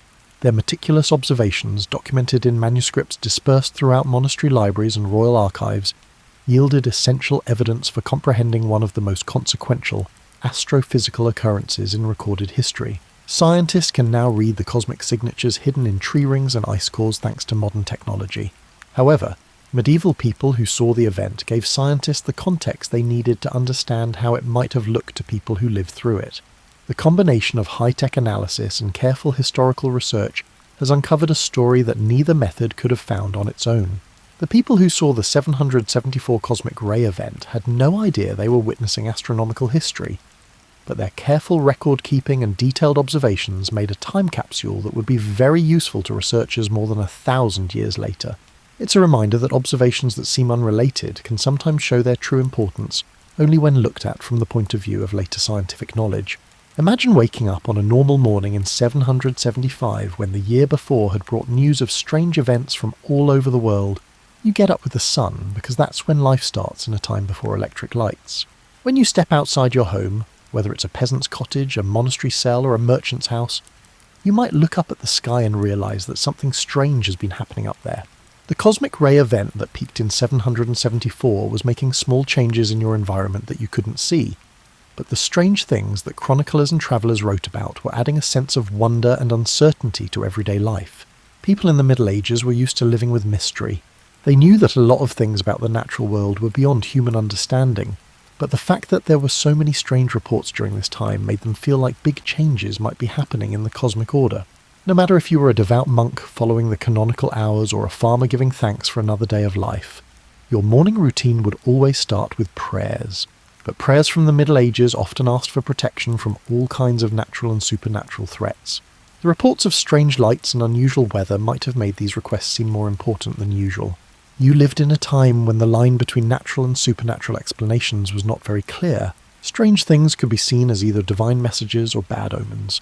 Most people in 775 were farmers, so they had to pay close attention to natural signs and seasonal patterns all the time. To be successful in farming in the Middle Ages, you had to be able to read subtle signs in the environment, like when to plant based on the temperature and moisture of the soil, how to tell when the weather would change based on the clouds and wind patterns, and how to tell when it was time to harvest. People whose survival depended on being able to read nature's signals would notice any strange changes in the environment right away. The higher levels of cosmic radiation that were falling on Earth at this time could have had an effect on plant growth that experienced farmers might have noticed. Medieval farmers were very sensitive to changes in how crops grew and developed, even though the effects would be small compared to more obvious factors like weather and soil quality. If a farmer worked the same fields for years, they would notice if the plants were acting even a little bit differently than they were used to. Monastery gardens, in particular, were carefully controlled spaces where small changes might be easier to see. Monks who took care of herb gardens and medicinal plants were trained to be very observant and pay close attention to how plants grew and how healthy they were. Because they knew so much about how plants normally behave, they might have been able to spot things that less experienced observers would have missed. The psychological climate of daily life during this era was likely affected by the proliferation of anomalous reports from various regions and sources. Medieval communication networks, which were based on trade routes, pilgrimage routes, and diplomatic contacts, moved information slowly but steadily. Strange stories from faraway places would slowly make their way into local communities, making people feel like the normal order of things was changing in some way. People in the Middle Ages knew that big events often made themselves known through natural signs and omens. Medieval people strongly believed that strange events could happen before big changes in politics, society, or religion. People who lived at the time would have thought that something important was going on, when several sources reported strange events happening at the same time. Even if they didn't know exactly what it was, people might have talked about strange weather, strange lights, and other strange things that travellers and chroniclers had seen more often during this time. Because medieval communities were small, interesting news spread quickly. The collection of strange reports would have given people interesting things to talk about at communal meals, market days, and other social events. People who worked outside would have had more chances to see strange weather patterns that people who worked inside might not have seen. Blacksmiths, carpenters, and other craftsmen who worked outside would have been in a good position to notice changes in the colours of the sky, strange cloud shapes, or other atmospheric oddities that could be related to the invisible cosmic ray bombardment that is hitting the upper atmosphere of Earth. During this time, people might have spent more time watching the sky at night, because they were more aware of the possibility of strange celestial events. People in the Middle Ages were already good at looking at the stars. The night sky was much clearer without light pollution, and looking at the stars was important for keeping track of time and finding your way. But reports of strange lights and atmospheric anomalies would have made them even more careful about what they saw at night. During 775, religious observances may have encompassed specific prayers or rituals intended to appropriately address the enigmatic signs that appeared with notable frequency. Medieval Christianity offered frameworks for interpreting natural phenomena as divine communications, and communities may have organised supplementary religious activities to ensure appropriate responses to perceived celestial messages. Life in the Middle Ages was still governed by the seasons, even though strange things were happening in the background. No matter how many cosmic rays were in the air or how many strange lights were in the sky, spring planting, summer cultivation, autumn harvest and winter preservation activities all followed their old patterns. But there may have been more talks about what current events mean and what they could mean for the future while the work was going on. Merchants and travellers, who had the most information about different parts of the world in medieval times, were very important in spreading news about strange events to different areas. A merchant who travelled between cities a lot could act as an unofficial clearinghouse for stories about strange things that happened, letting people compare what happened in their own area with what happened in other places. The cumulative effect of living through a time when strange things happened more often than usual was probably a stronger feeling of living in important times. People in the Middle Ages knew that they were part of ongoing historical stories, like the history of their kingdoms, the history of the Bible, and the story of Christendom. They thought that strange natural events might mean that important parts of these bigger stories were being written. What makes this especially sad is that the people of 775 were going through a very important event in the universe, even though they had no idea what it really was. One of the strongest cosmic ray bombardments ever recorded was happening, but people at the time couldn't see it. It left permanent marks in tree rings and ice cores. They were making records that would be very useful to scientists 1,000 years later, but they didn't know it at the time. The story of how modern scientists figured out what happened during the 774 cosmic ray event is like a detective novel for smart people, with clues hidden in Japanese cedar trees, Greenlandic ice sheets, and the margins of medieval manuscripts. It's a story that shows how the most advanced science of the 21st century can sometimes rely on the careful notes of monks from the 8th century who were just trying to write down what they saw in the world around them. As is often the case with scientific breakthroughs, the discovery started when someone noticed that the data didn't look quite right. Researchers studying radiocarbon levels in tree rings in the early 2000s were creating detailed timelines of past weather conditions when they found something that had never been seen before. A huge rise in carbon-14 levels that happened all over the world in trees between 774 and 775. Imagine the moment when these scientists first understood what they were seeing. Radiocarbon dating works because cosmic rays change nitrogen in the air into carbon-14 at rates that are fairly predictable. For thousands of years, this process has been running like a clock in space, making a baseline that archaeologists and climate researchers use to date old things. But in 774, that steady clock in space suddenly sped up. The spike was huge, about 20 times higher than normal levels of cosmic rays, and it happened all over the place at the same time. During their 774 to 775 growth rings, Trees in Japan, Germany, North America, and other parts of the world all showed the same huge rise in carbon-14 incorporation. It was like finding out that every clock in the world had run fast for a short time in the same year over 1200 years ago.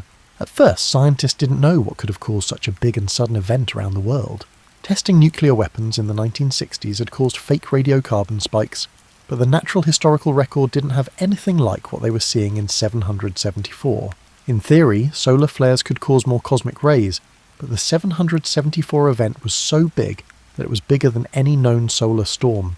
The big step forward happened when scientists started looking for other natural records that keep cosmic ray signatures that could back up their findings. Antarctic ice cores, which trap gases and particles from the atmosphere in layers that look like pages in a frozen book, showed higher levels of beryllium-10 and other isotopes made by cosmic ray interactions during the same time period. Coral growth rings from tropical oceans had other chemical signs of the same event. Scientists were sure they were looking at something truly new in the historical record, because evidence from many different sources, tree rings, ice cores, and coral reefs, all pointed to the same amazing event that happened in 774 to 775. But figuring out what happened was just the first step in understanding it. What might have caused such a strong burst of cosmic radiation? This is where medieval chronicles became an unexpectedly important part of the scientific equation. Scientists figured out that if cosmic ray levels had gone up a lot between 774 and 775, there might be indirect proof of what happened in historical records from that time. Chroniclers from the Middle Ages were skilled at noticing strange things in the sky and the air, and they may have seen things that could be linked to higher levels of cosmic radiation. Researchers had to think like both scientists and historians in order to link medieval observations to modern astrophysics.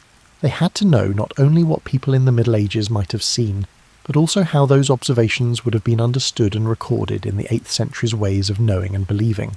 A phenomenon that contemporary scientists would characterize through the lens of particle physics may be depicted in medieval chronicles as an omen, miracle, or divine sign.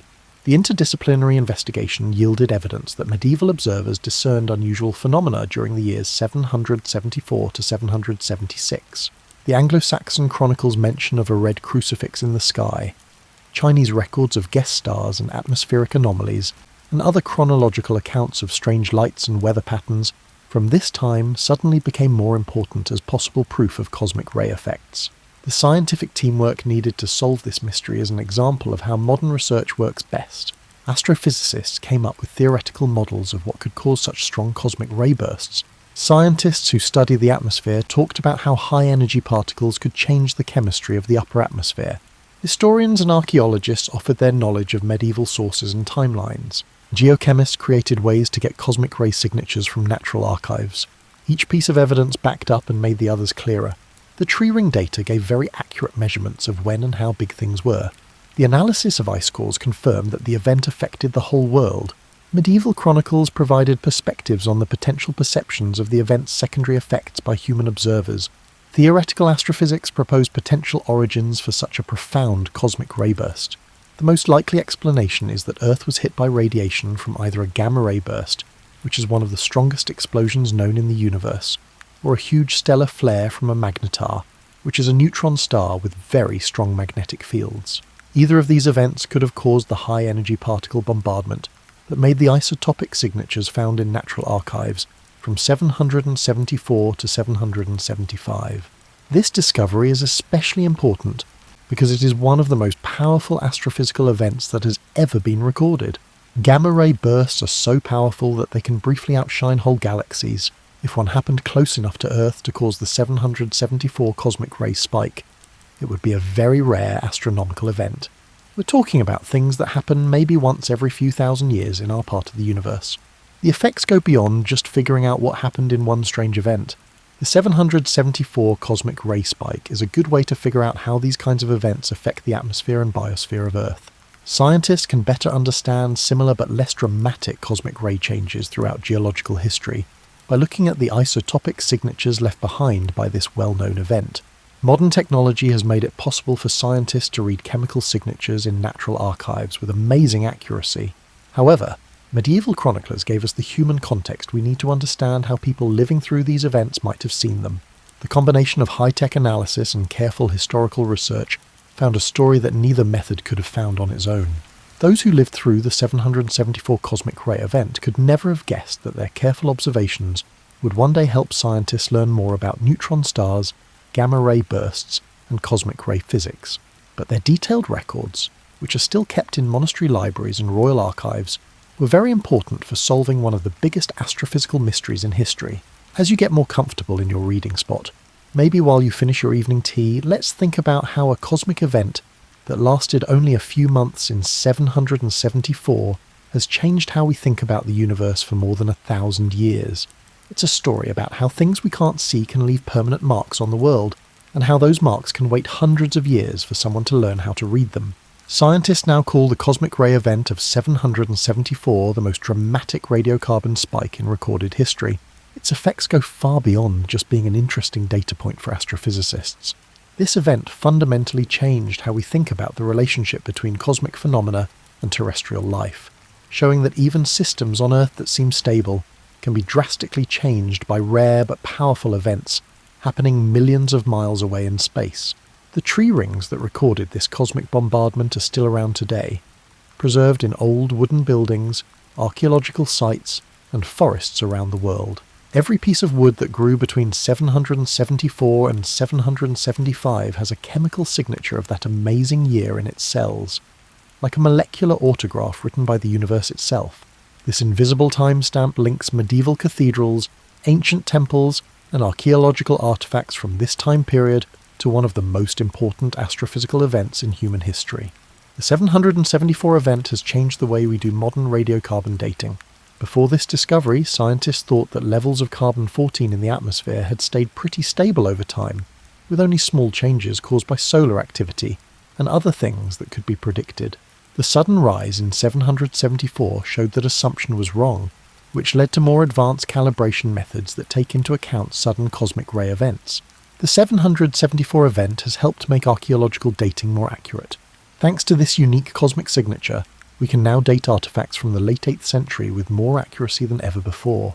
It's like having a universal timestamp that shows up in organic materials from all over the world. This lets archaeologists line up their timelines with amazing accuracy. The effects on our understanding of medieval history have been just as big. The 774 cosmic ray event serves as a stable chronological reference, aiding historians in correlating events across diverse cultural traditions and geographical areas. When Chinese chronicles, European monasteries and Middle Eastern sources all write about strange things happening at the same time, it makes sense that these events could be connected to the same cosmic event. Climate science has also gained insights from comprehending the influence of cosmic rays on Earth's atmospheric chemistry. The 774 event was too short to change the climate in the long term, but it did show that cosmic radiation can affect atmospheric processes in ways that climate models need to take into account. Contemporary researchers examining historical climate variations are increasingly focusing on cosmic ray fluctuations as a potential influence on atmospheric chemistry alterations. Researchers are now actively looking for similar events in the geological record. Scientists are now looking for more cosmic ray spikes that are hidden in tree rings, ice cores, and other natural records. They want to find more times when Earth was hit by strong radiation from space. Every new piece of information helps us understand how often these things happen and what they might do. The 774 event has changed how we study space weather. Cosmic rays can damage modern satellites and electronic systems, and knowing how extreme events have happened in the past can help engineers make technology that can survive them. The 774 spike is a good example of the kinds of cosmic ray intensities that Earth's technology might need to be able to handle during rare but powerful astrophysical events. The need for scientists and historians to work together to understand the 774 event has led to new models for how these two fields can work together. Astrophysicists now often ask medieval historians for help, and climatologists and archaeologists work together to learn more about how the environment has changed over time. Researchers are realizing that to fully understand complex phenomena, they need to look at them from many different angles. This has made the lines between different academic fields less clear. The discovery of 774 has changed the way both history and science are taught in schools. The story shows how modern scientific tools can get information from old materials that people in the past couldn't get to, while also showing how important it is to carefully observe history in order to understand scientific data. Students learn that to understand the past, they often need to use the best technology and the best research. The 774 event has also changed the way we think about how people see natural events. Medieval chroniclers who wrote about strange weather events in 774 to 776 were doing scientific research that they could never have imagined, and the information they gathered would be useful 1,000 years later. Their careful observations remind us that even records that seem unimportant might have information that future generations will find very useful. The 774 story has helped people understand astronomy better because it shows how Earth is part of a changing and sometimes violent cosmic environment. The 774 event had a direct effect on our planet. Unlike black holes or galaxies that are far away, we can still see the effects today. It makes the universe seem more real and important to everyday life. The discovery has also made us think about how these cosmic ray events might have changed human history in ways we don't yet know about. If strong cosmic radiation can change the chemistry of the atmosphere and possibly change the weather, climate, or even biological processes, then rare but powerful cosmic events may have had an impact on historical events that we don't know about. Understanding events like the 774 cosmic ray spike has helped shape modern talks about existential risks and planetary defense. Cosmic ray bursts don't directly threaten Earth as much as asteroid impacts or supervolcanic eruptions do, but they do show that Earth is in a cosmic environment where rare but powerful events can have global effects. When making plans for the long-term survival of humanity, we need to think about all the cosmic events that could have an effect on our planet. The 774 event has become a touchstone for talks about how scientific discovery and historical understanding are related. It shows how the most advanced modern technology can sometimes show that ancient observers were more accurate than people thought, and how careful historical research can help us understand scientific data better. The cosmic ray event of 774 is a reminder that the universe is full of things we don't fully understand yet. There may be signs of cosmic events in every tree ring, every layer of ice core, and every well-preserved medieval chronicle that we haven't yet figured out how to find or understand. The storm that hit Earth in 774 was invisible, and waited more than 12 centuries for people to learn how to figure out what had happened. The legacy of the 774 event keeps changing as new ways of doing research and new ways of thinking about things come up. Scientists in the future will surely find more proof and come up with new ways to explain what happened that year. As people learn more and technology gets better, the cosmic ray spike that people in the Middle Ages didn't understand will keep giving up its secrets. What started as an invisible bombardment of high-energy particles has turned into a link between medieval chroniclers and modern astrophysicists, ancient trees and modern climate science, and human observation and cosmic events. It shows that the universe is always writing its own story in the natural world around us, using languages that we're still learning how to read. As we come to the end of our journey through this cosmic mystery, it's a good idea to think about what the 774 event teaches us about how we fit into the larger universe. This astrophysical event was so strong that it left permanent marks on every living thing on Earth, but the people who were there couldn't see it at all. It's a humbling reminder that we are part of cosmic systems whose workings we're only starting to understand. In 774, radiation came down from space and connected Earth to events happening at distances and scales that are hard to imagine. The high-energy particles that hit our atmosphere came from colliding neutron stars, exploding magnetars, or gamma-ray bursts from dying stars. They had to travel across interstellar space to get to us. The trees that recorded this event in their growth rings were, in a very real way, recording the death throes of stars that had lived and died millions of years before humans were around. This cosmic link goes against the medieval view that the Earth was at the centre of a small, understandable universe. The people of 774 lived in a universe that seemed to be in order. The stars were in a celestial sphere, with Earth at the centre and divine purpose as the main idea. The real universe that sent them cosmic radiation was so big that people in the Middle Ages couldn't even imagine it. It was full of things that could affect Earth over distances so great that light itself took years to cross them. The medieval view of how everything in the universe is connected wasn't completely wrong, though. Medieval thinkers thought that events in the sky could affect things on Earth.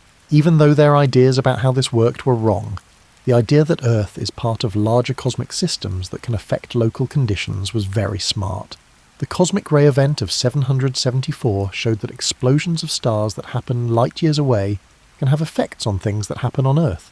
The fact that the 774 event was invisible also shows how limited our senses are, and how important it is to make tools that help us see more clearly. People in the Middle Ages were very good at watching the sky. They could accurately predict eclipses, follow the movements of planets, and spot strange celestial events. But in the 8th century, there was no way to see cosmic ray bombardment at all. Because of this technological limitation, people who were witnessing one of the most dramatic astrophysical events in recorded history had no direct way to find out what was going on. It was like trying to understand a symphony while only hearing a few notes here and there, or trying to enjoy a huge landscape while only seeing small details through a small window. The creation of scientific tools that can find cosmic ray signatures in natural materials is a big step forward for human senses. We can see things that we couldn't see directly by looking at tree rings, ice core chemistry, and isotopic dating. We've learned how to read cosmic messages written in the molecular structure of old wood and ice. This lets us get information that no other generation of humans could get. This growth in perceptual ability has shown that Earth keeps detailed records of cosmic events that have happened over time. There are chemical traces of past cosmic ray changes in every old tree, every ice sheet, and every coral reef. The Earth is like a huge library of astronomical events, just waiting for people to make the tools they need to read it. The 774 discovery also shows that scientists often need to look at things over very different timescales to understand them. The cosmic ray event itself may have lasted for months, but its effects can still be seen in things that are over 1200 years old. Chroniclers from the Middle Ages wrote down what they saw within years or decades of the event. Modern scientists, on the other hand, only found the cosmic ray spike after developing analytical methods that took hundreds of years to perfect. To understand the 774 event, people from different academic fields and historical periods had to work together. Medieval monks who kept careful records of the stars were unknowingly taking part in research that wouldn't be finished until the 21st century. Their patient observations, which have been kept in monastery libraries for over 1,000 years, gave scientists the information they needed to solve a cosmic mystery they could never have imagined. This temporary partnership makes me think about what information we might be recording today that will be useful to researchers hundreds of years from now. Our extensive records of weather, climate, and cosmic ray changes could one day help scientists figure out astronomical events that we can't see or understand right now. We might be unwitting subjects in scientific studies that will not conclude until well after our departure. The 774 event also shows that rare but powerful events can have effects that last long after they're over. The bombardment of cosmic rays may have lasted for months, but it left behind permanent marks that have changed our understanding of radiocarbon dating, archaeological chronologies, and how Earth and space interact for more than 1,000 years. Short events can have effects that last for hundreds of years. The 774 cosmic ray event makes us think about our place in systems that work on scales that are bigger than what we can see and feel. We live in galactic neighbourhoods where stars can explode and change the chemistry of the atmosphere on planets that are light years away. Every day we live our lives against the backdrop of cosmic processes that follow physical laws we are still learning about. The human response to cosmic mystery, exemplified by the meticulous observation, comprehensive documentation, and profound interpretation exhibited by medieval chroniclers, signifies a distinctively valuable aspect of the universe. To the best of our knowledge, Earth is the sole location where conscious entities are systematically observing, documenting, and analysing cosmic events in an effort to comprehend their significance and consequences. The people of 774 were exposed to cosmic radiation without knowing where it came from or what it meant. They were curious and careful and made detailed records that would be very helpful to future generations. Their reaction to the unknown, neither panicking nor ignoring strange events, but instead carefully observing and recording, shows the best of human scientific instinct.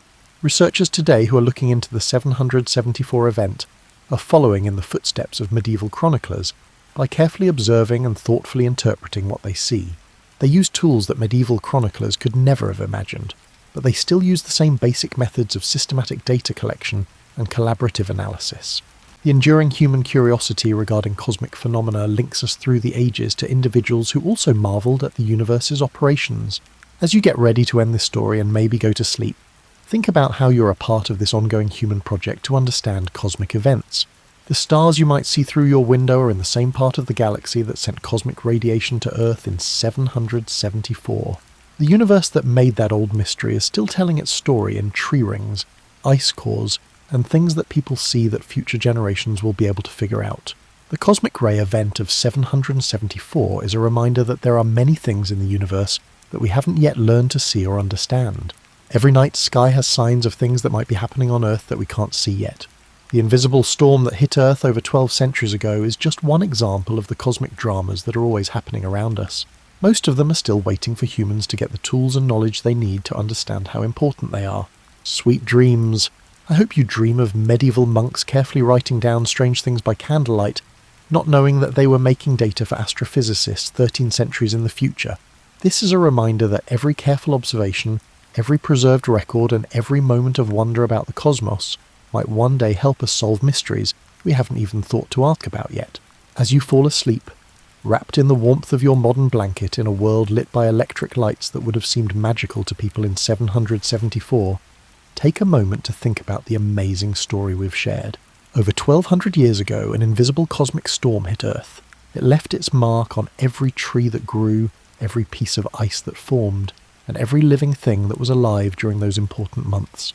People in the Middle Ages who lived through this event, farmers tending their fields, monks copying manuscripts by candlelight, and scholars tracking the movement of planets, had no way to see the high-energy particles falling from space, but they reacted to the strange things they could see with the same careful observation and thorough record-keeping that is typical of the best scientific instinct in humans. Their detailed records, which were kept in monasteries and royal archives all over the world, eventually gave modern scientists important information about one of the most powerful astrophysical events in history. People in the Middle Ages who wrote with quill pens unknowingly helped researchers in the 21st century, who used particle accelerators and mass spectrometers. As our analytical tools get better and our theoretical understanding of stellar phenomena grows, the cosmic ray event of 774 keeps giving us new information. There is no doubt that future generations will find more proof and come up with new ways to understand what happened that amazing year. The invisible storm that people in the Middle Ages felt but didn't understand will keep teaching us about how the universe works for many years or even centuries to come. But maybe the most important thing we can learn from this cosmic mystery is that the universe is always making new things that we haven't yet figured out how to see or understand. There may be signs of cosmic events in every tree ring, every layer of ice core, and every careful historical observation that we don't yet know how to look for. The natural world keeps detailed records of astronomical events and chemical languages that we're still learning to read. As you get ready for bed tonight, cosmic rays are softly falling on Earth from faraway parts of the galaxy. This has been happening every night for billions of years. Most of this radiation is too weak to leave any traces, but stars in our cosmic neighbourhood are living and dying in ways that could one day send more powerful bursts of high-energy particles toward Earth. Future observers, maybe even your own descendants, might look back at this time and wonder what cosmic events we went through without knowing. They could find signs of stellar events in materials from our time, signs that our current technology isn't advanced enough to find or understand. The universe might be sending us messages in our modern world that we won't be able to understand until we come up with new tools and ways of thinking. People in 774 were part of cosmic history without even knowing it. They made records that would be very useful to researchers 1,000 years later. We might also be unknowingly taking part in astronomical studies that won't be finished until long after we're gone. Our careful observations and thorough record-keeping may one day help us figure out cosmic mysteries that we can't even begin to imagine. The invisible cosmic storm of 774 connects medieval wonder to modern understanding, ancient observations to modern astrophysics, and human curiosity to the huge processes that shape our universe. It reminds us that we live in systems that are much bigger than what we can see and feel right now. But we have the unique ability to observe, record, and slowly understand these cosmic events. As you fall asleep, you are part of a story that has been going on for a long time. From medieval chroniclers to modern scientists, from observations made long ago to discoveries that will happen in the future. The same universe that sent cosmic radiation to Earth in 774 surrounds you tonight. It is full of things that future generations will study and understand in ways we can't even imagine right now. The mystery of 774 shows us that with time, careful record-keeping, and working together to figure things out, we can find out things that seem impossible to know. Writing by candlelight in the Middle Ages and studying isotopic signatures today are both parts of the same big human project, figuring out where we fit in the universe. Sleep well, knowing that you're part of this ongoing story of cosmic discovery. The universe around you is full of amazing things that future generations of curious people will discover, understand, and appreciate. These people will share our wonder about how the world works beyond what we can see. The invisible storm of 774 shows us that the most important events in cosmic history might happen right next to us, without us even knowing it, leaving clues for future observers to find and figure out. Every night the universe gets new cosmic radiation, new stellar events, and new chances to write its own history in the natural records that are all around us. Think of the dreams of medieval chroniclers and modern scientists, cosmic rays and ancient trees, invisible storms and careful observation. Think about the ongoing human project of figuring out the universe and your place in a story that connects careful observers across centuries of cosmic mystery and discovery.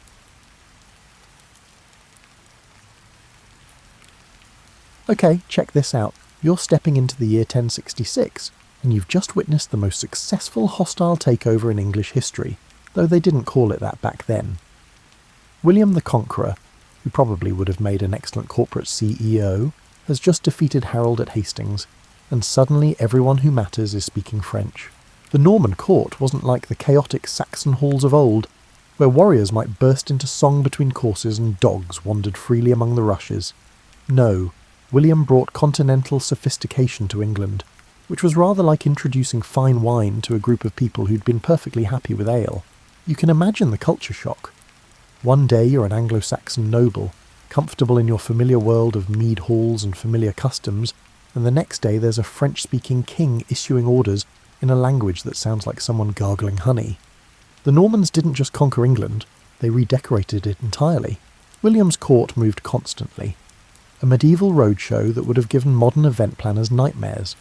The royal household packed up every few weeks and trudged from castle to castle, carrying everything from the king's favourite chair to the royal toilet seat. Yes, medieval kings had portable toilet seats. Even conquerors need comfort. The Domesday Book, William's famous survey of England, reads like the world's most comprehensive tax audit. Imagine teams of Norman clerks descending on English villages like medieval accountants, counting every pig, chicken and patch of turnips. The locals must have watched these proceedings with the same enthusiasm modern people show for tax season. What made the Norman court fascinating was that it was essentially a start-up that achieved success beyond anyone's expectations. William took a relatively small group of French nobles and convinced them to cross the Channel and reinvent an entire kingdom. They brought new architecture, new laws, new fashions, and most importantly new ideas about how royal courts should function. The Normans turned the English court into Europe's most efficient government machine. They created a bureaucracy so organised that historians still marvel at it today. Every penny was accounted for, every legal decision recorded, and every royal progress planned with military precision. If the Saxons had been jazz musicians, improvising freely and following their instincts, the Normans were a full orchestra, playing from carefully written sheet music. What's remarkable is how quickly the two cultures began to blend. Within a generation, Norman knights were marrying English heiresses, and their children grew up bilingual. The court became a place where French efficiency met English practicality, creating something entirely new. You might say it was the medieval equivalent of fusion cuisine, except instead of mixing Thai and Mexican flavours, they were blending governmental systems. The castle became the symbol of this new order. These weren't just fortresses, they were corporate headquarters, law courts, tax offices, and luxury hotels all rolled into massive stone packages. You were entering the nerve centre of a kingdom that was systematically reorganising from the ground up when you stepped into a Norman castle's great hall. Fast forward to the Plantagenets, and you'll find yourself in what amounts to the world's longest-running family drama. If the Normans were efficient administrators, the Plantagenets were passionate performers who happened to run a kingdom on the side. Henry II, the first Plantagenet king, inherited an empire that stretched from the Scottish borders to the Pyrenees. Managing this required him to be part politician, part general, part diplomat, and part travelling salesman. He was constantly on the move, governing his vast territories with the energy of someone who'd had far too much medieval coffee, if such a thing had existed. The Plantagenet court was where politics became personal in the most spectacular ways. Take Henry's marriage to Eleanor of Aquitaine, a woman who was essentially the power broker of her age. Eleanor had already been Queen of France before marrying Henry, bringing with her the sophisticated culture of southern France. She turned the English court into a place where troubadours sang love songs, poets competed for royal favour, and courtly romance flourished like exotic flowers in a hothouse. But Eleanor and Henry's marriage was less romance novel and more psychological thriller. They spent years alternately partnering in ambitious political schemes and plotting each other's downfall. Their 4 sons, Henry the young king, Richard the Lionheart, Geoffrey and John, grew up watching their parents' complex relationship and apparently decided that family harmony was overrated. The result was a royal family that treated succession planning like a contact sport. The princes rebelled against their father, formed alliances with foreign kings, and generally behaved like teenagers with armies. When Henry the young king died in 1183, he was technically still in rebellion against his father. Family dinners must have been extraordinarily awkward. Richard I, the Lionheart, spent most of his reign away from England, crusading in the Holy Land. He treated his kingdom rather like a wealthy parent might treat a trust fund, a reliable source of income for more exciting adventures elsewhere. Richard spoke little English and visited England perhaps twice during his 10-year reign. However, he continues to be one of England's most renowned monarchs, demonstrating that time apart can truly deepen one's affection. Then came John, and if you've seen any movie about Robin Hood, you know John as the villain. The real John was more complex than Hollywood suggests, less cartoonishly evil, more disastrously incompetent. He succeeded in losing the majority of his French territories, facing excommunication from the Pope, and inciting armed rebellion among his own barons. In 1215, they literally cornered him at Runnymede and made him sign Magna Carta, which was medieval England's way of saying, "We need to have a serious talk about your management style." The Plantagenet court during John's reign likely felt like working for a startup, in which the CEO continually makes decisions that everyone knows will lead to failure. Yet no one can determine how to intervene. The barons ultimately took action, establishing the first formal limits on royal power in English history. John's son, Henry III, inherited this mess at age 9. Growing up as a child, king meant that Henry's entire education in kingship came from watching regents and advisors manage the kingdom's recovery from his father's disasters. Perhaps this explains why Henry developed such an obsession with beautiful things, architecture, art and luxury goods that would make medieval Instagram followers weep with envy. Henry III's court was where English royal ceremonial really began to flourish. He reconstructed Westminster Abbey in the Gothic style, setting the stage for the crowning of English monarchs for the ensuing 8 centuries. He collected art, patronised scholars, and turned the royal court into a cultural centre that attracted talent from across Europe. The Plantagenets established patterns that would echo through English royal history. The tension between the king's personal desires and his public duties, the constant need to balance English interests against continental ambitions, and the recurring discovery that even kings must occasionally listen to their subjects' opinions about governance. Edward I arrived on the throne like someone finally reading the instruction manual after generations of improvisation. Where his predecessors had stumbled through the complexities of medieval kingship, Edward approached the job with the systematic thoroughness of a master craftsman. You can picture Edward's court as a place where everything finally ran on time. This was a king who conquered Wales not through dramatic cavalry charges, but through methodical strategic planning and superior logistics. He built a ring of castles that looked like they'd been designed by someone who'd studied every military engineering textbook ever written, which, in a sense, Edward had. The court of Edward I buzzed with legal innovations that would have impressed modern constitutional lawyers. Edward didn't just rule, he legislated. He created new laws, reformed old ones, and established legal procedures that lasted for centuries. His statutes read like the work of someone who genuinely enjoyed the technical challenges of governance. While other kings saw lawmaking as a tedious necessity, Edward treated it as creative problem-solving. But Edward's greatest innovation was turning royal ceremony into political theatre. His conquest of Wales culminated in one of history's most effective publicity stunts, presenting his infant son Edward, later Edward II, to the Welsh as their Prince of Wales. A native-born ruler who happened to speak no Welsh, but whose birth in Caernarfon Castle made him technically Welsh enough to satisfy the political requirements. The court during Edward's reign felt like the headquarters of a successful consulting firm, organised, purposeful, and slightly intimidating to outsiders. Foreign ambassadors arrived expecting medieval chaos, and instead found clerks who could produce any document within minutes, treasury officials who knew exactly how much money was available for any proposed venture, and a king who actually read the briefing papers. Edward's relationship with Parliament illustrates his practical approach to politics. He didn't summon Parliament because he believed in democratic principles. Such ideas were still centuries in the future. He called Parliament because he needed money for his military campaigns, and he discovered that representatives were more likely to approve taxes if they felt consulted about how those taxes would be spent. It was medieval crowdfunding with a constitutional twist. The court's daily routine reflected Edward's systematic nature.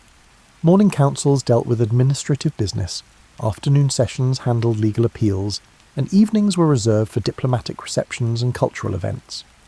Even the royal meals followed precise protocols, not because Edward was particularly formal, but because he'd figured out that consistent procedures prevented the sort of chaos that had plagued earlier reigns. Edward's queen, Eleanor of Castile, brought her own sophisticated household that merged seamlessly with the English court. Eleanor was no mere ornamental royal wife. She was a political partner who managed extensive estates, engaged in diplomatic negotiations, and helped create the cultural atmosphere that made Edward's court a magnet for European talent. The famous Eleanor crosses, the elaborate monuments Edward erected at every place Eleanor's funeral procession rested on its way to Westminster, weren't just expressions of royal grief. They were architectural advertisements for the Plantagenet dynasty's sophistication and power. Each cross served as a visual cue that those ruling this kingdom understood both emotional depth and artistic excellence. Edward's court produced the administrative innovations that allowed England to function as a unified kingdom rather than a collection of semi-independent regions. The Royal Chancery developed standardised procedures for everything from diplomatic correspondence to land grants. The Exchequer refined accounting methods that tracked royal income with precision that would have impressed Renaissance bankers. When Edward died in 1307, he left his son a kingdom that functioned like a well-designed machine. Unfortunately, as we'll discover, not every king was mechanically inclined. Edward II inherited his father's efficient kingdom and promptly demonstrated that governmental expertise isn't necessarily genetic. If Edward I's court had been a precision timepiece, his son's court was more like an expensive watch that kept losing time because the owner couldn't stop fiddling with the mechanism. The problem wasn't that Edward II lacked intelligence or education. He'd received the finest medieval schooling available and understood royal duties perfectly well in theory. The problem was that Edward II found the actual work of kingship monumentally boring.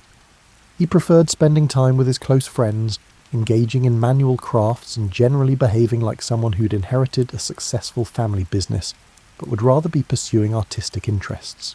This created the medieval equivalent of an office where the CEO spends most of his time in the employee break room, while important decisions pile up on his desk. Edward's court became a place where ambitious nobles competed not for the king's attention regarding policy matters, but for positions in his inner social circle.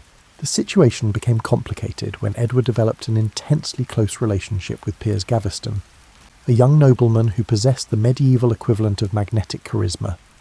Gaveston was witty, stylish, and completely uninterested in the sort of respectful deference that other nobles expected to receive from royal favourites. He nicknamed the powerful earls with insulting pet names, and generally behaved like someone who'd never read the handbook on medieval court politics. The established nobility watched this relationship with the mounting horror of senior executives discovering that the boss's college roommate has been appointed as their new supervisor. Gaveston wasn't just inappropriate, he was effective at making the traditional power brokers feel excluded from important decisions. The court split into factions, those who found the situation tolerable and those who decidedly did not. The result was a series of political crises that read like medieval office politics taken to their logical extreme. The barons repeatedly forced Edward to send Gaveston into exile.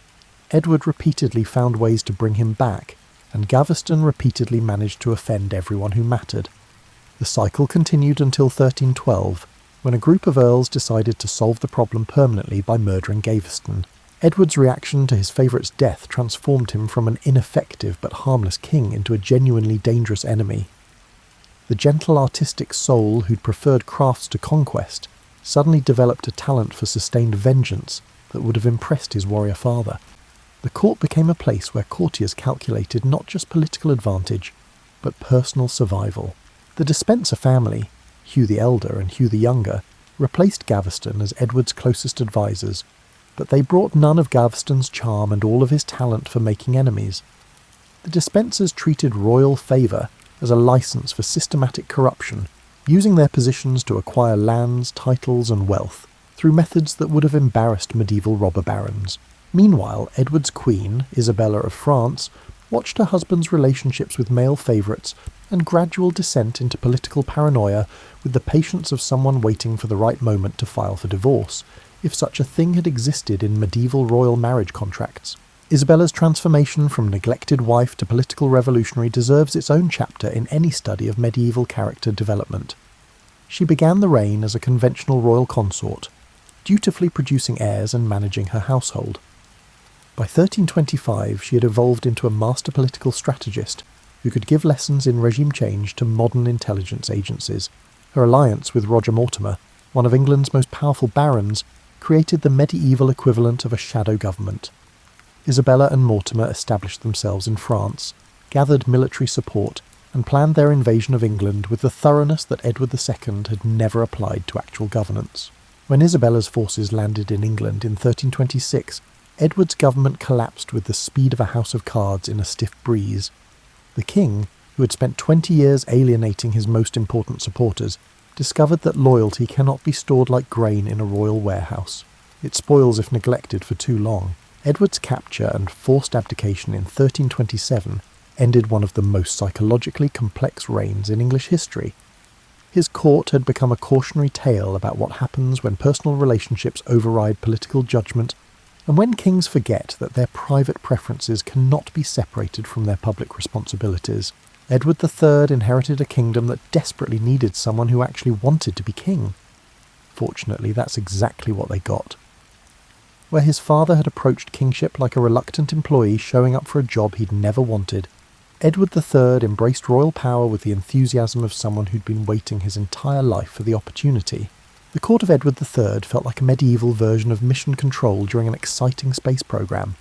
Everything was focused on the great project of proving that England could compete with France as a major European power. This required transforming English military capabilities, diplomatic relationships, and cultural prestige simultaneously. Edward's solution was to turn warfare into a combination of professional efficiency and chivalrous spectacle. His court became the headquarters for military innovations that would revolutionise European combat. English longbowmen weren't just skilled archers, they were precision weapons specialists whose training regimens would have impressed modern Olympic coaches. The creation of the Order of the Garter in 1348 illustrates Edward's genius for combining practical politics with romantic imagery. The story goes that Edward rescued a lady's garter that had fallen during a court dance, declaring, "Honi soit qui mal y pense," shame on him who thinks evil of it. Whether this actually happened matters less than Edward's insight that knightly honour needed institutional structure to remain politically useful. The Garter Knights weren't just ceremonial appointments. They were Edward's core military and political leadership, bound together by oaths that merged personal loyalty with service to the kingdom. It was medieval team-building with lasting constitutional implications. Edward's court during the early phases of the 100 Years' War buzzed with the confidence of a successful start-up that's just secured major funding. The victory at Crusades in 1346 proved that English tactical innovations could defeat traditional French military superiority. The capture of Calais gave England a permanent foothold on the continent. The victory at Poitiers in 1356, where Edward's son, the Black Prince, captured the French king himself, established the English royal family's reputation as Europe's most formidable military dynasty. But courts that revolve around military success face inevitable challenges when the victories stop coming. The Black Death, which reached England in 1348, killed approximately 1/3 of the population and disrupted the economic systems that funded Edward's continental ambitions. Suddenly the court found itself managing not just military campaigns but social revolution. The plague's aftermath created labour shortages that gave surviving peasants unprecedented bargaining power. Traditional social hierarchies began shifting in ways that made established nobles nervous. The court had to navigate between maintaining traditional privileges and acknowledging new economic realities. Edward aged into someone who'd learned that even successful kings cannot control all the variables that determine their reign's outcomes. The energetic warrior who'd launched England's bid for continental empire became a somewhat melancholy figure presiding over a kingdom that was simultaneously more powerful and more troubled than it had been at his accession. The court during Edward's final years reflected this complexity.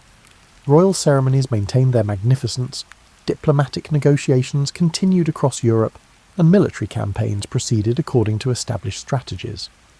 But underneath the familiar routines, everyone could sense that the assumptions underlying Edward's early successes were becoming increasingly questionable. The Black Prince's premature death in 1376 symbolised the broader challenges facing the Plantagenet system. Edward III had created a court culture based on chivalrous military excellence, but chivalry offered limited guidance for managing plague-disrupted social structures, economic inflation, and the growing political sophistication of England's urban populations. When Edward III died in 1377, he left a kingdom that had achieved his goal of establishing England as a major European power, but at costs that his successors would spend generations calculating. 10-year-old Richard II inherited a kingdom expecting another warrior king, and instead got an artist who happened to wear a crown. If Edward III's court had been focused outward toward continental conquest, Richard's court turned inward toward creating something unprecedented, a royal household that treated cultural sophistication as seriously as previous generations had treated military prowess. You can imagine the confusion this caused among nobles who'd spent their entire careers preparing for careers as knights and military commanders. Suddenly they found themselves in a court where success meant understanding poetry, appreciating architectural innovations, and navigating social protocols that resembled elaborate performances more than traditional feudal relationships. Richard's court developed its own aesthetic that modern art historians still study with fascination. The king commissioned illuminated manuscripts that looked like medieval graphic novels, patronised architects who created buildings that seemed to float despite being constructed from heavy stone, and surrounded himself with intellectuals who treated political philosophy as an art form worthy of lifetime dedication. The famous Wilton diptych, probably created for Richard's court, captures the atmosphere perfectly.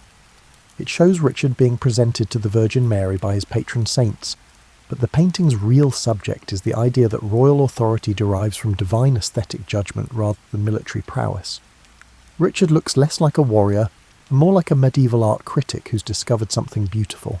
This cultural revolution wasn't just decorative. Richard understood that royal authority needed new foundations now that the Black Death had disrupted traditional social hierarchies. If kings could no longer rely solely on military force and feudal obligation to maintain power, they needed to create new forms of prestige and authority. Richard's solution was to make the royal court so culturally magnificent that association with it became irresistible to ambitious nobles. The result was a court where political negotiations felt like elaborate theatrical performances. Richard developed ceremonies that turned routine administrative tasks into rituals that demonstrated royal authority through aesthetic excellence rather than raw power. Foreign ambassadors arrived expecting traditional medieval formality, and instead encountered governmental procedures that seemed designed by choreographers. Richard's personal style reflected this approach. He dressed with an attention to detail that would have impressed Renaissance fashion designers, spoke with the precision of someone who'd studied rhetoric as a fine art, and carried himself with the conscious grace of a performer who understood that every public appearance was a political statement. The king's relationship with literature produced some of the most important cultural developments in English history. Richard's court patronised Geoffrey Chaucer, whose Canterbury Tales captures the social complexity of late medieval England with psychological insight that still amazes modern readers. Chaucer's position as a royal customs official allowed him to observe English society from both aristocratic and commercial perspectives, giving his writing a breadth that purely academic poets couldn't match. But Richard's aesthetic approach to kingship created its own political challenges. Nobles who'd expected to advance their careers through military service found themselves competing in cultural arenas where they felt disadvantaged. The court became a place where traditional warriors tried to master skills, sophisticated conversation, appreciation of artistic subtlety, understanding of literary references that seemed to have little connection to the practical business of governing a kingdom. The Peasants' Revolt of 1381 tested Richard's unconventional approach to royal authority. When Wat Tyler led thousands of rebellious peasants to London, demanding social and economic reforms that would have dismantled the feudal system, the 14-year-old king faced his first major political crisis. His response demonstrated both the strengths and limitations of his aesthetic approach to power. Richard met the rebels personally, using his royal presence and rhetorical skills to diffuse their immediate anger. For a moment it seemed as if the young king's cultural sophistication might succeed where traditional military responses would have failed. But when Tyler was killed during the negotiations, Richard's promise of reforms was quickly forgotten, and the revolt was suppressed with traditional violence. The experience seems to have convinced Richard that cultural authority alone wasn't sufficient for royal survival. His court during the 1390s combined aesthetic magnificence with increasingly authoritarian political methods. Richard began demanding new forms of royal reverence, creating ceremonies that elevated the king above traditional feudal relationships. The famous scene where Richard required nobles to approach his throne on their knees and address him only when spoken to wasn't just royal vanity. It was a systematic attempt to reconstruct royal authority along different lines than his predecessors had used. Richard understood that if cultural prestige was going to replace military dominance as the foundation of royal power, then royal dignity needed unprecedented protection.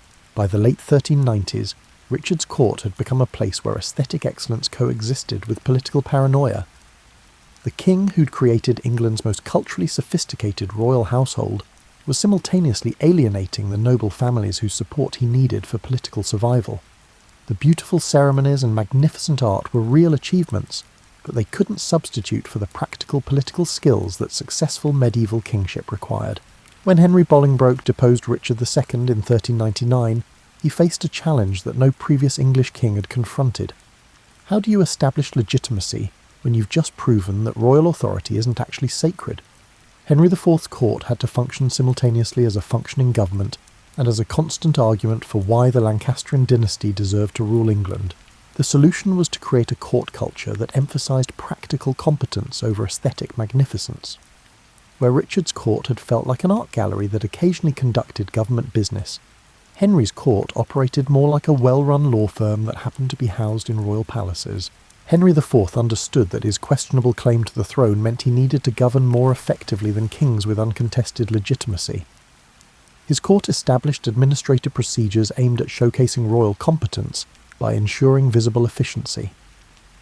Foreign ambassadors and domestic nobles alike could see that this government actually worked. Bills were paid on time, legal decisions were rendered promptly, and military campaigns were organised with professional thoroughness. The Lancastrian court's relationship with Parliament illustrates this practical approach. Henry didn't call Parliament because he enjoyed legislative debate, but because he needed regular communication with the social groups whose support maintained his dynasty's position. Parliamentary sessions during Henry's reign felt less like royal ceremonies and more like business meetings where practical people discussed practical problems. This created a court atmosphere that was less visually spectacular than Richard's, but more politically sustainable. Henry's courtiers advanced their careers through administrative competence, military effectiveness, and practical problem-solving rather than cultural sophistication or aesthetic sensitivity. The change wasn't necessarily an improvement. England lost some of the cultural achievements that Richard's patronage had fostered, but it was more suited to the political realities of usurped kingship. Henry V inherited this practical court culture and applied it to the grandest possible project, proving that the Lancastrian dynasty could achieve military successes that would justify its questionable origins. His court became the planning headquarters for the most successful military campaign in English history. The preparation for Henry's French campaigns reveals how the Lancastrian court had evolved into something resembling a modern general staff. Every aspect of the Agincourt campaign — logistics, intelligence gathering, diplomatic preparation, financial planning — was organised with systematic attention to detail that previous generations of English kings had rarely achieved. Henry's court during the French campaigns must have felt like mission control during a successful space programme. Maps covered the walls, dispatches arrived daily from agents throughout France, and treasury officials calculated the costs of maintaining English armies on foreign soil with accounting precision that would have impressed Renaissance bankers. The victory at Agincourt in 1415 provided exactly the legitimacy boost that Lancastrian kingship needed. Henry had proven that his dynasty could achieve military successes that rivaled the greatest accomplishments of the Plantagenets. The court's practical approach to governance had produced practical results that no one could question, but Henry's early death in 1422 left his infant son, Henry VI, to inherit both the French conquests and the systematic court culture that had achieved them. This created a fascinating problem. What happens when a court designed around practical competence is headed by someone who's more interested in scholarly pursuits than administrative efficiency? Henry VI's court represents one of the most intriguing experiments in English royal history.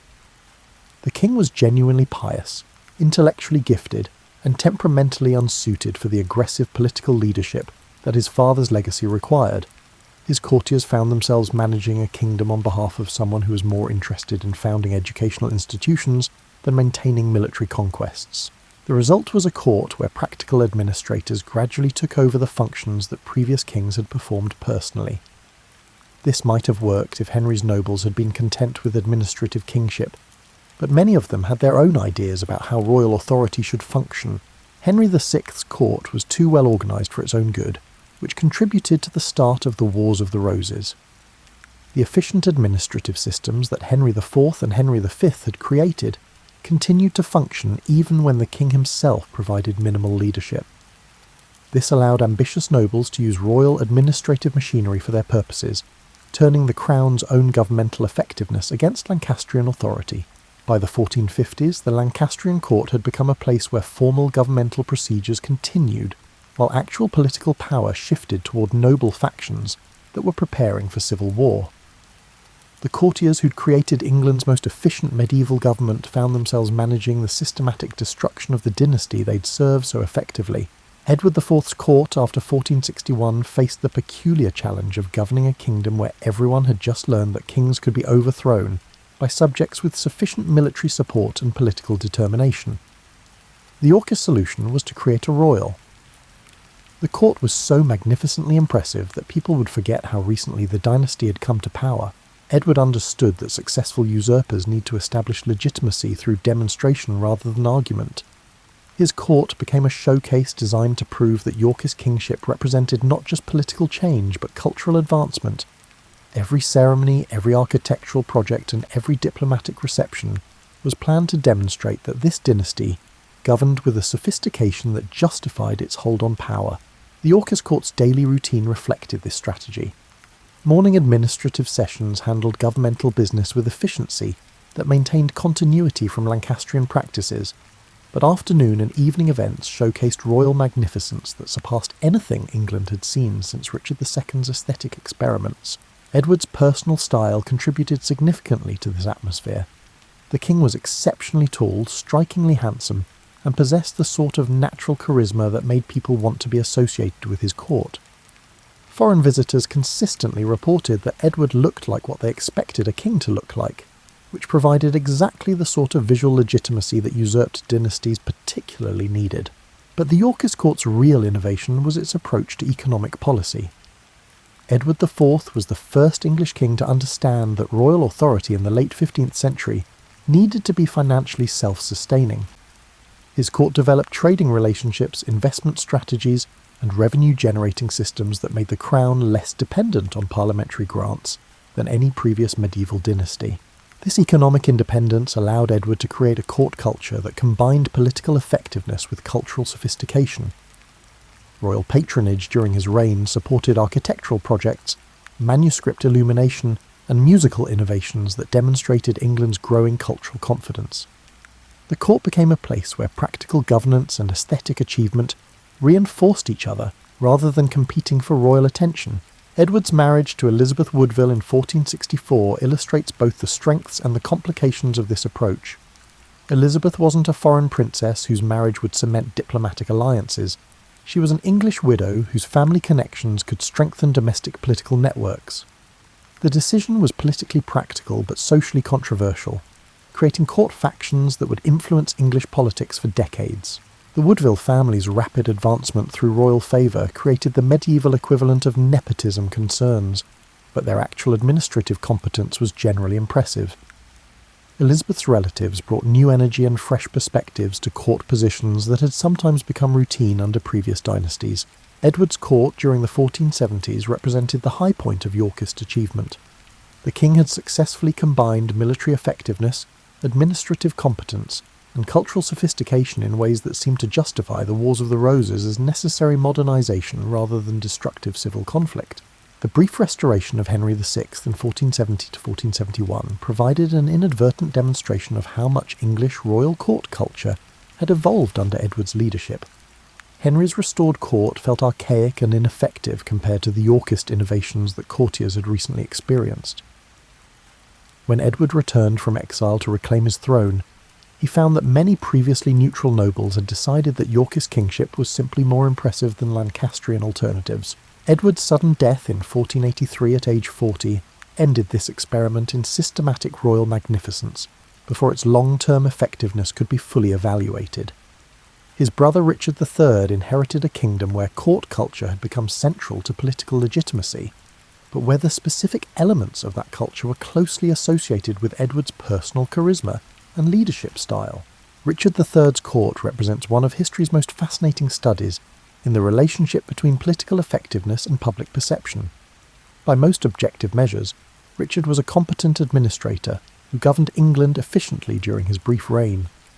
His court maintained the organisational systems that Edward had established, continued the cultural patronage that had made Yorkist kingship impressive, and handled domestic and foreign policy with reasonable skill. But Richard's court could never escape the circumstances of his accession to power. The disappearance of his nephews, Edward V and Richard, Duke of York, created suspicions that no amount of governmental competence could overcome. Richard found himself managing a court where formal procedures continued normally, while underlying political support steadily eroded. The irony of Richard's reign was that he'd inherited the most sophisticated royal court in English history, at precisely the moment when court sophistication ceased to matter. The Yorkist innovations in governmental efficiency, cultural patronage, and economic independence were genuine achievements, but they couldn't compensate for fundamental questions about dynastic legitimacy. When Henry Tudor landed at Milford Haven in 1485, he represented not just another dynastic claimant, but a return to the principle that royal courts should be judged primarily on their political effectiveness rather than their cultural achievements. The Battle of Bosworth Field ended the Yorkist experiment and began a new phase in English royal court development. Henry VII's court, after 1485, functioned like a start-up company, whose founder understood that survival required completely different strategies than those needed for initial success. Having won the crown through military victory, Henry faced the challenge of establishing a dynasty that could maintain power through means other than continued warfare. The early Tudor court was deliberately modest compared to Yorkist magnificence. Henry understood that impressive ceremonies and cultural patronage were luxuries that usurped dynasties could afford only after establishing unquestioned legitimacy. His court focused on administrative competence, financial responsibility, and the systematic elimination of potential rivals. You can picture Henry's court as a place where accountants held higher status than poets, where treasury records received more attention than architectural projects, and where every expenditure was evaluated for its contribution to dynastic security. This wasn't because Henry lacked appreciation for culture or ceremony, but because he understood the priorities that newly established dynasties must observe. The court's daily routine reflected these priorities. Morning sessions dealt with financial planning that would have impressed modern budget analysts. Afternoon meetings handled diplomatic correspondence that gradually established England's credibility with European powers who were still uncertain about Tudor legitimacy. Evening events were modest affairs that demonstrated royal dignity without the extravagance that might suggest governmental irresponsibility. Henry's marriage to Elizabeth of York was perhaps the most successful political alliance in English history. By uniting the Yorkist and Lancastrian claims, Henry created a dynasty whose legitimacy was based on national reconciliation rather than factional victory. The court became a place where former enemies worked together on shared governmental projects, demonstrating that the Wars of the Roses had truly ended. The Tudor court's approach to noble management was particularly innovative. Rather than trying to eliminate powerful aristocratic families, Henry created systems that channeled noble ambition towards service to the crown. Court positions became opportunities for career advancement that required demonstrated loyalty and competence, rather than hereditary privilege alone. This created a court atmosphere that combined traditional medieval hierarchy with meritocratic elements that anticipated later governmental developments. Noble birth remained important, but actual responsibility was distributed based on proven ability to advance Tudor dynastic interests. Henry VII's success in establishing financial independence for the crown had profound implications for court culture. Unlike previous dynasties that needed to maintain parliamentary support for regular tax grants, the Tudor court could plan long-term projects without constant negotiation with potentially hostile legislative assemblies. This financial autonomy allowed Henry VIII to inherit a court that could support dramatic cultural and political innovations. Where his father had necessarily focused on consolidation and survival, Henry VIII could pursue grander ambitions that would transform English royal authority in fundamental ways. Henry VIII's court represents the moment when medieval kingship evolved into something recognisably modern. The young king inherited his father's financial resources and administrative competence, but applied them to projects that would have seemed impossible to previous generations of English monarchs. Henry VIII achieved a dramatic change in royal court culture, as illustrated in the Field of the Cloth of Gold in 1520. This meeting with Francis I of France was essentially a 3-week festival that demonstrated English wealth, cultural sophistication, and technological capability on a scale that amazed contemporary observers. The temporary buildings constructed for the event rivaled permanent royal palaces in their magnificence, but Henry's court culture wasn't just about impressive displays. The king assembled intellectual and artistic talent that transformed England's cultural landscape. Thomas More, Hans Holbein, Thomas Cranmer, and Thomas Cromwell all contributed to creating a court that combined Renaissance learning, artistic innovation, and administrative efficiency in unprecedented ways. The king's break with Rome in the 1530s transformed the English court into something unprecedented. A royal household that functioned simultaneously as a government headquarters, a centre of religious reform, and a cultural laboratory, experimenting with new forms of royal authority. Henry's court during the Reformation years buzzed with the energy of people who understood they were participating in historical changes that would reshape European civilization. Courtiers found themselves managing not just traditional governmental business, but also the systematic reorganisation of English religious life, the redistribution of monastic wealth, and the creation of new legal frameworks for royal supremacy. The dissolution of the monasteries provided Henry's court with resources that previous English kings could hardly have imagined. Suddenly, centuries of religious patronage had given the crown control over vast estates, architectural treasures, libraries, and artistic collections. The court became a place where former monastic buildings were converted into royal residences, where illuminated manuscripts were repurposed for secular use, and where centuries of religious art were evaluated for their potential contribution to royal magnificence. Thomas Cromwell's role in managing these transformations demonstrates how Tudor court culture had evolved beyond traditional feudal relationships. Cromwell was neither a powerful nobleman nor a church official, but a lawyer and administrator, whose expertise in governmental procedure made him indispensable to Henry's revolutionary projects. His rise to power illustrates how the Tudor court had become a meritocracy, where technical competence could overcome traditional social limitations. Henry's 6 marriages created a court atmosphere where personal relationships and political calculations became inseparably intertwined. Each wedding brought new families into royal favour, each divorce or execution eliminated established court networks, and each new queen created opportunities for ambitious courtiers to advance their careers through association with her household. The court during Henry's final years had become a place where survival required constant attention to the king's changing moods, shifting political alliances, and evolving religious policies. Courtiers developed the sort of psychological sensitivity that would have impressed modern diplomatic corps, learning to interpret royal gestures, decode ambiguous statements, and anticipate policy changes before they were officially announced. Elizabeth I inherited a kingdom exhausted by religious upheaval and dynastic uncertainty, then spent 45 years transforming her court into the most successful piece of political theatre in European history. If Henry VIII's court had been a workshop for religious and political innovation, Elizabeth's court was a stage where every day brought new performances designed to demonstrate that England had achieved cultural and political greatness. You can imagine the challenge Elizabeth faced as a young queen in 1558. She was unmarried in an age when female rule was considered unnatural, religiously suspect in a kingdom divided between Catholic and Protestant factions, and politically vulnerable in a Europe where major powers were actively plotting England's destruction.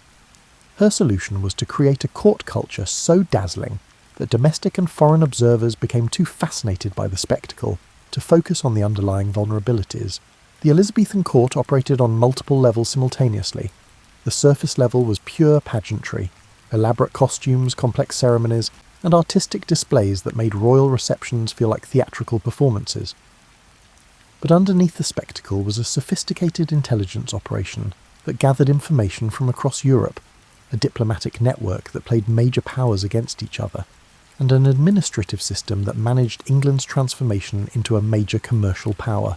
Elizabeth's famous progresses, her annual tours through England's countryside, illustrate this multi-layered approach perfectly. From one perspective, these were costly exercises in royal vanity that allowed the Queen to enjoy magnificent hospitality at her subjects' expense. From another perspective, they were systematic efforts to demonstrate royal accessibility, gather intelligence about local conditions, and maintain personal relationships with the noble families whose support the crown needed for political stability. The progresses also served as mobile advertisements for Elizabethan achievement. When the Queen's enormous entourage arrived at a country estate, local populations could see for themselves the wealth, sophistication, and cultural confidence of their government. These visits were live demonstrations that England under Elizabeth was prospering in ways that justified the religious and political changes of the previous generation. The court's relationship with literature during Elizabeth's reign created some of the greatest achievements in English cultural history.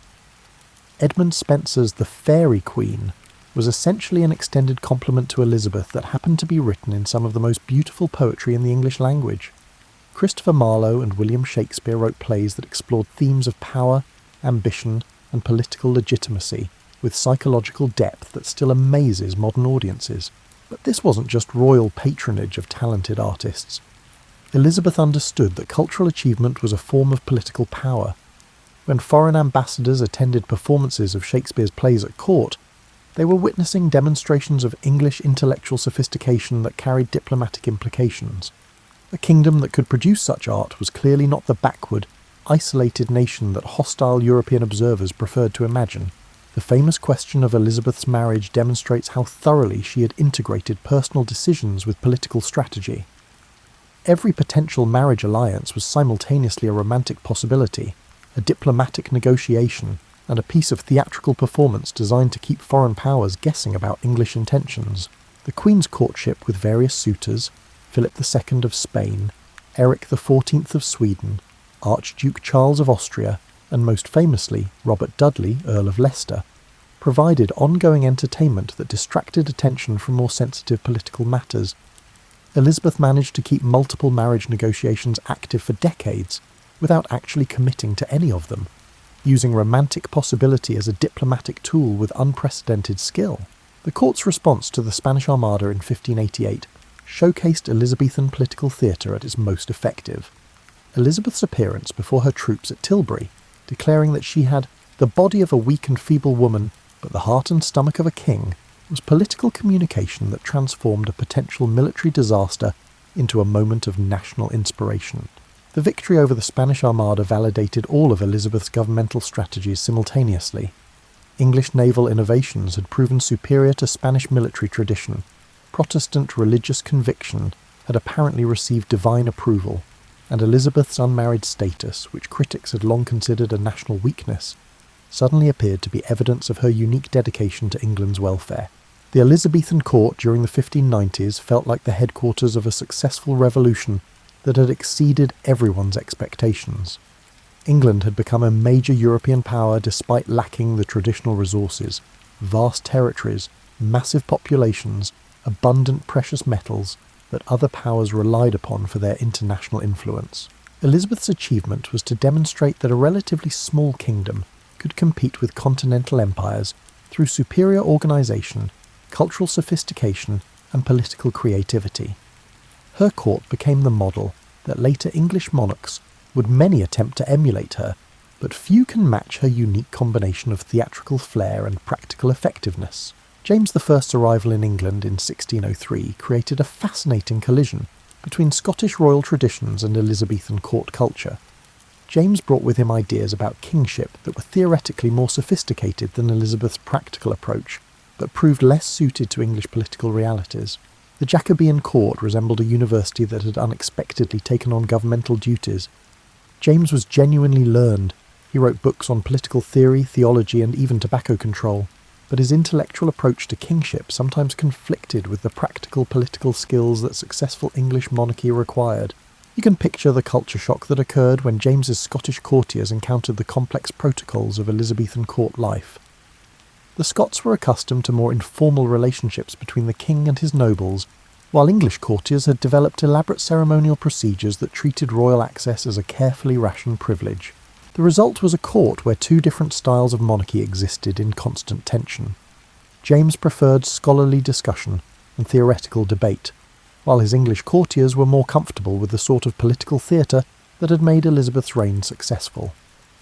The mixture produced some fascinating cultural achievements, but also political complications that would influence English history for generations. James's court patronised the translation of the Bible that bears his name, the King James Version, completed in 1611, which became one of the most influential works of English prose ever written. The king's personal involvement in this project demonstrates how Jacobean court culture could combine serious intellectual work with practical political purposes. The new Bible translation was simultaneously a scholarly achievement, a religious statement, and a political document designed to establish royal authority over English spiritual life. The court's relationship with theatre during James's reign produced some of Shakespeare's greatest plays. King Lear, Macbeth, and The Tempest were all written for royal audiences who understood the political themes these works explored. When courtiers watched Macbeth's meditation on the relationship between ambition and legitimacy, they were seeing their own political concerns reflected in dramatic poetry of extraordinary power. But James's theoretical approach to monarchy created practical problems that became increasingly serious as his reign progressed. His belief in the divine right of kings was intellectually coherent, but politically impractical in a kingdom where Parliament had grown accustomed to being consulted about major policy decisions. The Gunpowder Plot of 1605 provided James with an opportunity to demonstrate that his scholarly approach to kingship could handle serious political crises. His investigation of the conspiracy showed genuine detective skills, and his management of the aftermath demonstrated both mercy toward the innocent and decisive action against genuine threats. However, James's financial management created ongoing tensions that his son Charles I would inherit along with the crown. The Jacobean court was expensive in ways that even Elizabeth's magnificent progresses had not been. James distributed titles, lands, and pensions with generosity that reflected his theoretical belief that royal magnificence was essential to monarchical dignity, but his practical accounting skills were less impressive than his theoretical knowledge. Charles I inherited his father's intellectual approach to kingship, but lacked James's political flexibility and personal charisma. Charles's court became a place where theoretical perfection was pursued, with systematic dedication that ignored the political compromises that successful monarchy required. The Caroline court during the 1630s achieved a level of artistic and cultural sophistication that rivaled the greatest European achievements. Anthony van Dyck's portraits of Charles and his family created visual representations of royal dignity that still influence how we imagine 17th century monarchy. The court masques designed by Inigo Jones combined architecture, music, poetry, and theatrical spectacle in ways that amazed contemporary observers, but this cultural achievement existed in increasing tension with political realities that Charles seemed determined to ignore. His court became a place where beautiful ceremonies and magnificent art coexisted with governmental policies that were systematically alienating the social groups whose support the English monarchy traditionally required. The 11-year period when Charles ruled without Parliament, the so-called personal rule from 1629 to 1640, transformed the royal court into something unprecedented in English history, a government that functioned independently of the legislative institutions that had been central to English political development since medieval times. Charles's court during these years operated with efficiency that would have impressed his Tudor predecessors, but its effectiveness was undermined by growing popular conviction that the king was governing in ways that violated fundamental English political traditions. The court became isolated from the broader political nation in ways that made future conflicts almost inevitable. When Charles finally recalled Parliament in 1640, his court found itself confronting political opposition that had been growing stronger while royal authority had been growing more rigid. The result was a political crisis that neither traditional royal authority nor innovative court culture could resolve through conventional means. The execution of Charles I in 1649 created a unique situation in European history, a major kingdom attempting to function without any royal court at all. The Commonwealth period represents the ultimate test of whether traditional governmental functions required traditional royal ceremonies and protocols. Oliver Cromwell's government faced the challenge of maintaining domestic order and international respectability without the institutional structures that had supported English political authority for centuries. The result was a series of improvised solutions that were sometimes successful but never entirely convincing to domestic or foreign observers. You can imagine the confusion that ordinary English people felt when familiar royal ceremonies simply disappeared from public life. No more royal progresses through the countryside, no more elaborate court celebrations to mark important occasions, and no more visible demonstrations of governmental continuity that had reassured previous generations about political stability. The Cromwellian court, though it was never officially called a court, developed its own protocols that attempted to combine republican simplicity with the ceremonial dignity that governmental authority seemed to require. Foreign ambassadors still needed to be received with appropriate formality, important state occasions still required public ceremonies, and political authority still needed visible demonstrations of its legitimacy. Cromwell's personal style reflected this challenge. He rejected royal titles and traditional monarchical ceremonies, but he lived in royal palaces, used royal ceremonial objects, and gradually adopted many of the protocols that had previously been associated with crowned kings. The line between republican leadership and monarchical authority proved more difficult to maintain than theoretical political philosophy had suggested. The Commonwealth period's cultural achievements were real, but different from traditional royal patronage. John Milton's political writings, including The Tenure of Kings and Magistrates, and later Paradise Lost, explored themes of authority, rebellion, and political legitimacy with intellectual depth that surpassed most court-sponsored literature. But these works were produced despite governmental policy rather than because of royal encouragement. The absence of a royal court also affected English international relations in ways that became increasingly problematic as the Commonwealth period continued. European monarchs were reluctant to treat Cromwell's government as a legitimate equal, partly because it lacked the ceremonial structures that traditional diplomacy required for normal international relationships. When Cromwell died in 1658, his son Richard briefly attempted to continue the Commonwealth system, but the experiment quickly demonstrated that republican government required personal authority that couldn't be inherited through family succession. The irony was that effective republican leadership seemed to require many of the same qualities that successful monarchy demanded. Charles II's return to England in 1660 created one of the most remarkable transformations in English court history. The king had spent his exile in French and Dutch courts that had continued developing while England experimented with republicanism. When Charles established his restored court, he brought continental innovations that revolutionised English royal culture. The Restoration Court felt like a party that had been postponed for 11 years and was finally being celebrated with accumulated enthusiasm. Charles understood that his restoration needed to demonstrate not just political legitimacy, but cultural superiority over the republican experiment that had temporarily replaced traditional monarchy. You can picture the excitement that must have filled London when familiar royal ceremonies returned to English public life. The coronation processions, court celebrations, and royal progresses provided visual evidence that normal political order had been restored. But Charles's court was more than just a return to pre-Civil War traditions. It was an upgrade that incorporated the best features of European royal culture. The king's personal style reflected his continental education. Charles was witty, sophisticated, and possessed the sort of easy charm that made people want to spend time in his presence. His court became a place where conversation was considered an art form, where scientific discussion coexisted with theatrical entertainment, and where English cultural life reconnected with broader European developments. The Royal Society, founded in 1660, illustrates how the Restoration Court supported intellectual achievements that combined practical utility with cultural prestige. When Isaac Newton, Christopher Wren, and Robert Hooke conducted their experiments under royal patronage, they were advancing human knowledge while simultaneously demonstrating that the English monarchy supported the sort of scientific progress that was transforming European civilization. Charles's court was also where English theatre achieved some of its greatest successes.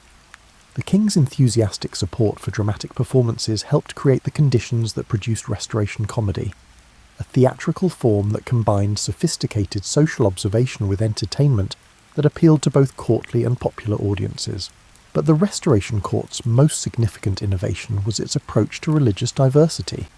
Charles's personal Catholic sympathies were balanced by his political understanding that England required Protestant royal authority for domestic stability. His court became a place where religious differences were managed through practical tolerance, rather than theoretical resolution. This created a court atmosphere that was more intellectually diverse than England had experienced since before the Reformation. Catholics, Anglicans, and various Protestant denominations all found places in court life, though their relationships were sometimes tense and always politically complicated. The Great Fire of London in 1666 provided Charles's court with an opportunity to demonstrate royal leadership during a genuine national crisis. The king's personal involvement in firefighting efforts and his support for Christopher Wren's rebuilding plans showed that the restored monarchy could provide effective practical leadership as well as ceremonial magnificence. James II's accession in 1685 created immediate tension between the court culture that Charles had established and James's determination to restore Catholicism as England's official religion. James had inherited his brother's sophisticated court system, but lacked Charles's political sensitivity about the religious compromises that the English monarchy required. The Jacobite court during James's brief reign felt like a place where people were waiting for something dramatic to happen, though no one was quite sure what form that drama would take. James's policies systematically alienated the Protestant political establishment that had supported his brother's restoration, while his court ceremonies increasingly emphasised Catholic religious elements that made most English observers nervous. When William of Orange landed in England in 1688, James's court collapsed with startling speed. The king, who had inherited the most sophisticated royal household in English history, found himself with almost no domestic political support when the crisis finally arrived. The Glorious Revolution of 1688 fundamentally changed the relationship between English royal courts and political authority. William III and Mary II established a court system that operated within constitutional limitations that would have seemed impossible to earlier generations of English monarchs. The new royal court had to function simultaneously as a ceremonial centre that maintained monarchical dignity and as a governmental institution that acknowledged parliamentary supremacy over major policy decisions. This required developing new protocols that preserved royal prestige while respecting the political realities that the Glorious Revolution had established. You can imagine the delicate balance that court officials needed to maintain during this transitional period. Royal ceremonies still needed to demonstrate appropriate majesty, but they couldn't suggest that the crown claimed authority that Parliament now controlled. Foreign diplomats still needed to be received with suitable formality, but diplomatic policies required legislative approval in ways that complicated traditional royal prerogatives. The Hanoverian succession in 1714 brought another continental influence to English court culture, but George I's court faced the additional challenge of establishing legitimacy for a dynasty with limited English connections. The early Georgian court compensated for this linguistic and cultural distance by developing ceremonial procedures that emphasised constitutional propriety rather than personal charisma.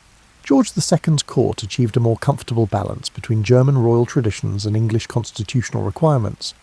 The king spoke better English than his father, understood English political customs more thoroughly, and created a court atmosphere that successfully combined continental sophistication with domestic political sensitivity.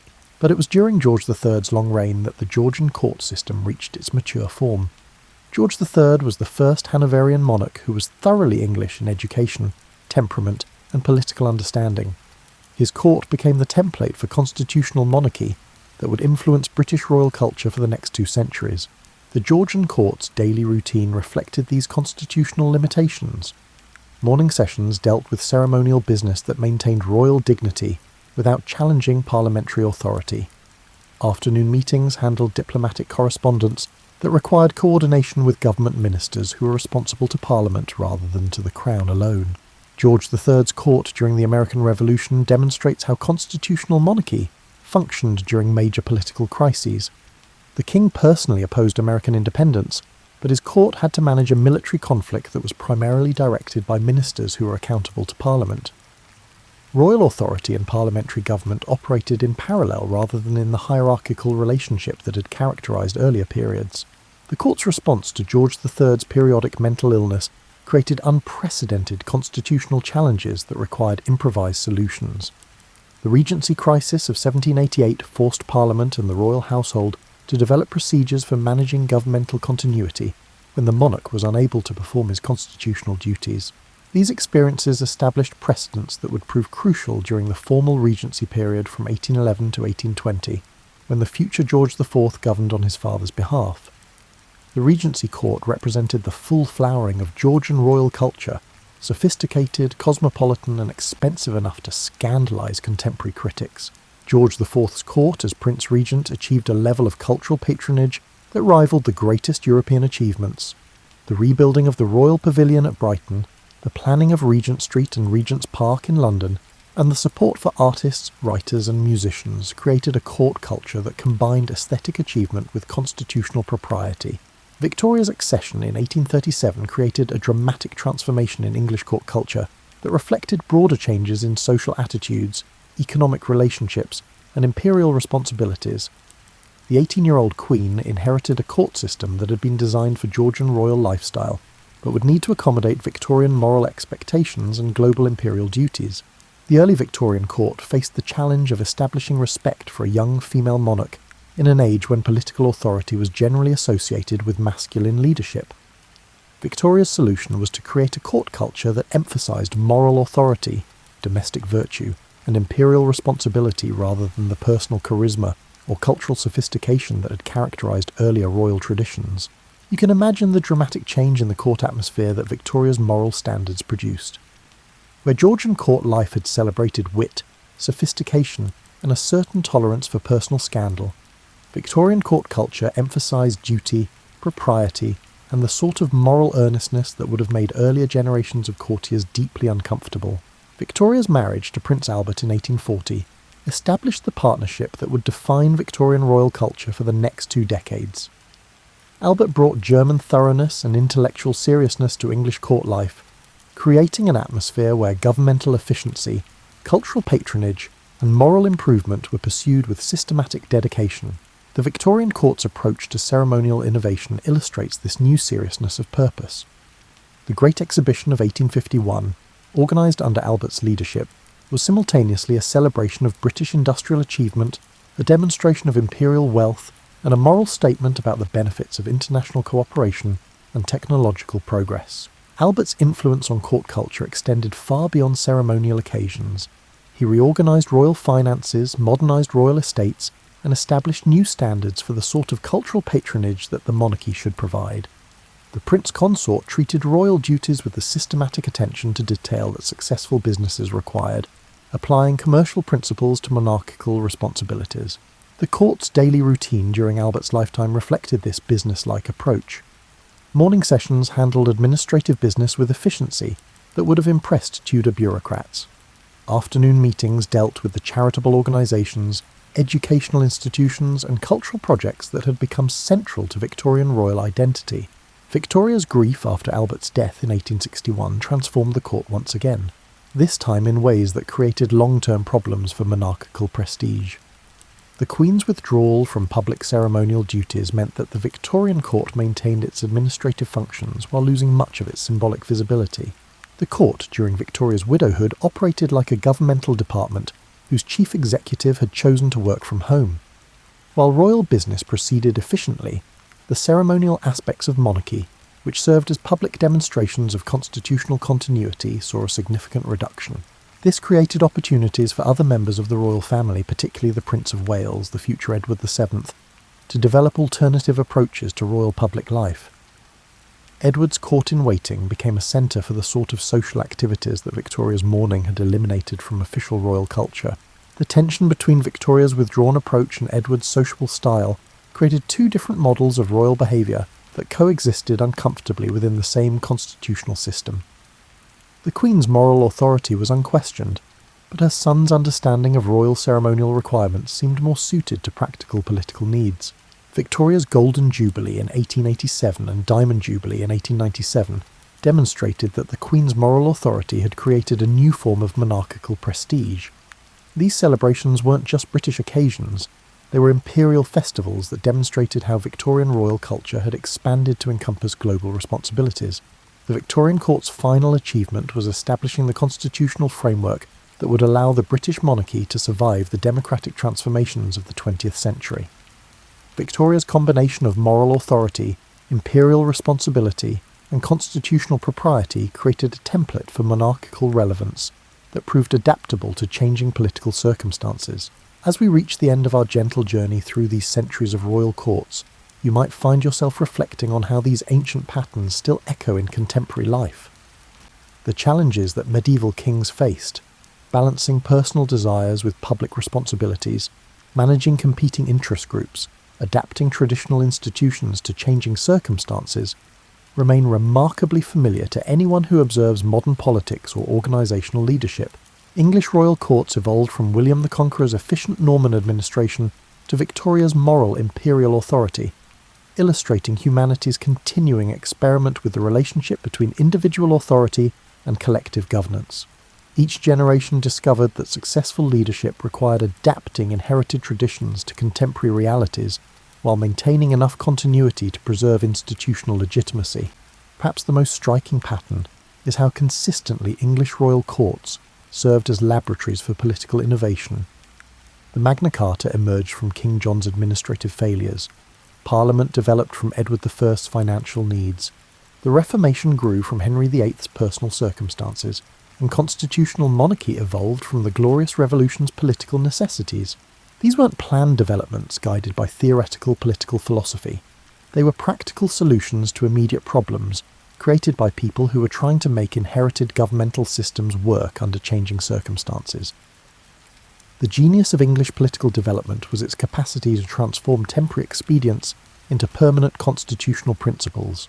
The human stories behind these institutional changes, Eleanor of Aquitaine's political sophistication, Richard II's aesthetic innovations, Elizabeth I's theatrical statecraft, and Charles II's continental sophistication, remind us that political systems are ultimately expressions of individual personality interacting with historical circumstance. As you settle deeper into your comfortable spot tonight, you might consider how these royal courts created the governmental traditions that still influence democratic societies today. The idea that political authority requires popular consent, that governmental power should be limited by law, and that cultural achievement enhances political legitimacy. These concepts developed through centuries of experimentation in royal households that were trying to solve practical problems of leadership and governance. The English royal court's evolution from medieval warrior kings to constitutional monarchs reflects humanity's broader journey toward more sophisticated forms of social organisation. Each generation built upon previous achievements while adapting to new challenges, creating institutional continuity that allowed gradual transformation rather than revolutionary upheaval. Tonight, as you drift towards sleep, you carry with you the stories of nearly 1,000 years of human creativity, adaptation, and the endless fascinating complexity of people learn to live together in organised societies. Sweet dreams, and may your rest be as peaceful as a medieval monastery garden on a quiet summer evening. When Emperor Alexios I Komnenos dispatched his emissaries to Pope Urban II in 1095, he hardly imagined his diplomatic outreach would unleash 2 centuries of bloodshed across 3 continents. The Byzantine ruler merely sought military assistance against the Seljuk Turks, who had claimed significant portions of Anatolia following the Battle of Manzikert. What transpired instead was the weaponization of religious fervour on an unprecedented scale. Pope Urban II's response at the Council of Clermont transcended mere strategic calculation. The papacy, having emerged from the investiture controversy with its authority diminished, saw an opportunity. Urban's speech, so often sanitized in modern retellings, was a masterclass in medieval propaganda, deploying fabricated atrocity stories and eschatological fearmongering. He falsely claimed that Eastern Christians faced systematic extermination and that Muslim forces were desecrating Christian holy sites in ways that historical records simply do not support. "Let the deeds of your ancestors inspire you," Urban proclaimed to the assembled nobility and clergy, invoking not biblical compassion, but rather Carolingian conquest. The First Crusade was marketed not merely as a defensive action, but as a path to spiritual and material redemption. Urban's innovation was profound. He offered plenary indulgences, complete absolution from temporal punishment for sins, to those who took up arms. This spiritual economy of violence transformed killing from a sin requiring penance into a means of achieving it. What historians often overlook is how the Crusades emerged, precisely when Europe was experiencing its first sustained period of economic growth since the collapse of the Western Roman Empire. Agricultural innovations had increased food production, creating population pressures and land scarcity among the noble classes. The promise of new territories served the interests of younger sons disinherited by primogeniture. Urban's call offered a providential solution to social pressures that threatened to destabilize the feudal order. The earliest crusading armies included not just knights, but apocalyptic peasant bands led by charismatic figures like Peter the Hermit. These popular movements, largely written out of triumphalist narratives, conducted the first pogroms against Jewish communities across the Rhineland. In cities like Worms, Mainz, and Cologne, thousands of Jews were slaughtered when they refused forced baptism. Bishop Albert of Mainz's eyewitness account notes that, unless they chose baptism, the Crusaders killed the women as well as the men and nursing infants. This violence wasn't an aberration, but a logical extension of a worldview that regarded non-Christians as legitimate targets. When these irregular forces reached Byzantine territory, they subjected Orthodox Christian communities to pillaging and assault, revealing how quickly religious justifications could be abandoned when plunder was at stake. Emperor Alexios, alarmed by these supposed allies, hastily transported them across the Bosphorus, where most were promptly massacred by Seljuk forces at Siverto, an episode sympathetic chroniclers strategically minimised. The military contingents that followed, led by figures like Godfrey of Bouillon, Raymond of Toulouse, and Bohemond of Taranto, were hardly more disciplined. They extorted provisions from Byzantine cities and refused to swear the customary feudal oaths to Alexios, exposing the political ambitions that drove many crusade leaders. Their journey through Anatolia was marked by tactical blunders and internal power struggles that somehow escaped the sanitized chronicles produced by clerical propagandists like Fulcher of Chartres. What emerges from primary sources is not a divinely ordained mission, but a chaotic military expedition riven by competing interests, logistical failures of skiers, and strategic incoherence. The Crusaders weren't unified by shared purpose so much as trapped in a mutual dependency born of hostile territory. Their eventual success against overwhelming odds at Antioch and Jerusalem owed more to factional divisions among their Muslim opponents, unexpected disease outbreaks, and sheer desperation than to divine intervention or military brilliance. The mythologizing began almost immediately, transforming a brutal campaign of conquest into a miraculous triumph of faith. The fall of Jerusalem on July the 15th, 1099, stands as perhaps the single most notorious episode of the entire crusading era. The typical narrative describes the conquest as exceptionally brutal even by medieval standards, but seldom examines the psychological mechanics that enabled such violence or its broader implications for crusader governance. When the city's defences finally buckled after a month-long siege, crusader forces moved methodically through the streets. Raymond of Aguilera, an eyewitness, described the scene at the Temple Mount. Men rode in blood up to their knees and bridle reins. In the Temple and Porch of Solomon, men rode in blood up to their knees. This was not the chaotic frenzy often depicted in popular accounts. Archaeological evidence indicates a systematic execution of the city's inhabitants. The Crusaders corralled civilians into confined spaces, synagogues, mosques, and courtyards, where they could be efficiently dispatched. What's missing from many accounts is how this violence was ritualized. Survivors reported the Crusaders singing hymns and religious canticles during the massacre. Their bloodshed wasn't merely strategic but performative, a violent liturgy symbolizing the purification of sacred space. When Godfrey of Bouillon entered the Church of the Holy Sepulchre, he did so barefoot and in penitential garb, even as his followers continued their bloody work. This ritualized violence established a template that would be repeated throughout the crusading period. The immediate aftermath revealed the contradictions inherent in the Crusader project. Having secured Christianity's holiest sites, most crusaders fulfilled their vows and returned to Europe. Only a small fraction remained to hold these conquests. The Kingdom of Jerusalem that emerged was a precarious entity, a narrow coastal strip perpetually on the defensive, never possessing the demographic depth to secure its existence without constant reinforcement from Europe. The governance structures established by the remaining Crusaders have been romanticized as a model of feudal efficiency. The reality was far messier. The Frankish nobility that ruled the kingdom refused meaningful integration with the local population. While other conquerors throughout history had typically intermarried with indigenous elites to secure their rule, the Crusader states maintained rigid social segregation. Even Eastern Christians were relegated to secondary status, creating a two-tiered society that undermined the kingdom's legitimacy among its subjects. Perhaps most revealing was the Crusader state's economic foundation. Despite religious justifications, the Kingdom of Jerusalem quickly demonstrated its fundamentally extractive nature. The Italian maritime republics, Venice, Genoa and Pisa, established commercial quarters in coastal cities, turning holy war into profitable enterprise. These merchants secured monopolies on trade between East and West, transforming religious pilgrimage into a commercial activity. The kingdom levied taxes on Muslim caravans passing through its territories, profiting from the very commerce with infidels that Crusader rhetoric condemned. Agricultural production relied on the exploitation of the native peasantry through a system that differed little from serfdom.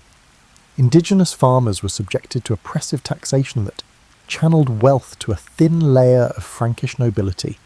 The military orders, the Templars and Hospitallers, became major landholders, developing sophisticated financial instruments that made them Europe's first multinational corporations. The gap between rhetorical ideals and governance realities widened with each passing decade. Most striking was the kingdom's diplomatic pragmatism. Despite their origins in the religious warfare, Crusader leaders regularly formed alliances with Muslim powers against rival Christian factions. Baldwin I negotiated with Fatimid Egypt against Damascus. The Principality of Antioch allied with Aleppo against Byzantine claims. These expedient arrangements exposed the fundamentally political nature of institutions supposedly dedicated to defending the faith. The indigenous response to Crusader rule was neither the uniform hostility portrayed in nationalist historiographies nor the passive acceptance suggested by colonial narratives. Archaeological evidence reveals creative forms of resistance and accommodation. Local Christians maintained their religious practices while adapting to new political realities. Muslim communities preserved their identities through parallel institutions. Jewish communities, though devastated by the initial conquest, eventually re-established themselves in peripheral areas. The conquest of Jerusalem left a lasting impact due to its brutality. For Muslim populations throughout the region, it represented not just a military defeat, but a profound betrayal of intercommunal norms that had generally protected civilian populations during warfare. The psychological impact reverberated far beyond the immediate victims, creating a narrative of existential threat that would fuel counter-crusades for generations to come. Most striking was the kingdom's diplomatic pragmatism. Despite their origins in the religious warfare, Crusader leaders regularly formed alliances with Muslim powers against rival Christian factions. Baldwin I negotiated with Fatimid Egypt against Damascus. The Principality of Antioch allied with Aleppo against Byzantine claims. These expedient arrangements exposed the fundamentally political nature of institutions supposedly dedicated to defending the faith. The indigenous response to Crusader rule was neither the uniform hostility portrayed in nationalist historiographies nor the passive acceptance suggested by colonial narratives. Archaeological evidence reveals creative forms of resistance and accommodation. Local Christians maintained their religious practices while adapting to new political realities. Muslim communities preserved their identities through parallel institutions. Jewish communities, though devastated by the initial conquest, eventually re-established themselves in peripheral areas. The conquest of Jerusalem left a lasting impact due to its brutality. For Muslim populations throughout the region, it represented not just a military defeat, but a profound betrayal of intercommunal norms that had generally protected civilian populations during warfare. The psychological impact reverberated far beyond the immediate victims, creating a narrative of existential threat that would fuel counter-crusades for generations to come. Pope Innocent III, who had authorized the crusade, initially expressed shock but quickly accepted the reality, legitimizing the conquest as divine judgment on Greek schismatics. This theological flexibility demonstrated how easily crusading ideology could be retrofitted to justify naked aggression against fellow Christians. The Latin Empire established in Constantinople would last less than 6 decades, but the breach between Eastern and Western Christianity proved permanent. The Children's Crusade and Fourth Crusade bookended a crucial transition. What began as a defensive response to a specific request for military assistance evolved into an institutional framework that could justify virtually any exercise of violence when properly sanctioned by ecclesiastical authorities. The victims of crusading violence now included Eastern Christians, Jews, Baltic pagans, Christian heretics, and political opponents of the papacy. Jerusalem had become almost incidental to a movement that had developed its own internal logic of sacred violence. The Islamic response to the Crusades challenges simplistic narratives of religious polarization. Initially, Muslim rulers viewed the First Crusade not as an existential religious threat, but as merely another Byzantine-backed incursion into a politically fragmented region. The limited resources committed to resisting the initial invasion reflected this miscalculation. Only gradually did a coherent counter-crusade ideology emerge, transforming localized resistance into a pan-Islamic response. The early Muslim world's disunity was its critical vulnerability. When Jerusalem fell in 1099, the Fatimid Caliphate of Egypt was engaged in bitter rivalry with the Abbasid Caliphate centered in Baghdad. The Seljuk Turkish Empire was fragmenting into competing emirates. These divisions allowed the numerically inferior Crusaders to establish footholds in territories that might otherwise have been easily defended. The first systematic intellectual response came from Ali ibn Tahir al-Salami, who composed the Book of Holy War around 1105. Al-Salami interpreted the Crusader invasion as divine punishment for Muslim disunity and moral laxity, particularly the abandonment of jihad as a communal obligation. His work received limited attention in his lifetime, but established conceptual frameworks that later leaders would deploy more effectively. Imad ad-Din Zengi, the Turkish Atabeg of Mosul and Aleppo, represented the first phase of organised counter-crusade. His recapture of Edessa in 1144, the first major Crusader state to fall, inspired a new consciousness among Muslim elites. Zengi's propaganda portrayed him as a mujahid, holy warrior, rather than merely a territorial ruler. His assassination in 1146 prevented further advances, but his son Nur ad-Din continued this ideological project. Nur ad-Din's innovations were structural rather than merely rhetorical. He systematically redirected religious endowments, waqf, to fund military campaigns against the Crusader states. He sponsored the construction of madrasas, religious schools, that promoted jihad ideology, while commissioning architectural projects like the minbar, pulpit, intended for Jerusalem's Al-Aqsa Mosque after its recapture. This material culture of counter-crusade created tangible symbols around which resistance could coalesce. The Byzantine-Seljuk peace treaty of 1160 allowed Nur ad-Din to focus exclusively on the Latin states, creating unprecedented pressure on the Kingdom of Jerusalem. When Nur ad-Din's forces intervened in Fatimid succession struggles, his Kurdish general Salah ad-Din, Saladin, eventually emerged as ruler of Egypt, creating a united front against the Crusader states for the first time. Saladin's complex legacy has been distorted by both Western Romanticism and modern Arab nationalism. Contemporary evidence suggests he was neither the chivalric paragon portrayed by Sir Walter Scott nor a proto-nationalist hero. His initial campaigns prioritised eliminating Shia influence in Egypt and securing his own dynastic interests. Only after consolidating power did he fully embrace counter-crusade as his central purpose. The Battle of Hattin, in 1187, represented the culmination of decades of strategic preparation and ideological development. Saladin's victory was not merely military but psychological. The capture of the True Cross and mass execution of Templar and Hospitaller Knights symbolically reversed the humiliation of Jerusalem's fall nearly a century earlier. When Jerusalem surrendered later that year, Saladin's calculated clemency toward its Christian inhabitants explicitly contrasted with the 1099 massacre, establishing moral superiority within the conflict's narrative. The Third Crusade from 1189 to 1192 revealed the changed dynamics of the conflict. Despite mobilizing the full resources of England, France, and the Holy Roman Empire, the expedition secured only a narrow coastal strip and negotiated access to Jerusalem for pilgrims. This limited outcome, despite unprecedented investment, illustrated the counter-crusade's effectiveness.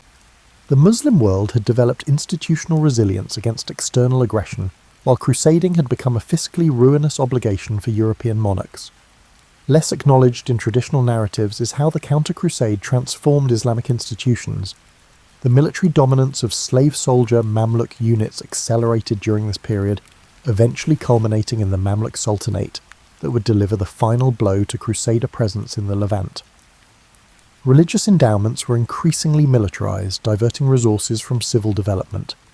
Political legitimacy became increasingly tied to anti-Frankish credentials, narrowing the space for pragmatic coexistence.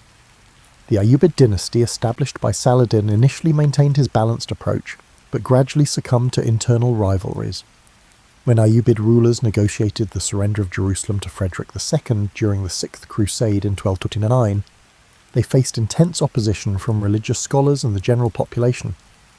The city was retaken by Ayyubid forces in 1244, demonstrating how counter-crusade ideology had become self-sustaining, able to override elite diplomatic calculations.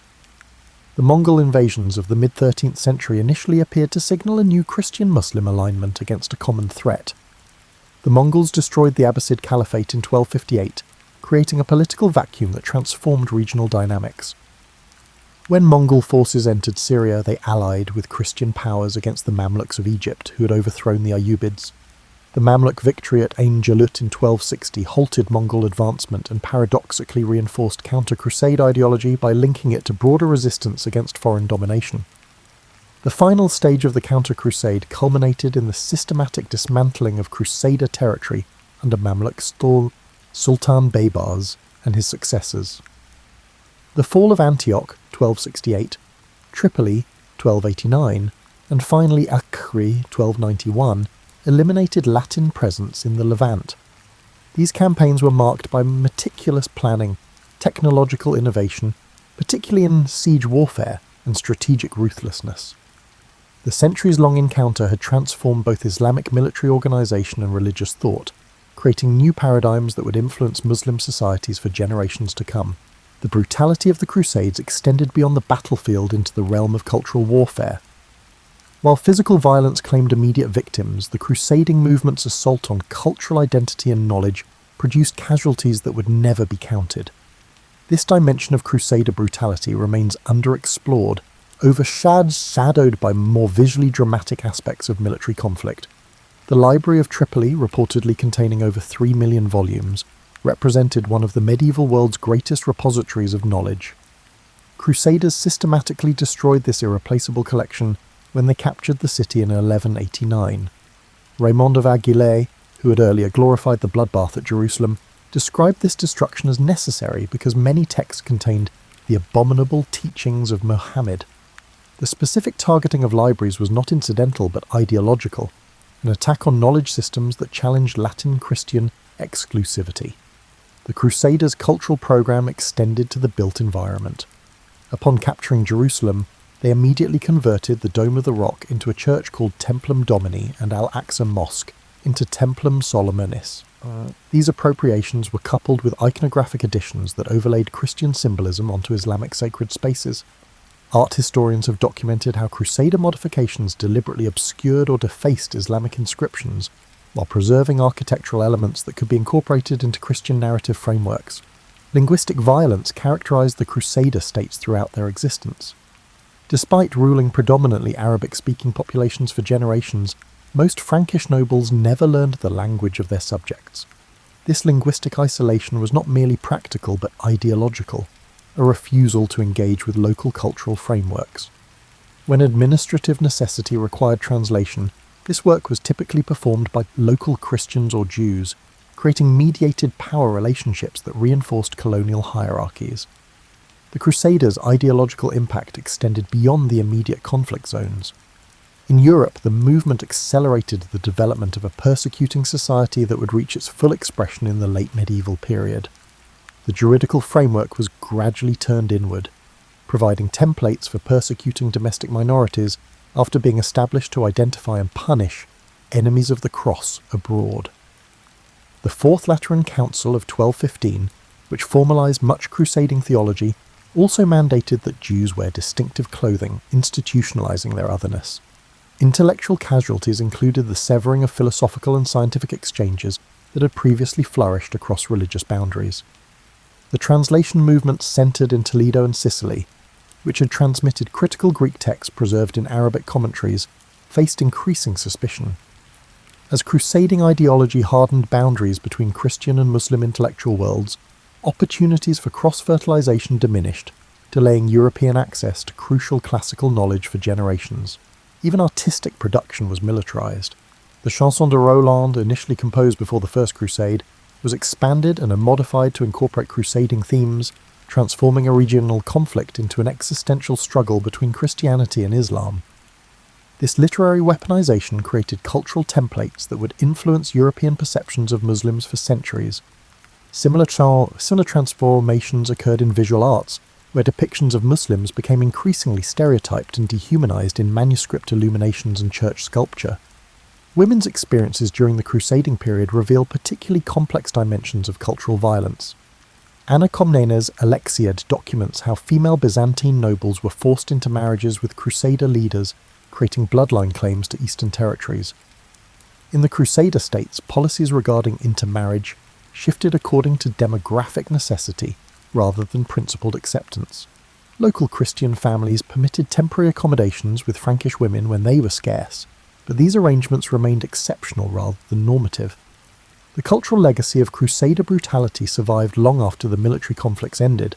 The Portuguese and Spanish voyages of discovery explicitly frame their enterprises as extensions of crusading, with Columbus carrying a crusader banner when he landed in the Americas.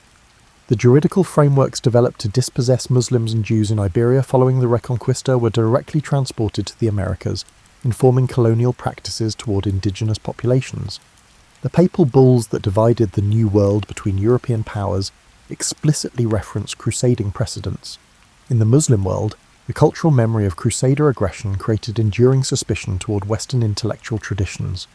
The earlier openness toward Greek philosophical traditions, which had produced figures like Avicenna and Averroes, faced increasing resistance within Muslim intellectual circles. Theological positions that emphasized distinctive Islamic identity gained prominence over those that had sought common philosophical ground with other traditions. This cultural retrenchment represented a significant loss for intellectual exchange across civilizational boundaries. Perhaps most profoundly, the Crusades transformed religious violence from an incidental feature of political conflict into a central expression of devotion. By sanctifying warfare through elaborate theological frameworks, the movement created templates for religious militancy that transcended its immediate historical context. These templates proved remarkably adaptable, capable of being invoked in radically different circumstances across centuries.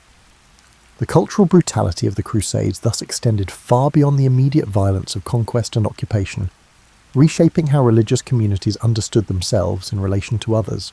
When the Crusaders ruled, people had to deal with intimate forms of violence every day that are often left out of stories that are mostly about battles. These daily acts of violence, which hurt people's bodies, families, and spiritual lives, were part of life for indigenous people living on Crusader lands. Evidence from archaeology, court records, and non-Latin chronicles shows patterns of dominance that went beyond regular military operations. Movement itself became a tool of control. The Crusader states set up complex networks of internal checkpoints that made it hard for Palestinian farmers to get to their farms and crops. Toll booths made it costly for locals to travel between towns. These limits significantly impacted Muslim pilgrimage routes, transforming religious journeys into periods of frequent harassment and financial demands. In the 1180s, Ibn Jubayr was moving through Crusader lands and wrote about how Muslim travellers were detained without a reason, had their goods taken away, and were physically abused at these border areas. Physical punishment in Crusader law systems demonstrated racial hierarchy. The Livre des Assises court records show that the sentences given to Franks and native Christians were very different, and the sentences given to Muslims and Jews were even tougher. Frankish people who broke property laws were usually fined, but native people who broke the law could be mutilated.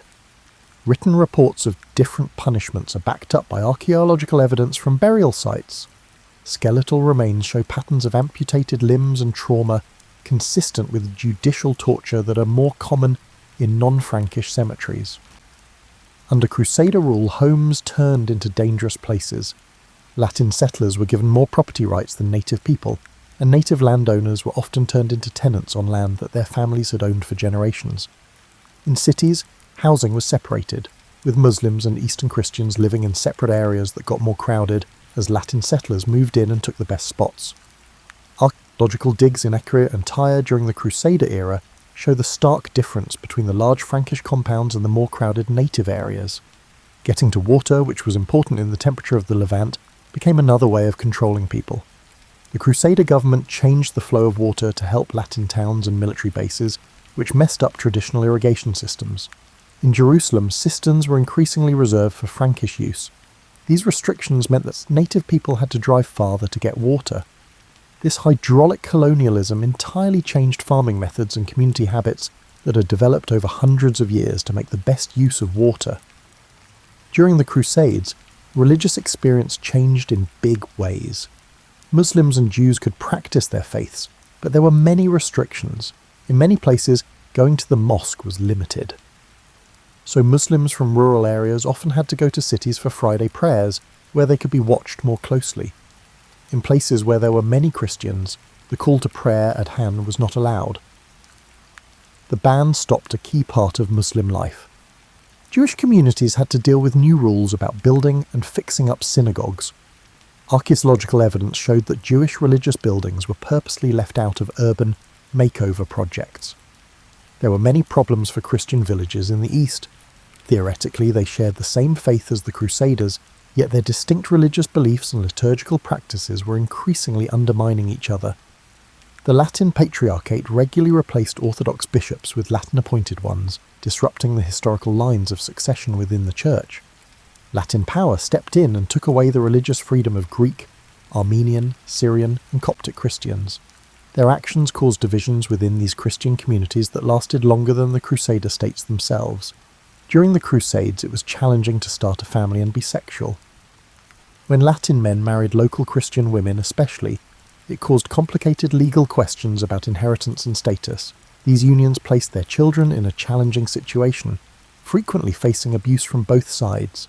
For Muslim women, being Crusaders made them more vulnerable. Contemporary Islamic legal opinions, known as fatwa, discuss the prevalence of abuse against women by Crusader troops. These papers demonstrate the struggle of communities to maintain their unity amid systematic dominance. Under the Crusader seigneurial system, work in agriculture changed. Native American farmers were given new responsibilities, such as working as corvée on Crusader building projects. To meet the needs of European markets, traditional planting patterns were changed. Cash crops like sugarcane, which needed a lot of watering and processing, were given more attention. Archaeological and paleobotanical studies show that these changes had long-lasting effects on the environment, such as more soil erosion and tree loss that changed the Levantine landscape forever. Everyday conversations were full of linguistic abuse. Latin or Old French court cases often required native defendants to rely on biased translators. More business contracts required Latin documents, making it harder for Arabs to do business. Over generations, this linguistic exclusion led to a kind of cultural amnesia, as indigenous communities fought to keep up their literary and intellectual traditions while being shut out of government programs. Medical care showed and strengthened the order of things in society. Historical records praise the hospitals built by the military orders, but most of their clients were pilgrims and settlers from Latin America. Native people relied on traditional networks of healing that had fewer means when the Crusaders were in charge. Archaeological evidence from cemetery sites shows that the health of native people in those areas got worse during the Crusader time. Skeletal pathologies show that they were malnourished and sick more than people who lived there before the Crusaders. These kinds of personal violence were not just a side effect of Crusader rule, they were what it was. The Crusader states didn't just keep their power by the winning battles, they also kept it by enforcing daily rules of body control, space separation, and spiritual disturbance. When Saladin took back Jerusalem in 1187, it was just as important that he lifted these daily restrictions on movement, worship, and property ownership as it was that he won the war itself. Native people's support for his troops wasn't based on some vague theological agreement. It was a response to the personal violence of Crusader rule. The Crusades continued to be violent after Acre fell in 1291. Diplomatic relations, religious discourse, and cultural memory still echo its effects. Understanding the crusading movement's legacy demands appreciating how its violence altered institutions and mentalities throughout civilizations, generating patterns that remain today. Diplomatic consequences followed immediately. In 1302, Mongol Emperor Ghazan Khan issued peace overtures to European nations, offering united action against the Mamluks and creating distrust. Pope Boniface VIII wondered if Islam had tainted the Mongols' Christianity. This diplomatic setback showed how much crusading ideology has limited cross-civilizational cooperation. Pragmatic coalitions were nearly unimaginable due to the religious warfare paradigm. Crusading violence set permanent precedents in European politics. Special levies for expeditions generated new fiscal mechanisms that increased state power. Henry II of England imposed the Saladin tithe in 1188, one of the earliest systematic national taxes in medieval Europe. Financial advances outlasted the Crusades and became permanent parts of new states. External cruelty helped extract resources from local communities. Crusading laws were assimilated in European communities. Domestic religious minorities gradually adopted Fourth Lateran Council restrictions against enemies of the faith. The medieval Inquisition used existing methods to locate and suppress Muslim resistance in conquered regions. Crusades were used against Cathars in southern France, pagan people in northeastern Europe, and papal opponents in Italy. European societies handled internal diversity differently due to this procedural legacy. Colonial expansions after the 15th century expressly cited Crusades. Portuguese armies deliberately continued the Crusades when they took Ceuta in North Africa in 1415. Columbus thought his journeys would revive the possibility of freeing Jerusalem by avoiding Muslim-controlled territory. Papal bulls that directly cited crusading powers justified the Spanish conquest of the Americas by providing indigenous Americans with foundations for battle against Muslims. The memory of Crusader assault affected Ottoman institutions and diplomacy. The millet system, which united religious minorities under their leadership with relative autonomy, was partially a response to Crusader subjugation of Eastern Christians. Ottoman diplomatic correspondence with European nations sometimes invoked Crusader atrocities to frame current disputes. The Sultanate's claim to sacred sites contradicted the Crusader narrative of freedom. The Crusades caused significant theological and institutional damage to Eastern Christians. Eastern Christians who acknowledged papal authority while keeping their liturgical customs formed uniate churches, dividing Orthodox communities permanently. The Maronite Church in Lebanon, the Greek Catholic Church in Syria and Palestine, and the Armenian Catholic Church evolved from these difficult talks between Eastern Christians and Latin authority. Modern Middle Eastern sectarian dynamics are shaped by these ecclesiastical divisions' political identities. Jewish communities across Europe saw the Crusades as a major break with Christianity. The First Crusades' targeted brutality against Rhineland villages devastated centuries-old Jewish study centres and caused a steady eastward migration. Sacred poetry, piyutim, commemorated these massacres, preserving their memory. Theological links between crusading and anti-Jewish violence set precedents for successive persecutions, including expulsions from England 1290, France 1306, and Spain 1492. Cultural legacy created lasting symbols. Nationalist, colonial and religious groups used the Crusader cross for centuries. The Swedish flag used during the Northern Crusades and the International Red Cross flag, paradoxically a humanitarian symbol, bear the Crusader cross. These visual continuities show how deeply crusading iconography shaped European culture, often without historical context. Literary and artistic depictions skewed stories.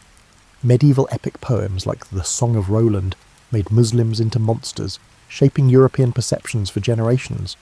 Renaissance paintings of Moors used Crusader iconography. These cultural productions actively maintained differences between Christian Europe and the Muslim world. Modern nationalism in the 19th century politicized crusading memory. European colonial powers in the Middle East justified their presence with Crusader tales.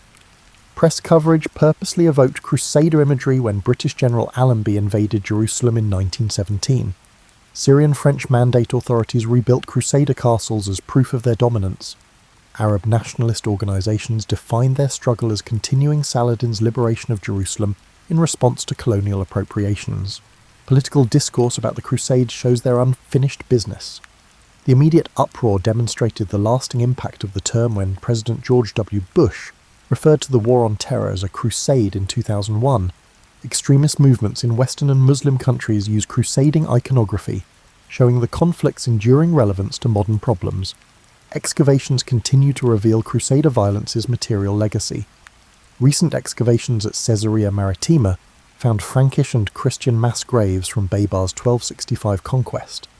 The bone remains indicate hurried burial after systematic execution, echoing Crusader tactics at Jerusalem about 2 centuries before. Popular culture romanticizes, but this archaeological record is sobering. Many Eastern Mediterranean tourism economies whitewash Crusader bloodshed by commodifying their past. Crusader castles like Crac de Chevalier in Syria and Belvoir in Israel are portrayed as architectural marvels rather than military weaponry. This limited commemoration shows continued difficulties in confronting Crusader brutality and its effects on Western Middle Eastern relations. Epistemologically, the Crusades changed how different civilizations perceived themselves and others. This time hardened religious identities, associated territory with confession, and sanctified violence in defense of faith, all of which continue to impact contemporary conflicts. The Crusades changed the conceptual terrain of international contacts. True revolutionary historical events create new paradigms that last beyond their immediate influence. By this metric, the Crusades' violence was one of history's most significant events.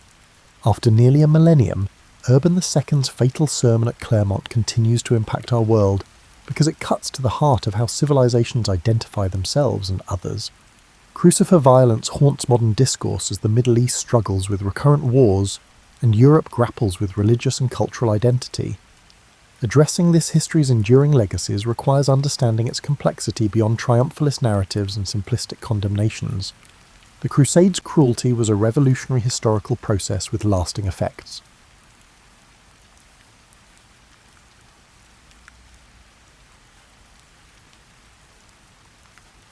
Imagine yourself seated at your kitchen table on a Tuesday morning in October 1929, perhaps enjoying coffee from your beloved mug, the one that hasn't yet developed a chip in its handle. You're flipping through the newspaper, probably complaining about something perfectly mundane, like how the neighbour's dog keeps digging up your petunias. Life feels predictable, even a little boring. Then the phone rings, or maybe you hear it on the radio. The stock market has crashed. The stock market has not merely faltered or experienced a difficult day, but it has plummeted completely and catastrophically.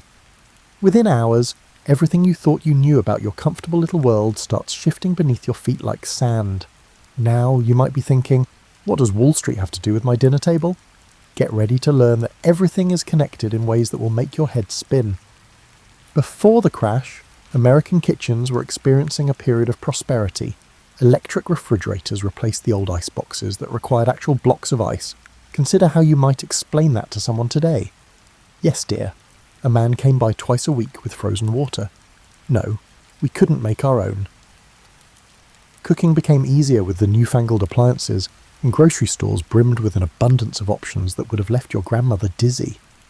Families were eating beef roasts on Sundays, fresh vegetables from local farms, and desserts that didn't require a mathematical equation to figure out sugar ratios. Bread was white and fluffy, not because it was healthier, but because it felt fancy and modern. The poor ate brown bread, but America was far from impoverished. But here's the thing about prosperity. It's often built on a foundation that's more wobbly than anyone wants to admit. Banks were lending money recklessly, individuals were purchasing stocks with funds they lacked, and farmers were producing more food than the nation could consume. It was like a giant game of Jenga and someone was about to pull out the wrong block. When that crash came, it wasn't just rich investors in fancy suits who felt it. The ripple effect spread faster than gossip in a small town. Banks closed their doors, taking people's savings with them. Factories shut down, sending workers home with empty pockets. Suddenly, the cosy middle-class way of life you'd been relishing vanished. The concept vanished as swiftly as ice cream on a sweltering summer day. The cruel irony was that there was still ample food available for cultivation. Farms across America were still producing wheat, corn, vegetables, and livestock. The problem wasn't that food had disappeared, it was that nobody had money to buy it. It's like being locked outside your house with the keys sitting right there on the kitchen counter, visible but completely out of reach. This is where our story really begins, because when people can't afford food, they get creative. By creative, I mean they learn to create meals using ingredients that would make modern food bloggers cry. Forget your artisanal this and organic that. People were about to discover that survival cooking is its kind of art form, though not necessarily one you'd want to Instagram. So there you were, perhaps still sitting at that same kitchen table, but now instead of casually reading the newspaper, you're studying it like it holds the secrets of the universe. Which ads are offering work? What stores are having sales? And most importantly, how can you feed your family on what feels like pocket change? The adventure was just beginning, although nobody referred to it as such at that time. They were too busy figuring out how to stretch a dollar until it screamed, and wondering how something as basic as putting food on the table had suddenly become the most challenging puzzle they'd ever faced. You know how today you might spend 20 minutes deciding between 17 different types of pasta sauce, weighing the merits of organic versus regular versus the store brand? Well, imagine if your entire grocery budget was less than what you now spend on a single lunch out, and suddenly those choices become a lot more focused. By 1932, the average family was spending about $15 a week on groceries, which sounds ridiculously cheap until you realise that's in 1932 dollars, and most people were lucky to have any dollars at all. It's as if someone handed you Monopoly money and instructed you to use it until next Thursday. Your grocery shopping strategy had to become more sophisticated than a military operation. First, you'd check every pocket, purse and couch cushion for loose change. Discovering a nickel felt like unearthing a hidden treasure. Then you'd sit down with a pencil and paper, no fancy smartphone apps for budget tracking, and plan your shopping trip with the precision of a NASA mission. Every purchase had to serve multiple purposes, and luxury items like fresh meat or white sugar were carefully weighed against necessities like flour and potatoes. The grocery stores themselves started looking different too. Gone were the abundant displays and cheerful abundance of the Roaring Twenties. Shelves became sparser, and storekeepers started extending credit to long-time customers, keeping handwritten ledgers of who owed what. It was like a neighbourhood favour system, except the favours were keeping families from going hungry. You learned to think like a pioneer, even though you lived in town. Bulk purchases made sense when you could afford them. A large sack of flour might cost more up front, but it would last longer and cost less per pound than buying smaller amounts. Of course, such an arrangement required actually having enough money for bulk purchases, which was often a catch-22 situation that would make your head hurt if you thought about it too much. Shopping became a social activity in ways it had never been before. Women would compare notes on which stores had the best prices, share recipes for making meals stretch, and sometimes even pool their money for bulk purchases they'd divide up later. It was like having a very practical book club, except instead of discussing literature, you were debating whether potatoes were cheaper per pound at Miller's Market or Thompson's Grocery. The butcher became both your trusted companion and your greatest obstacle. While meat was costly, bones were inexpensive, and a quality soup bone could serve as the basis for numerous meals. You would request the cuts that were previously intended for pet food, and the butcher would frequently include surplus fat at no cost, which you would then cook and utilise in ways that would shock contemporary nutritionists, yet ensured your family's sustenance. Seasonal shopping took on new meaning. Summer meant fresh vegetables and fruits when they were cheapest, but it also meant thinking ahead to winter. Canning became less of a hobby and more of a survival skill. Your kitchen might fill up with mason jars like a general store, each one representing a meal saved for the months when fresh food would become even pricier. Store credit evolved into a delicate balance between dignity and desperation. Storekeepers knew their customers personally. They knew your family, your situation, and your history of payment. Getting credit wasn't just about financial reliability. It was about being part of the community. But using that credit meant admitting you needed help, which was harder for some people than others. The psychology of shopping changed too. You'd find yourself calculating not just price per pound, but meals per dollar. A bag of dried beans might be boring, but it could feed your family for a week if you knew how to cook them right. Meanwhile, that fresh apple that looked so appealing might represent an entire day's budget for luxury foods. Your bags may have been lighter when you got home, but your mental load was definitely heavier. You weren't just carrying groceries, you were carrying the responsibility of making every ingredient count, every meal matter, and every dollar stretch as far as humanly possible. And you were about to learn that creativity in the kitchen wasn't just nice, it was absolutely essential. Here's something that might surprise you. Before the Great Depression, leftover food was often just thrown away. Can you imagine? Families would actually toss perfectly delicious food because it was a day old or didn't look as appealing as when it was fresh. If you told someone from 1935 that people in the future would throw away food because it was approaching its expiration date, they'd probably think you were describing some kind of fantasy world. But once money became scarce, leftovers transformed from kitchen waste into precious resources. Every scrap of food became the star of its own potential meal, and home cooks developed an almost supernatural ability to resurrect yesterday's dinner into something that felt new and exciting, or at least edible. Take bread, for example. In better times, day-old bread might have been tossed to the birds or used for kindling. But during the Depression, stale bread became the foundation of entire meals. Bread pudding wasn't just a dessert, it was a way to use up every last crust. Breadcrumbs extended meatloaf and bread soaked in milk became a filling breakfast that cost almost nothing. The art of the leftover soup became so refined that it was practically a science. You'd start with whatever scraps of meat remained from Sunday's dinner, maybe just some gristle and bones that today would go straight into the trash. Add some wilted vegetables that were past their prime, throw in yesterday's mashed potatoes for thickness, and suddenly you had a new meal that could feed the whole family. Every kitchen developed its own leftover ecosystem. People saved meat drippings and used them to flavour vegetables. Vegetable cooking water became the base for soups because throwing away anything with potential nutrients felt almost criminal. Even coffee grounds got reused, sometimes multiple times, until they were producing something that barely resembled coffee, but still provided a hot, caffeinated beverage. The psychology of leftovers changed completely. Instead of being considered somehow inferior to fresh food, leftovers became challenges to creativity. A good cook could take completely unrelated remnants and somehow make them work together in harmony. It was akin to performing as a culinary DJ, combining various ingredients to create a dish that exceeded its individual components. Casseroles emerged as the ideal way to utilise leftovers, even though they weren't referred to as casseroles in the past. They were simply anything we could combine in one pot. Have some leftover chicken, mix it with yesterday's vegetables and top with whatever starch you could manage. Although it was unrefined, it provided a substantial meal, was cost-effective and effectively utilised all items that could have otherwise been discarded. The transformation of leftovers also changed how families thought about meal planning. Instead of planning individual meals, you started thinking in terms of food chains, how Sunday's roast chicken would become Monday's chicken salad, Tuesday's chicken soup, and Wednesday's chicken and dumplings. It was like meal planning chess, thinking several moves ahead.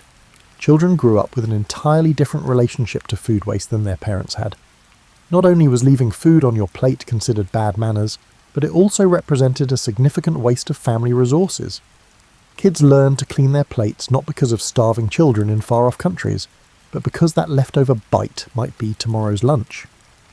The creative leftover culture led to some surprisingly tasty discoveries. Combinations that seemed weird on paper actually worked well together. Leftover mashed potatoes mixed with flour became potato pancakes. Yesterday's vegetables mixed with eggs became frittatas before anyone knew what to call them. In ways that would influence American cooking for generations, necessity became the driving force behind invention. Storage became an art form too. Without reliable refrigeration in many homes, keeping leftovers safe required timing, temperature control, and a bit of luck. Root cellars, cool pantries, and even outdoor storage in winter became part of the leftover management system. You had to eat things in the right order to prevent spoilage, which meant planning your leftover consumption as carefully as your original meals. Looking back, this leftover revolution created cooking skills that modern Americans have largely lost.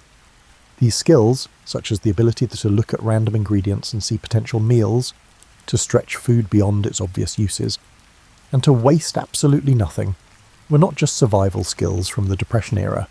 They were the foundation of a more sustainable and creative approach to cooking that we could probably learn from today, even if we never want to have to rely on it quite so desperately. Imagine opening your pantry today and discovering that half the ingredients you normally use for cooking have disappeared. They were not spoiled or sold out at the store. They were just completely unavailable, or so expensive that they might as well have been made of gold. That's essentially what happened during the Great Depression, when basic ingredients became luxury items and home cooks had to become kitchen chemists, figuring out how to create familiar flavours and textures using whatever they could actually afford. Sugar was one of the first casualties. Real white sugar became so expensive that it was rationed out like precious gems. Families used honey when they could, molasses when they couldn't, and sometimes corn syrup or sugar substitutes made from their own beets. Desserts took on entirely different flavour profiles. Less cloyingly sweet, more complex, and sometimes earthy. Your grandmother's cookies probably tasted nothing like what you'd expect biscuits to taste like today. Butter virtually disappeared from many family tables, replaced by whatever fat was cheapest and available. Occasionally it was lard, which at least provided richness and flavour. Sometimes it was vegetable shortening, which was cheaper but didn't taste like much of anything. And sometimes families learned to cook with no fat at all. creating dishes that were healthier than they realised, but probably a lot less satisfying than what they remembered from better times. Meat substitution evolved into a complex game of culinary fantasy. People extended ground meat with breadcrumbs, oatmeal, or any spare grain, resulting in meatloaf that contained more filler than actual meat. Sometimes families made entire meals that were designed to taste like they contained meat, but were actually made from beans, vegetables, and creative seasoning.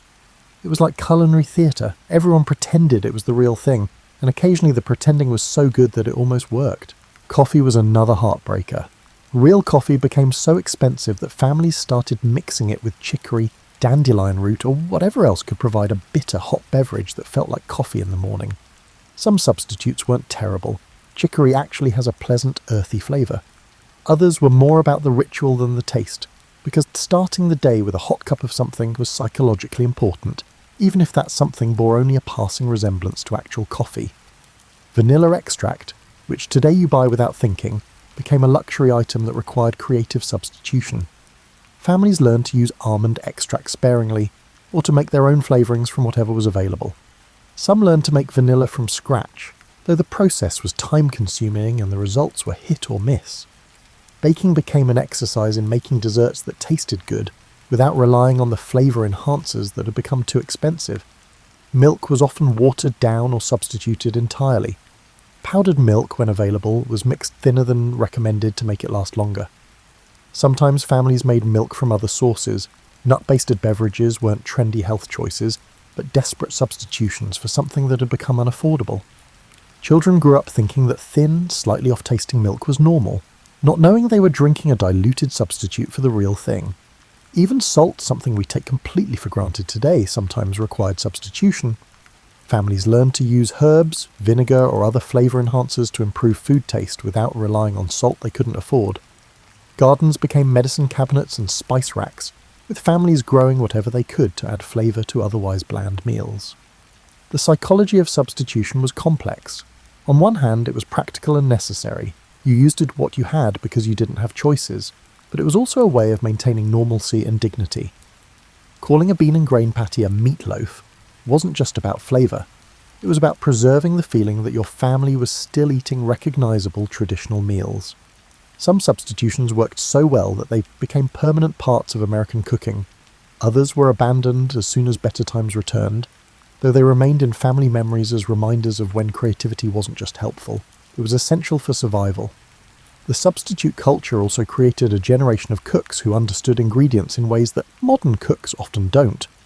They knew how fats behaved in cooking, how sweeteners affected texture and taste, and how to balance flavours without standard ingredients.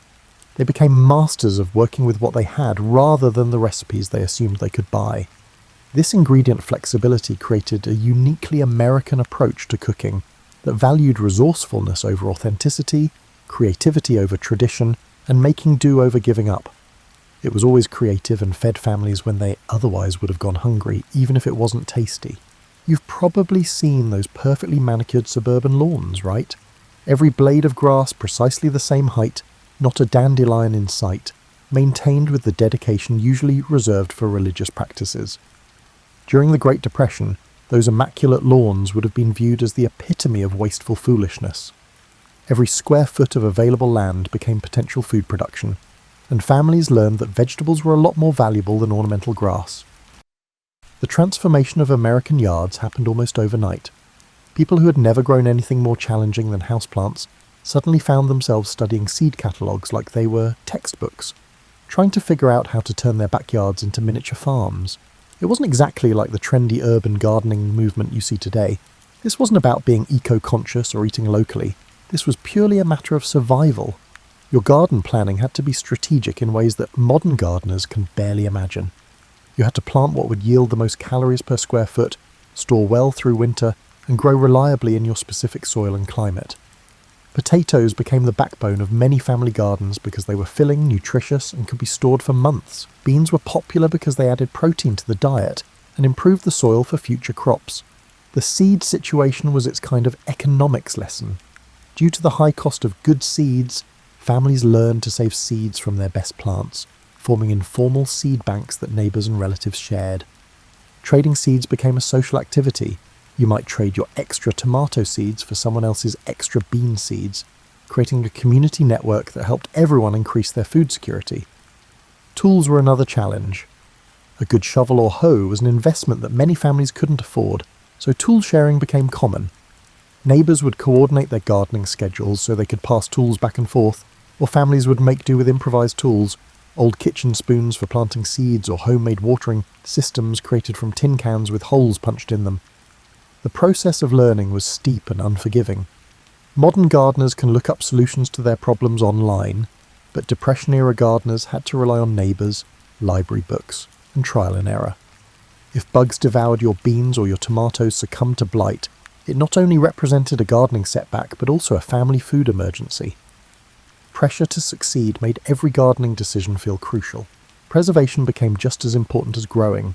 Producing a bumper crop of vegetables was futile if they spoiled before they could be consumed. Families learned canning, pickling, root cellaring and drying, preservation techniques that turned a summer's worth of vegetables into winter sustenance.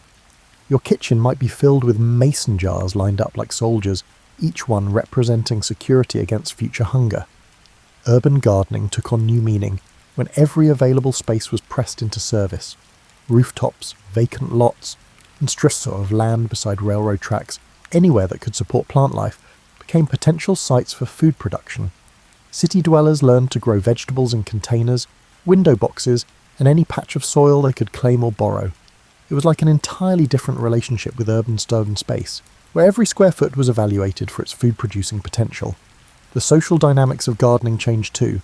Gardening knowledge became valuable currency. The neighbour who could successfully grow vegetables became someone worth knowing, and successful gardeners often found themselves teaching others, sharing not just seeds and tools, but knowledge and techniques. Gardening clubs weren't just social organisations, they were survival networks. Children learned to garden out of necessity, not as a relaxing family activity. Kids today spend their summers weeding, watering and harvesting, instead of at camp or playing video games. It wasn't always fun, but it gave them skills and an understanding of where food comes from that most modern children never develop. The psychological impact of growing your food was significant. In a time when so much felt out of control, jobs, money, the future, having a garden provided a sense of agency and self-sufficiency. While you might not have control over the economy, you could manage the watering of your tomatoes. The act of planting seeds was inherently optimistic, a statement of faith that the future would arrive and you'd be there to harvest what you'd planted. Some families discovered they actually enjoyed gardening and continued even after their economic situations improved. Others abandoned their gardens as soon as they could afford to buy all their vegetables again. But for a generation of Americans, the experience of growing their food created a different relationship with vegetables, with land, and with the connection between human effort and sustenance that influenced how they thought about food for the rest of their lives. People's ability to unite during difficult times is a characteristic of humanity. You've probably witnessed this during natural disasters or community crises, where neighbours who previously barely spoke suddenly come together to organise relief efforts and share resources. During the Great Depression, this instinct for mutual aid extended to food in ways that were both heartwarming and heartbreaking, creating community systems that kept people fed when individual families couldn't manage on their own. Community kitchens started appearing in churches, schools, and any building, large enough to accommodate cooking for crowds. These weren't trendy communal dining experiences or social experiments in group living. They were practical solutions to the simple problem that many families couldn't afford food. But communities could sometimes pool resources to create meals that would feed everyone. The logistics were complex, the dignity was carefully preserved, and the social dynamics were unlike anything most communities had experienced before. The unspoken rules of community kitchens were intricate and important. Nobody discussed who could afford to contribute ingredients and who couldn't. Nobody kept track of who ate more than they brought. Everyone contributed something, even if it was just labour. Peeling potatoes, stirring pots, cleaning up afterward. It was a careful dance of maintaining pride while acknowledging need, of helping without making it obvious who was helping whom. Potluck dinners took on new meaning when families genuinely couldn't afford to feed themselves, let alone contribute to community meals. The mathematics of potluck became creative. One family might bring a giant pot of soup made mostly from vegetables and water, while another might contribute a small but precious amount of meat or seasoning. Together, these contributions created meals that were more substantial and varied than any individual family could have managed alone. Recipe sharing became an act of generosity that went beyond just culinary tips. When someone discovered how to make a filling meal from inexpensive ingredients, sharing that knowledge was like sharing wealth. Women would write down recipes on whatever paper they could find, creating informal networks of survival cooking that passed from kitchen to kitchen and neighbourhood to neighbourhood. The psychology of eating together changed when eating alone meant not eating enough. Community meals provided not just nutrition, but social connection during a time when people felt isolated by their economic circumstances. Children who might have felt embarrassed about their family's financial situations discovered that many other families were experiencing the same challenges. Adults discovered that sharing meals also meant sharing the emotional burden of difficult times. Church basement dinners, neighbourhood soup kitchens, and informal meal-sharing arrangements created a parallel food distribution system that operated alongside and sometimes instead of traditional commerce. These weren't charity operations in the way we might think of them today, because the line between helper and helped was often blurry. Families might host a community dinner one week and depend on someone else's community dinner the next week. Seasonal community cooking made sense in ways that individual cooking didn't. When someone's garden produced more tomatoes than one family could use, it made sense to turn that abundance into sauce or preserves that could feed multiple families. Large-scale food preservation required equipment, space and knowledge that individual families often lacked, but communities could organise canning operations that benefited everyone involved. The economics of community cooking were fascinating and complex. Buying ingredients in bulk for community meals was more economical than individual family shopping, but it required coordination, trust, and some kind of informal accounting system to ensure fairness. Some communities used trading systems where labour was exchanged for meals or where families contributed different types of resources. Some provided ingredients, others provided cooking space, and still others provided labour. Children growing up in these community food systems learned different lessons about sharing, cooperation, and social responsibility than children who grew up in purely individual family units. They saw adults working together to solve problems, witnessed the practical mechanics of mutual aid, and understood that community survival sometimes required setting aside individual pride in favour of collective action. The end of community kitchen culture came gradually as economic conditions improved and families could afford to return to individual cooking and eating. Some communities maintained these traditions as social activities rather than survival necessities, but for most, the community kitchen period was remembered as a time when neighbours became family out of necessity, and when the simple act of sharing a meal carried weight and meaning that extended far beyond nutrition. Looking back, these community food systems created social bonds and survival skills that influenced how communities responded to future challenges. They proved that Americans could organise mutual aid systems when necessary, and that sharing resources didn't require government programs or formal charity, just neighbours willing to help neighbours and communities willing to take care of their own. The end of the Great Depression didn't happen like a light switch being flipped. It was more like dawn slowly breaking after the longest night anyone could remember. Families didn't wake up one morning to find their economic troubles over and their refrigerators magically restocked.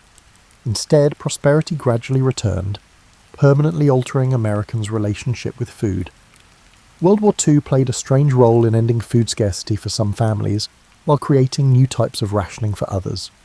Defence jobs provided financial stability, but the implementation of wartime rationing often limited the amount of meat, sugar, and coffee that even the most affluent families could purchase.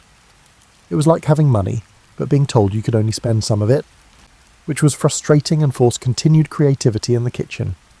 The transition back to abundance was psychologically complex.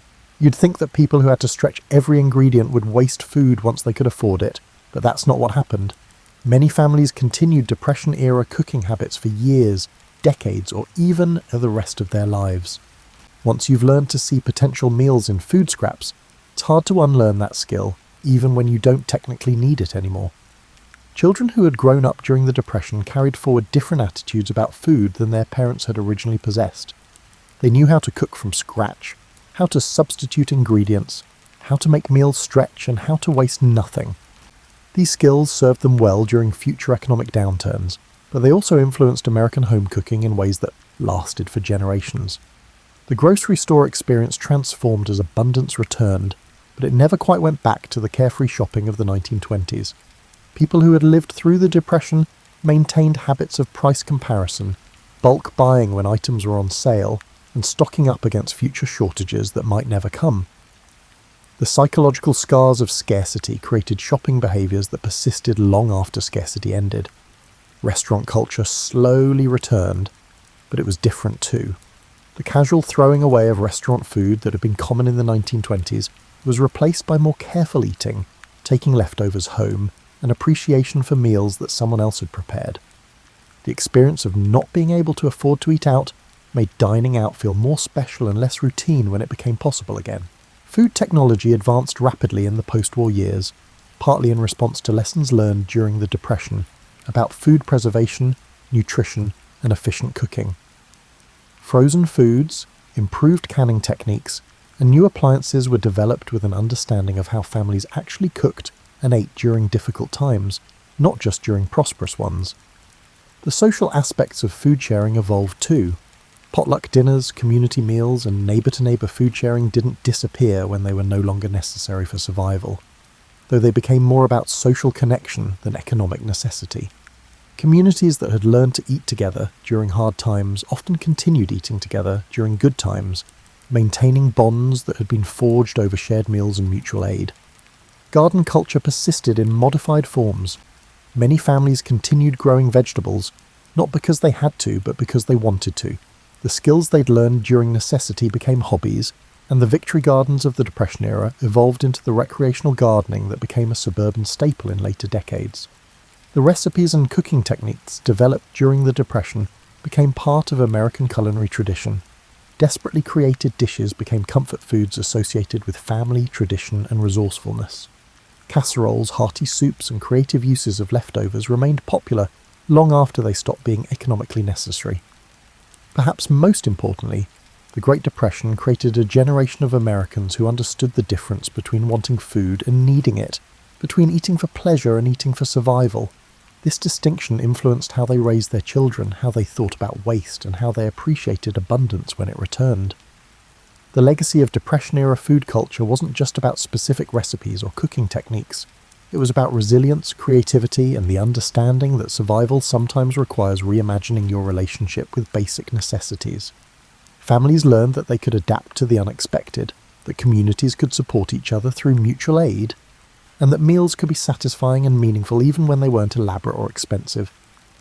As you drift off to sleep tonight, maybe in a kitchen stocked with more food choices than Depression-era families could have dreamed of, it's worth remembering that the ability to adapt, to create something from nothing, and to find satisfaction in simplicity aren't just historical curiosities.